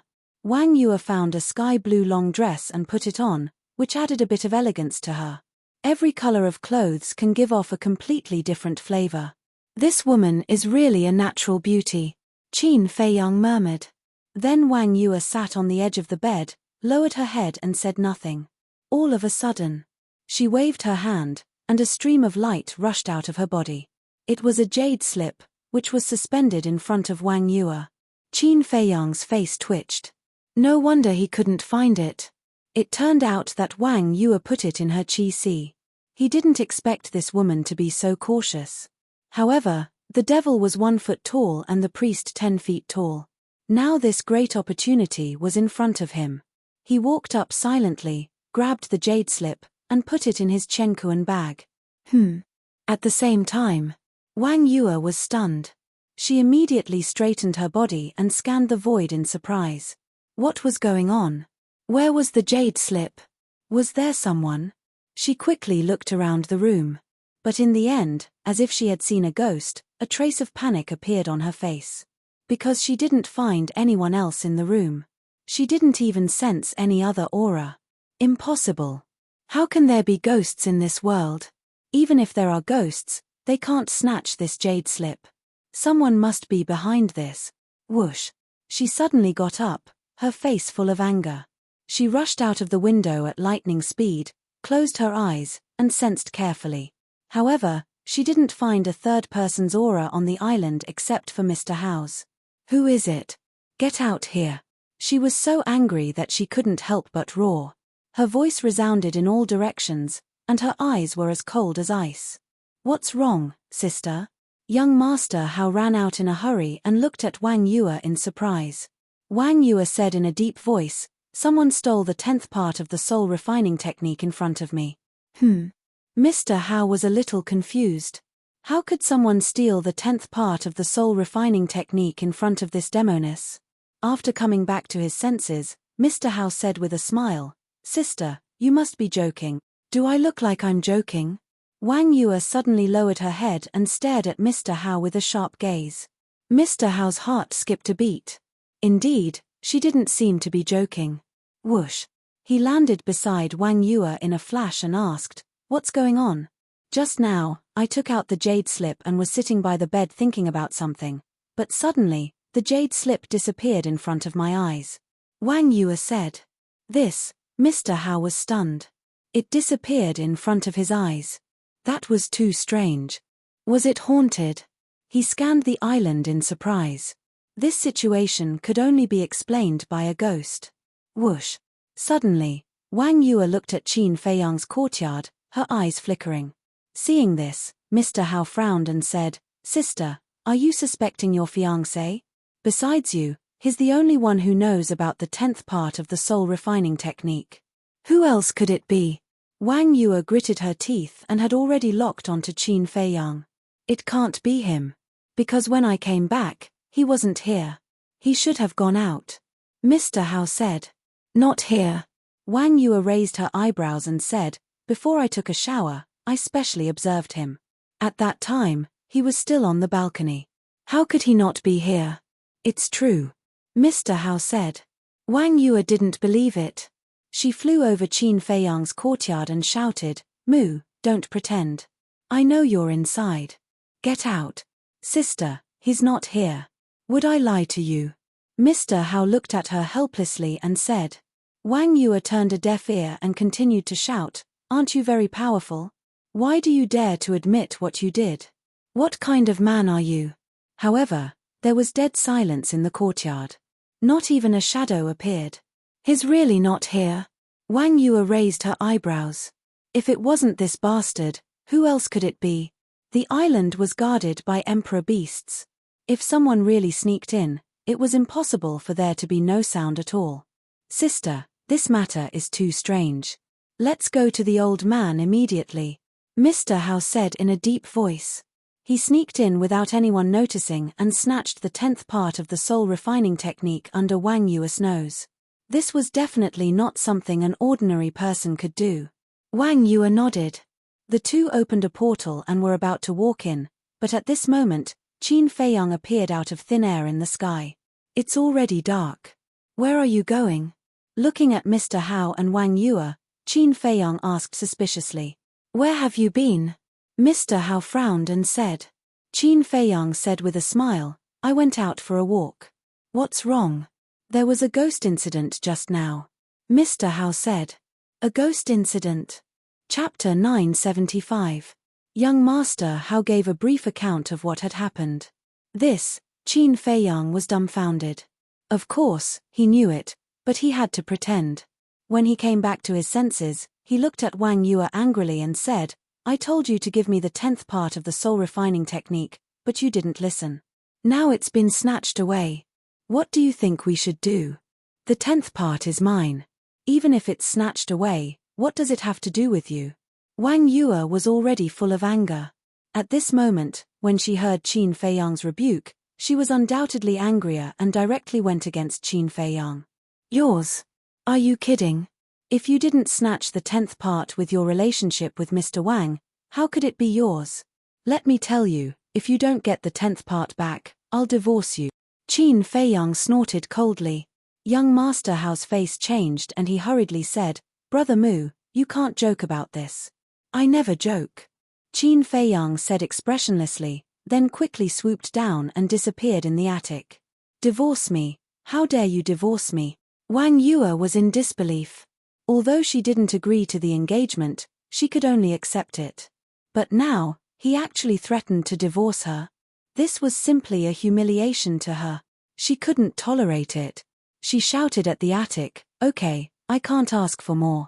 You'd better hurry up.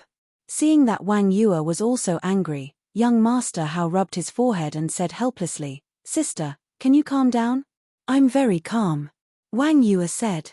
If you're calm, why did you say such angry words? If Ancestor Mu really divorces you now, do you know how many people will laugh at you behind your back? Young Master Hao said earnestly. I'm not afraid. Wang Yue said. You're not afraid, but what about Aunt, Uncle, and Mr. Wang? They'll definitely die of anger. Young Master Hao sighed. This marriage was a mistake in the first place. After saying that, Wang Yue turned around and left angrily. What a pair of enemies. Young Master Hao looked at the two courtyards and felt a headache coming on. The waning moon hung high in the sky, and the night was hazy. Qin Feiyang activated the concealment spell and stood on the balcony, looking at Wang Yue's back with a smile in his eyes. Although this woman was a little unreasonable, she was actually quite cute. A moment later, he retracted his gaze and took out the jade slip.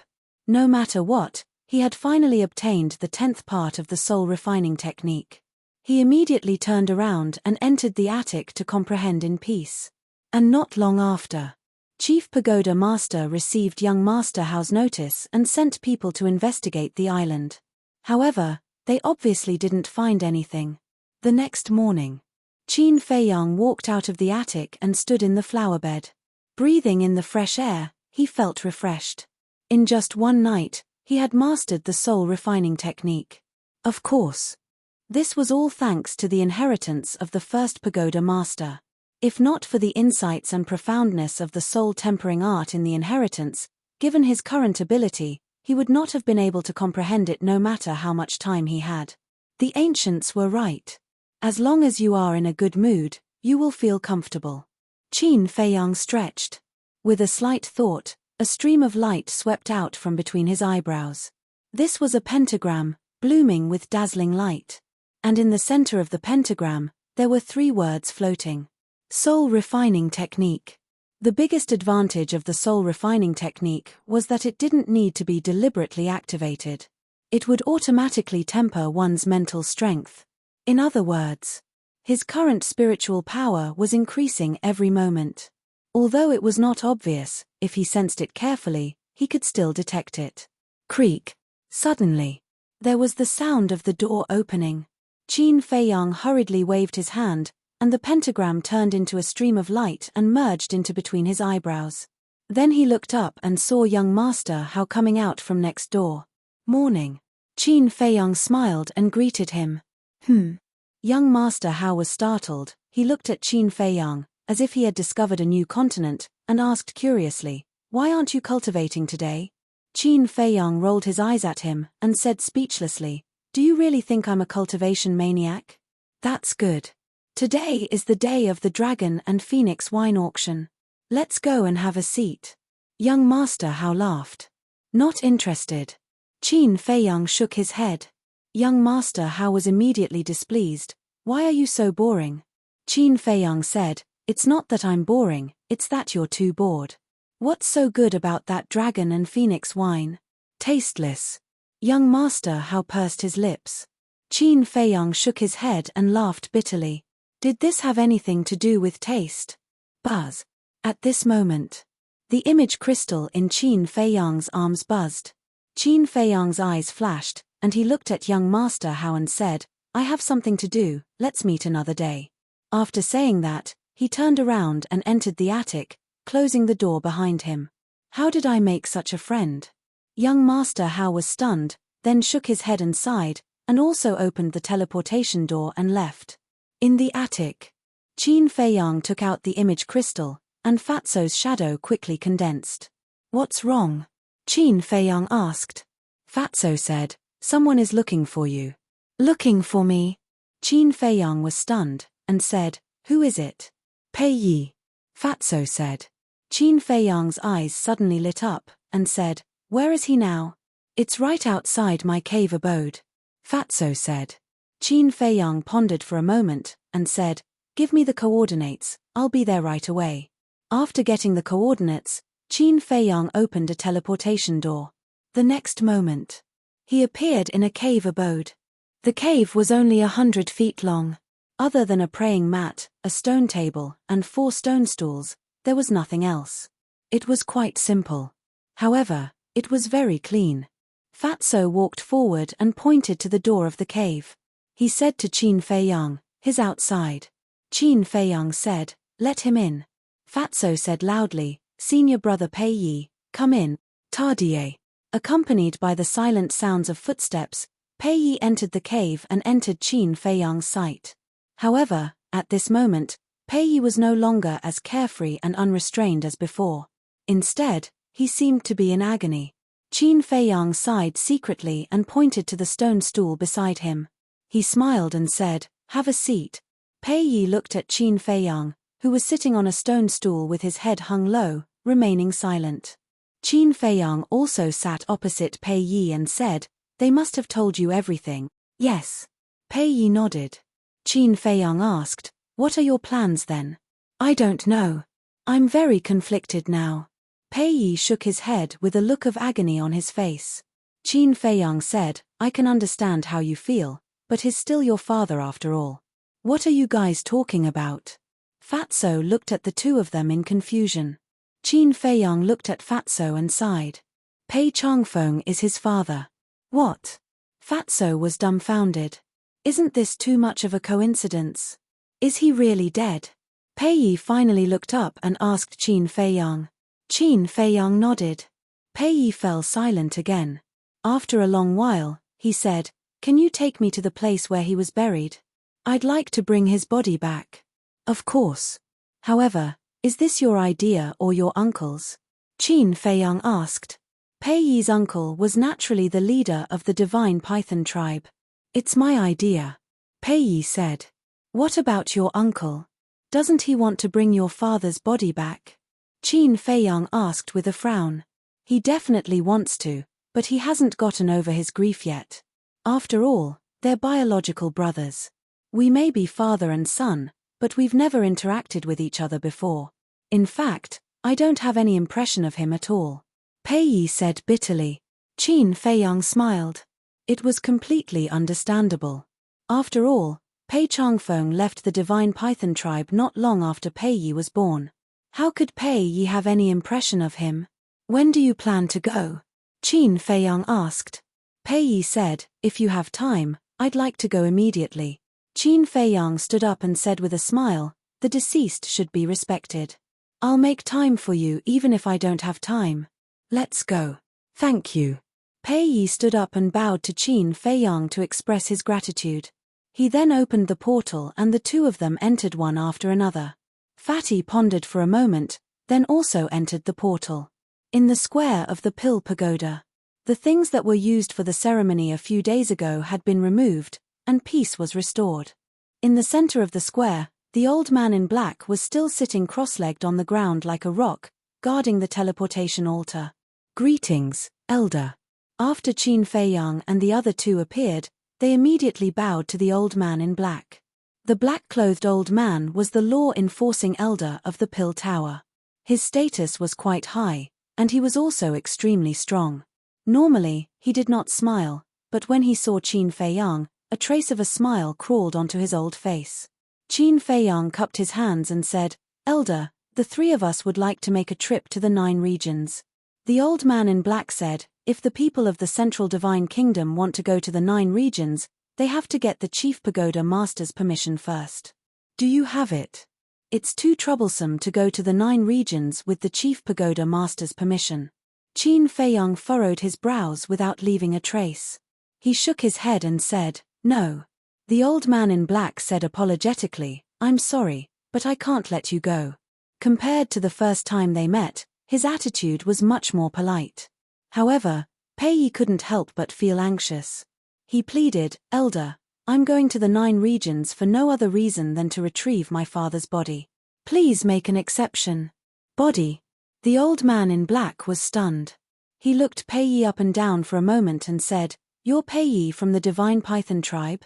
"Yes, I am." Pei Yi nodded. The old man in black said, "As far as I know, your father went missing, right?" "Yes. But now we've found him, but he's already dead." Pei Yi looked sorrowful and his eyes were filled with pain. "I see. All right then, you can go, but you only have 3 days. You must come back within 3 days." The old man in black hesitated and nodded.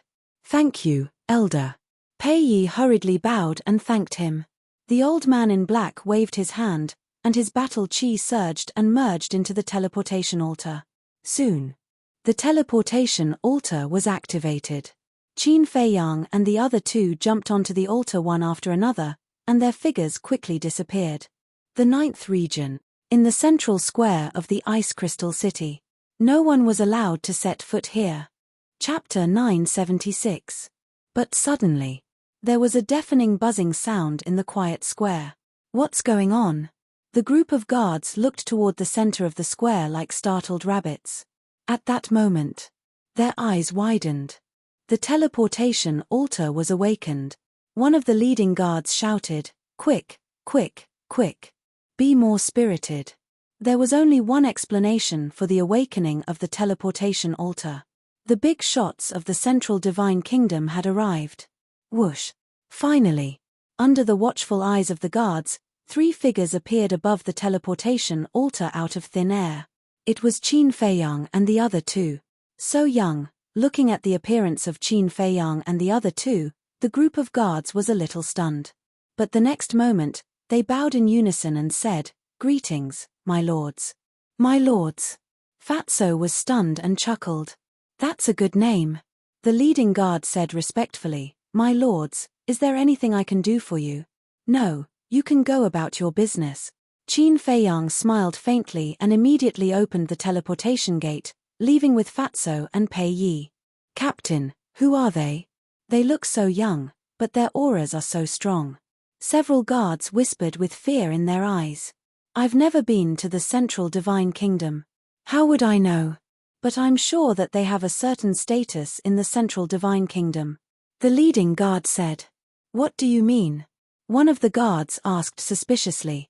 Aura. The aura of the three of them is very extraordinary. Especially the one who spoke.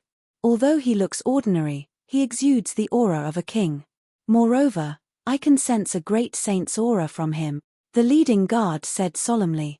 Sage aura. Then isn't he a battle sage? He's already a battle sage at such a young age. How terrifying is his talent? The group of guards was dumbfounded. The legendary Central Divine Kingdom was really scary, but they would never have thought that the person they were afraid of was Qin Feiyang, the person they wanted to kill. At the same time, the third zone, Qin Feiyang and the other two arrived above a glacier. Below, the mountain ranges were covered in white snow. Qin Feiyang scanned the glacier below and said, your father is buried here. Where? Pei Yi was a little nervous and a little hesitant. This used to be an ice valley. Later, in order to bury your father, I shattered the ice valley. As for the exact location, even now, I don't know. However, it won't be difficult to find him. After Qin Feiyang finished speaking, his big hand reached out in the air, and Saint Might poured down like a waterfall. Rumble. Immediately, the glacier shattered, the snow melted, and a large crater gradually appeared. As the glacier and snow continued to fuse together, the crater grew deeper and deeper, reaching a diameter of over a dozen miles. Looking down from the sky, it looked like a bottomless pit. It was a spectacular sight. About 10 breaths passed. Suddenly, Qin Feiyang's eyes lit up and he said to Pei Yi, come with me. Whoosh. The three of them immediately turned in the air and swooped down into the crater. Before they reached the bottom, an ice sculpture entered their line of sight. The ice sculpture stood at the bottom of the crater, and cold air was rising. And inside, there was a middle-aged man in purple clothes lying down. He looked to be in his 40s and had a rough face. There were some white hair at his temples, and his clothes were tattered. There were also bruises all over his body. It was Pei Changfeng. Although it had been more than a year since Qin Feiyang buried him, his body was still the same as before. There were no signs of decay at all. Whoosh. The three of them landed in front of the ice sculpture one after another. Qin Feiyang and Fatso looked at each other and silently took a few steps back. Pei Yi looked at the person in the ice sculpture and did not go forward for a long time, seemingly a little reluctant. Thump. After a long time, he knelt in front of the ice sculpture feebly. Do you know? Although I often tell others that I hate you very much and don't want to see you, I've actually been waiting for you to come back. Do you know how much I yearned for your love and care? But in the end, you made me wait for the news of your death. Do you know how much pain and despair I felt? I remember when I was young, I was so envious of other children who acted coquettishly in front of their fathers. I wanted you to hug me too. But this little wish was just an extravagant hope in my eyes. I can't accept it. Can you tell me what you've been doing all these years? Have you ever thought of coming back to see me? Answer me. Pei Yi muttered to himself, tears blurring his vision. He was getting more and more emotional. In the end, he lay on the ice sculpture and screamed hysterically. Looking at Pei Yi's miserable appearance, Fatso also felt sad and said, Boss, I can't take it anymore. Let's go out for a walk. I'll go too. Qin Feiyang said. Pei Yi finally saw his father. Although he had passed away, he definitely had a lot to say to him. Besides, Pei Yi needed some time to get a grip on his emotions. The two of them did not disturb Pei Yi and quietly flew out of the deep pit. Fatty glanced at the vast expanse of white glacier and shook his head with a sigh. Things in this world are really coincidental. Yeah. When I found out that Pei Changfeng was Pei Yi's father, I was also shocked. Qin Feiyang said. Fatso frowned and said, "But how did Pei Changfeng die? Is it really an unsolved case?" Qin Feiyang also fell into deep thought. Although they were not sure about Pei Changfeng's specific strength, they could guess that he must be very strong after knowing his identity. After all, if Pei Changfeng was not strong, the previous chief of the Divine Python tribe would not have let him inherit the position of chief. Therefore, there were probably not many people in the 9 regions who could kill Pei Changfeng. There might not even be one. Boss, Fat Lord suddenly thought of the Black Lion tribe, the Red Flame tribe, and the Sea tribe. Fatso said, "Is there a problem?" Qin Feiyang was stunned and asked, "I don't know. However, when the chiefs of the 3 tribes came here to look for the Ice Blade, does it mean that they already knew about the existence of the Ice Blade in advance? If that's the case, how did they know? Did they receive the news by chance? Or did they see the Ice Blade with their own eyes?" Fatso's face was full of suspicion. Qin Feiyang was surprised and said, "You mean, the people of the 3 tribes may have seen Pei Changfeng before?" "It's possible." Fatso nodded. Qin Feiyang frowned and pondered for a while, then said, "If they really saw him, they might know the cause of his death. Let's go, we'll go to the 3 tribes immediately. By the way, do you have the coordinates of the 3 tribes?" Although it was just a guess, it was still necessary to verify it. Of course. Back then, Master Fatty, Brother Wolf, and the others had ransacked the 3 big tribes. Chapter 977. Black Lion Tribe. In a small courtyard. 2 black-clothed old men sat opposite each other. Outside the small courtyard, a group of youths were naked and practicing martial arts on the snow. Although they were very young, only 12 or 13 years old, and their faces were red from the cold, none of them complained. Their faces were resolute. "Since the chief and the high priest were killed, our Black Lion tribe is no longer what it used to be, but our hope is not yet destroyed. Yes. These children are our hope. It's a pity that Qin Feiyang and those bastards robbed our treasury.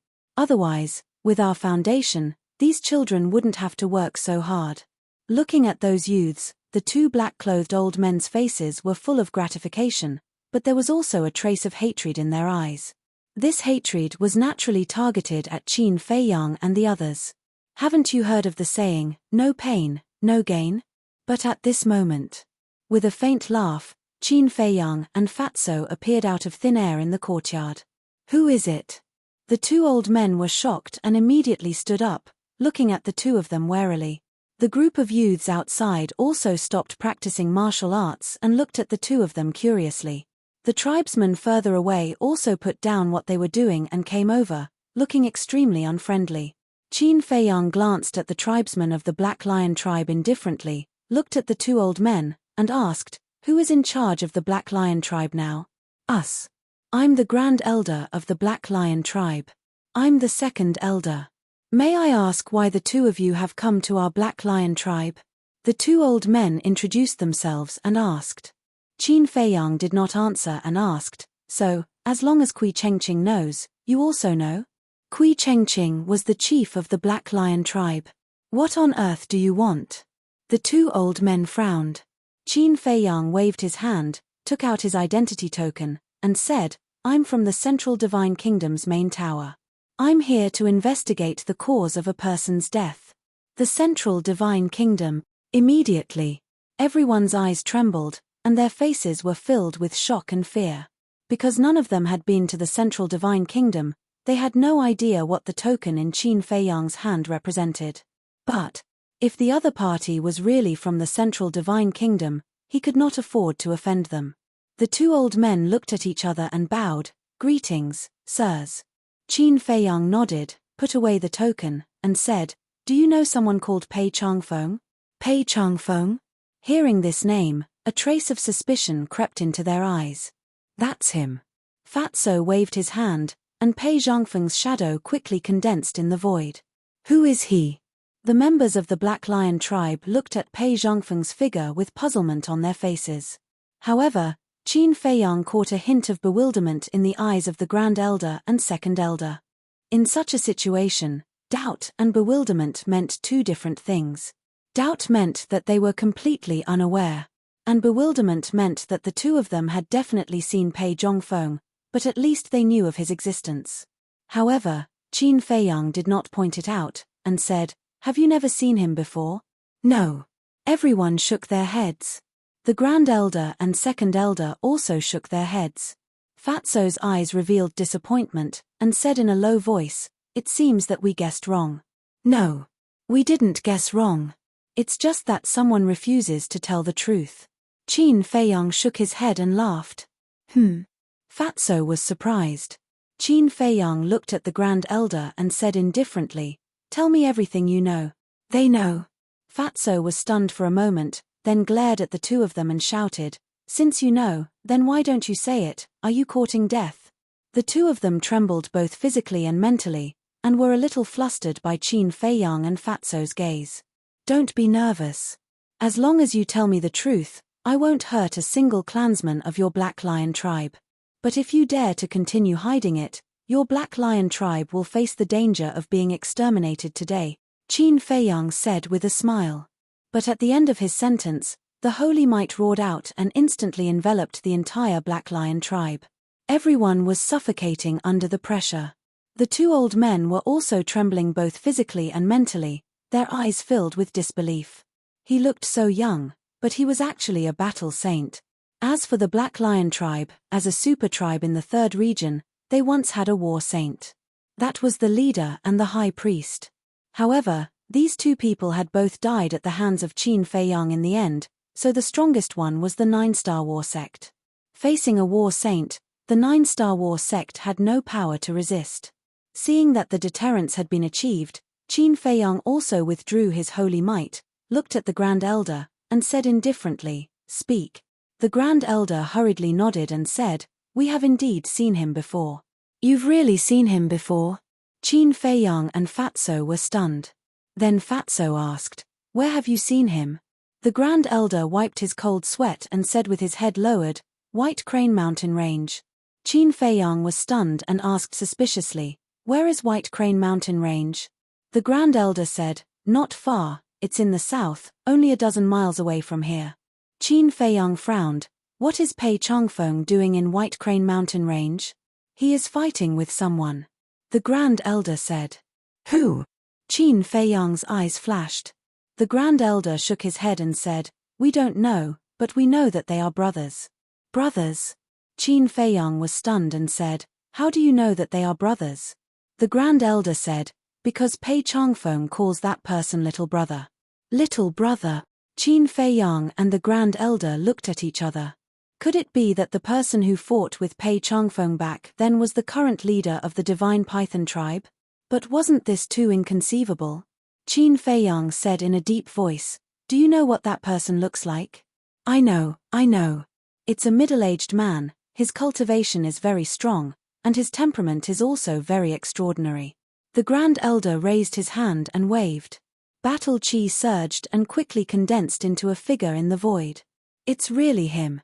Qin Feiyang and the Grand Elder looked at the virtual figure, their faces full of disbelief. This person in front of them, if not the current leader of the Divine Python tribe, who else could it be? In other words, what the leader of the Divine Python tribe said to Qin Feiyang at that time was all lies. And Pei Changfeng's death was completely a conspiracy. Qin Feiyang said, "I want to know the details." Good. As long as you don't hurt us, we will tell you everything." The Grand Elder and the Grand Elder nodded. "I remember that back then, we were discussing some matters with the leader, but suddenly we heard a loud noise. Out of curiosity, we rushed to the White Crane Mountain Range and happened to see two people fighting, and we also heard their conversation. The two slowly told the unknown secret of that year." The more Qin Feiyang and the Grand Elder listened, the more surprised they became. It turned out that, back then, the previous leader of the Divine Python tribe did want to pass the position to Pei Changfeng. And it was not as the current leader of the Divine Python tribe said, that Pei Changfeng did not want to take over the position. On the contrary, Pei Changfeng was very willing. But the current leader of the Divine Python tribe had long coveted the position of the leader. So he set up a trap, tricked Pei Changfeng into coming to the 9 major areas, and assassinated him. In other words, Pei Changfeng died in the hands of his younger brother. Fatso clenched his hands and said in disgust, he even killed his own brother. This person is vicious. Are status and power really so important? This is what it means to know what is in a person's heart. Before you completely understand a person, you will never know what kind of person he is.